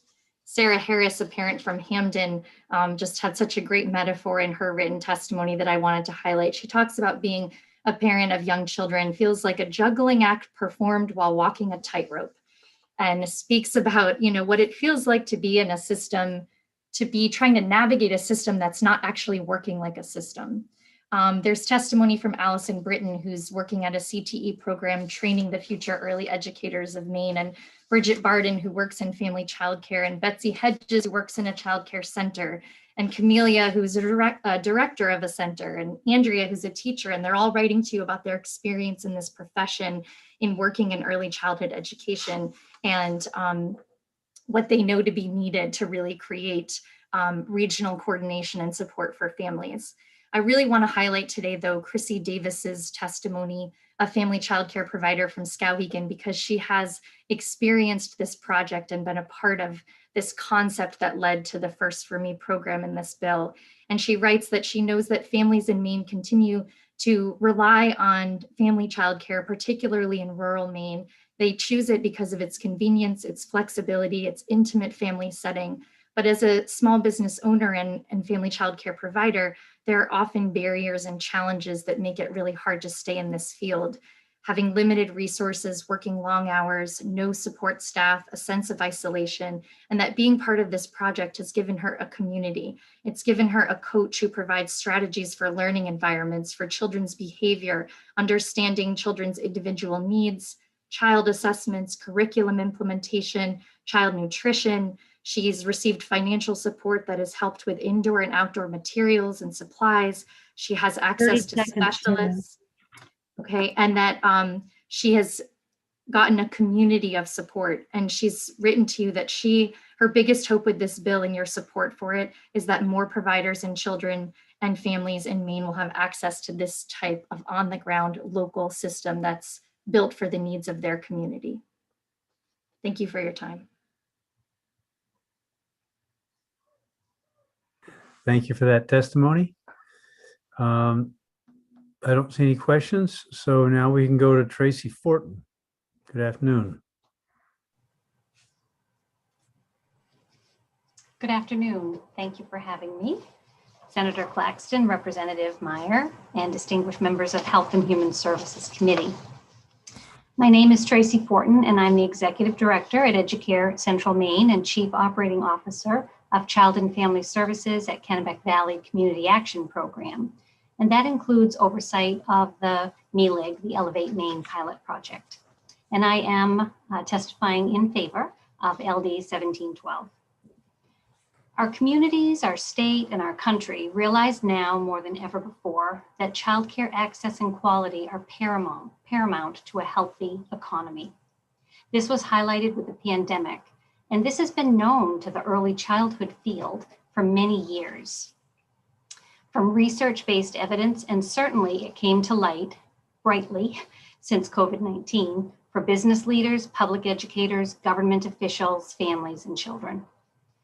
Since research informed us of children's brain development with the greatest synapse for learning capacity initiated prior to age 3, adverse childhood experiences, right, ACEs, and the long-term impact on children's development and social emotional well-being, and intensive parent engagement for a whole family approach for positive and lasting outcomes, early childhood programs have continued to advocate for supports to increase childcare quality and access and recognize that it takes a village.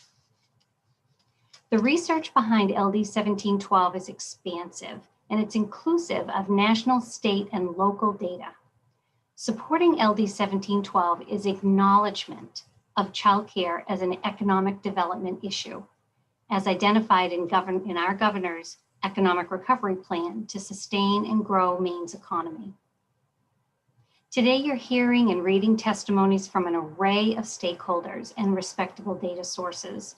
Years of study points us towards strengthening comprehensive services for children and families. We need to intentionally grow Maine's childcare. We have the data, we have the model, and we have the desire of cross-sector professionals, including community providers, ready to embrace this opportunity. The Maine Early Learning Investment Group formed and responded to the childcare access and quality need with funding to assure coaching and evaluation of a pilot model in a high-need rural community, Skowhegan, Maine. And the success of this effort includes blended and braided funding sources and partnerships that have proven positive outcomes and are sustainable now beyond the initial private investment. 30 seconds, Tracy. Thank you. So Educare's Learning Hub, Head Start, providers, Maine Roads to Quality, state childcare subsidy systems, parent ambassadors, businesses, they all have a role. LD 1712 outlines the tenets of a partnership model to support community childcare providers in their business and connect systems, including funding streams. We collectively are ready. Expanding the model to other ready communities in Maine is a positive step to meet multiple state goals. What an opportunity Maine has, and I urge you to vote in favor of LD, 1712, and I'm happy to take any questions. Thank you for testifying. Thank you for hanging in there. Getting to your chance. Would you like me to give you a little numbers information from the question that came before? If it's quick numbers, that'd be great. Okay, I can just share quickly from one of our 10-year reports. We indicated that we have served over 2,500 children and families in our 10 years. We do enroll 216 children at one time, but of course, some of those children, you want continuity of service, so they continue year over year. So depending when they begin, some have 5 years of service and some have shorter.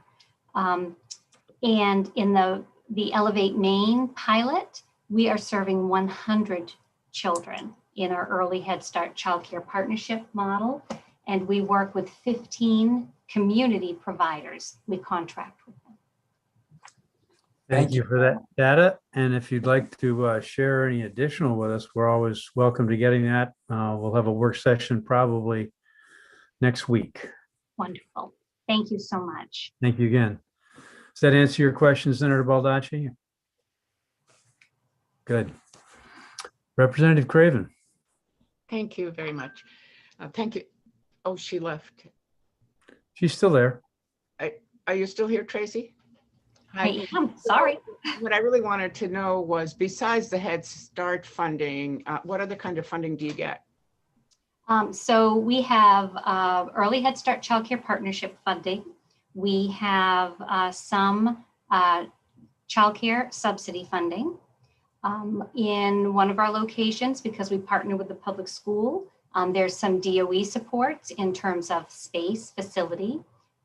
in that way. So it's a real blending and braiding of what is available. We receive a lot of, we're able to extend a great deal of our professional development through the National Educare Learning Network for our coaching model. And that training to train our coaches, really we have to attribute much of that to the National Educare model. Thank you very much. You're welcome. Okay, thank you again. Before we go on, we have somebody who wants to testify against and a couple who are neither for nor against. If you had planned to testify in support, could you please put up your electronic hand if you're one of the attendees who hasn't had a chance yet? And we will recognize you. Representative Craven, did you want to testify? Is your hand still up? Sorry. I don't see any hands going up, so we will move to those who are testifying against, and that would be Dr. Landry. We'll get him in here, and he can offer his testimony. He should be here shortly. Senator Claxton. I did see a hand just went up. Thank you, Carrie. Dr. Landry, hang on a minute. We have been joined by Megan Harris. Welcome. As soon as you're unmuted, we'll hear your testimony. Sorry, here I am. Senator Claxton, Representative Meyer, distinguished members of the Health and Human Services Committee, thank you for the opportunity to speak with you today in support of this important proposal. My name is Morgan Harris, and I am a family child care provider in Fairfield, and I am partnered with the Elevate Maine program. Before starting my family childcare, I was a public school teacher, and when I started to search for childcare options for my first child, I was not expecting to encounter the struggle that I did. I would call daycare after daycare and just be put on wait lists, so it didn't take me long to realize that we would not find the high quality childcare we were looking for in time for me to return to work the following school year. Luckily, we had some extra space and in our home and some savings to invest in converting it. So I decided to respond to this need in our community and create the quality childcare that we needed but could not find. We started to fill slots before we were even open for business. And within a few weeks of opening, all of the available slots were full. I hired another teacher to increase my enrollment capacity, and all of those slots were soon full again. I'm in my 6th year of operating my childcare, and I have always had an extensive wait list and new phone calls for care come in all the time. I feel so fortunate to have partnered with Elevate Maine as early as I did, which was basically at the same time that I opened my business. As I got started, my coach helped me to set goals for myself and my business, explore curriculums, and implement research-based methods such as conscious discipline. Financial support from the Elevate Maine program has allowed me to hire extra staff to go above and beyond the minimum requirements for licensing ratios, create a natural playground, improve my indoor childcare space, and purchase items such as toys and equipment, which are all things that would not have been easy or even possible to do on my own budget. Beyond the startup and financial supports, my coach visits my program weekly to check in with me and the children in my program. I really cherish those visits because they allow me to receive weekly support in so many areas, including curriculum, child observations, and any child or family struggles that arise. The unique part about this partnership is that it not only supports the provider and the child, but the entire family. My team and I are doing really important work, and being partnered with Elevate Maine has made that work both a little bit easier and a lot more effective. If anyone is interested in learning more and seeing this model in action, I welcome you to visit us or another Elevate Maine provider. We're proud of the work we do, and we're happy to show it off. Thank you for your time. And thank you for that perspective. I don't see other hands going up for people who would like to testify who haven't already.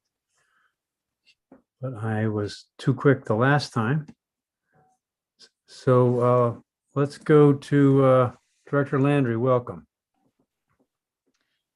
Thank you and good afternoon, Senator Claxton, Representative Meyer, members of the committee. I'm Todd Landry. I'm the Director of the Office of Child and Family Services in the Department of Health and Human Services, and I'm here today to testify in opposition to LD 1712. I want to be clear, we are not necessarily opposed to many of the concepts represented by 1712. However, this bill would be duplicative of many of the efforts OCFS is undertaking with American Rescue Plan Act funding at no cost to the state general fund. OCFS believes it would be prudent to monitor the implementation of the ARPA initiatives and study their impact over the next 2 years before committing to permanent initiatives funded with state general fund dollars. ARPA projects can be used to inform future decisions about the most effective and efficient means of making targeted improvements to the services and supports available for young children and their families. The initiatives OCFS is undertaking with ARPA funds are fully outlined in our recently released Child Care Plan for Maine, which I believe the committee has received via email recently. I do want to highlight a couple of those for your information. Happy to say for those, including the Honorable Brownie Carson, who advocated strongly for Help Me Grow, that using ARPA funding, OCFS will be providing startup funding for the Help Me Grow program for 2 years to implement this service on a statewide basis. I've also listed in my testimony for you a number of the other initiatives. Many of these strategies closely align with the concepts in the First for Me program proposed in 1712.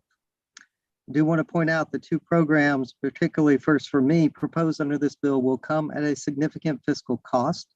We believe it would be imprudent not to take the opportunity to implement and study the impact of ARPA initiatives using available federal funds before implementing permanent programming with state general funds. Just a couple of other points for you. I do want to point out that the impact to OCFS if 1712 were enacted is significant. OCFS staff, our limited staff, are dedicating significant time and resources to implementing initiatives to support child care providers with federal pandemic relief funds, which is where our focus needs to be right now. I have additional information in my testimony, but in the interest of time, trust you'll read those on your own, and we'll be happy to answer questions that you may have. Thank you. Are there any questions for Director Landry? Yes, Representative Lemlin. Thank you, Senator. Dr. Landry, are there parts of this bill that you feel you're not taking care of or that you'll be unable to take care of in the future? It's a little bit of a difficult question to answer because many parts of the bill are intentionally ambiguous or vague because of the nature of the methodology of utilizing an RFP process from regional areas of the state that would put forward their own ideas. However, when you look at the specific list of concepts in the bill, and we can provide you with a crosswalk of those concepts with our ARPA funding if the committee would like to have those, we believe that we'll be able to implement all of the concepts that are in the bill. But I do want to be clear, it would not necessarily be implemented in the same way because we'll be doing this on a statewide basis versus a region by region basis, which we think is a good and prudent way to move forward with the available federal funds.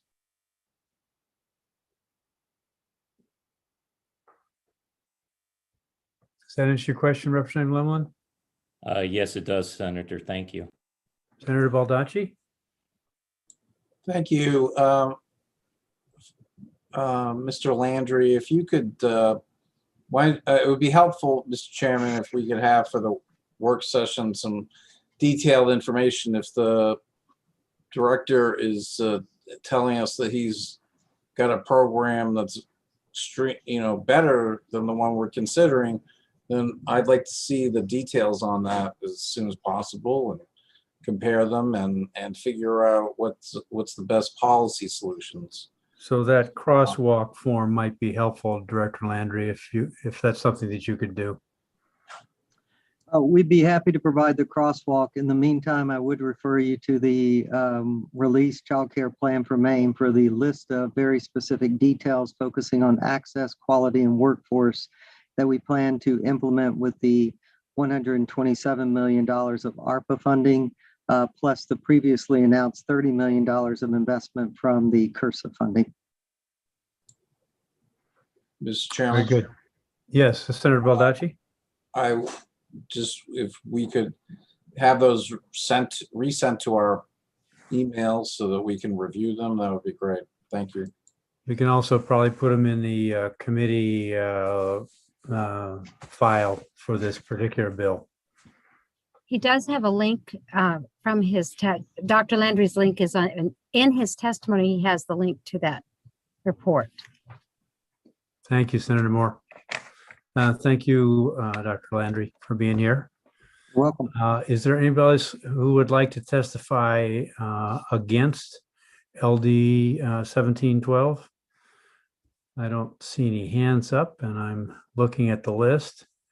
So now we can hear from a couple of folks who'd like to testify neither for nor against, and we'll start with Alan Cobo-Lewis. Welcome, sir. Thank you, Mr. Chairman. Mr. Chairman, Madam Chairman, and members of the committee, I'm Alan Cobo-Lewis. I'm Director of the Humane Center for Pre-Inclusion and Disability Studies.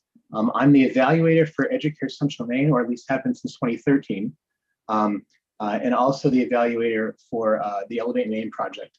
And I just want to present to you some outcome data, specifically from, I'm calling it Educare Beyond the Walls. It includes Elevate Maine plus a few other providers, a few other childcare providers as well.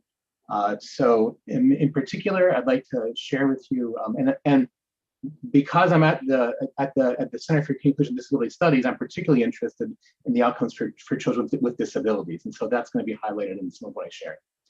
I'm not going to go through every graph in my testimony, but I want to show you a couple key ones.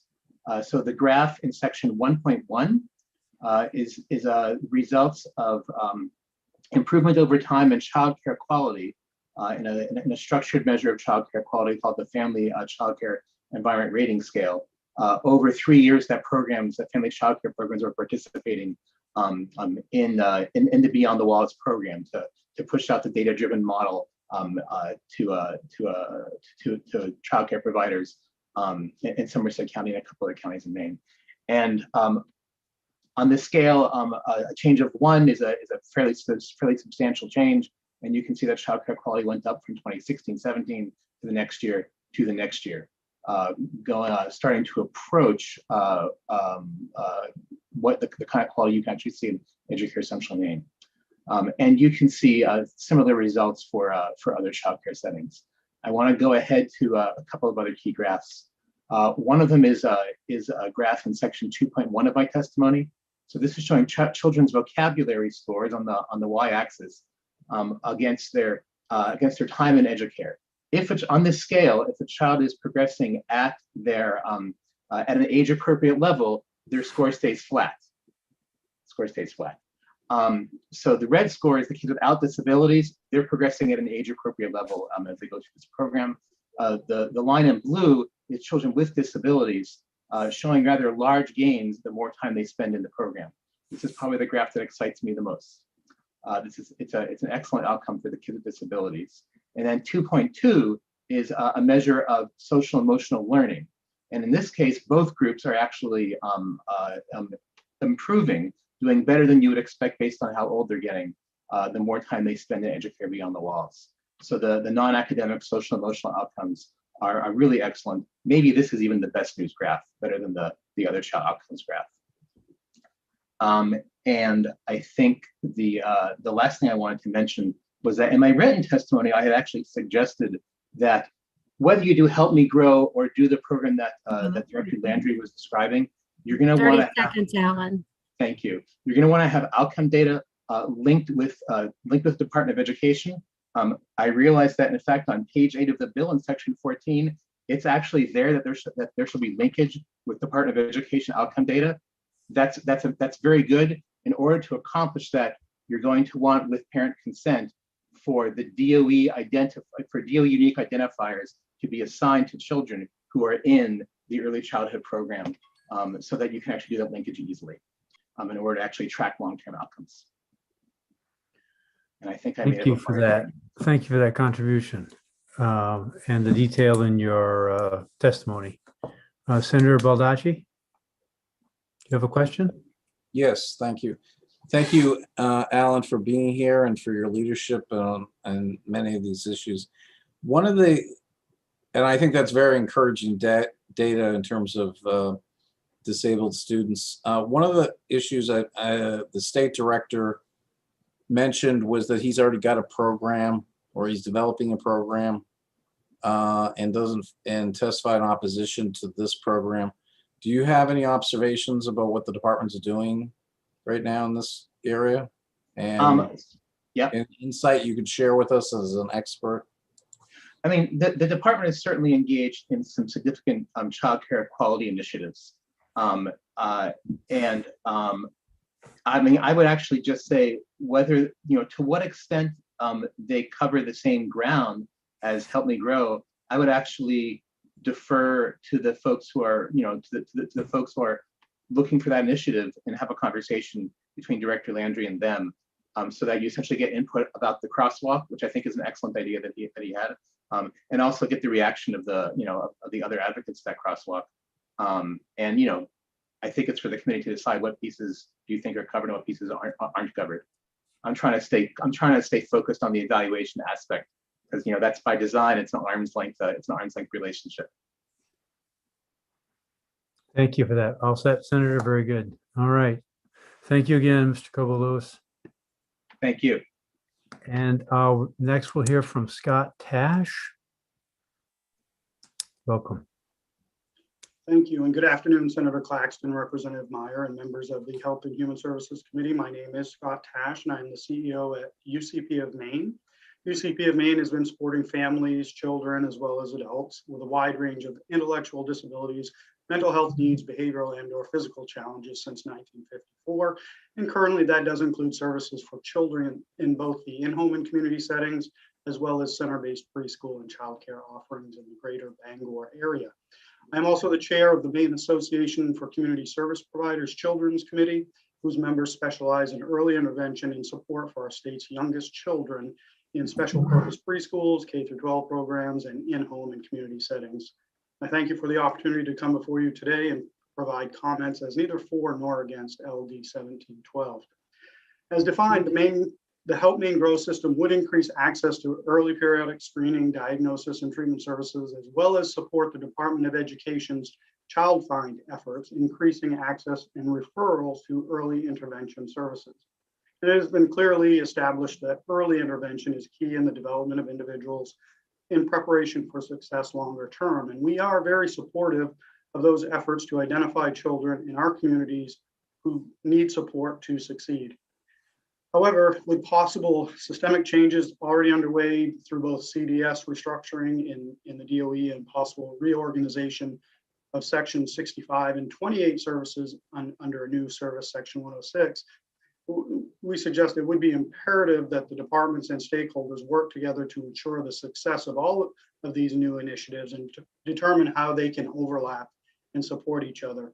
A concern of ours is in establishing appropriate long-term funding in support of the enhanced child find efforts, as well as establishing rate models that will assist the providers in recruiting, training, and retaining the staff needed to serve increased numbers of children into the future. As you know, funding challenges has led to a diminished capacity for CDS itself and to find children early and coordinate needed services. And without appropriate funding models in place, the same might happen here. Without appropriate funding in place for service providers to serve the children once found, competitive pressures will continue to cause turnover, lack of staff, and only increase the already unacceptable wait lists for early intervention services.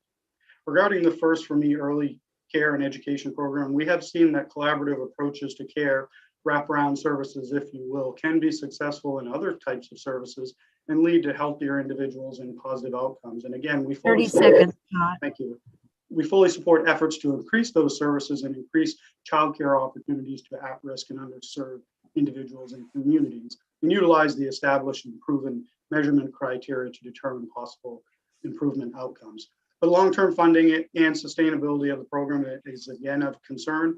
It is important to note that many of the services described as being part of projects currently exist within the state in one form or another, where family involvement, assessing and monitoring progress is happening. The question is, what would funding them appropriately have done in the past to impact the concerns this bill is trying to address?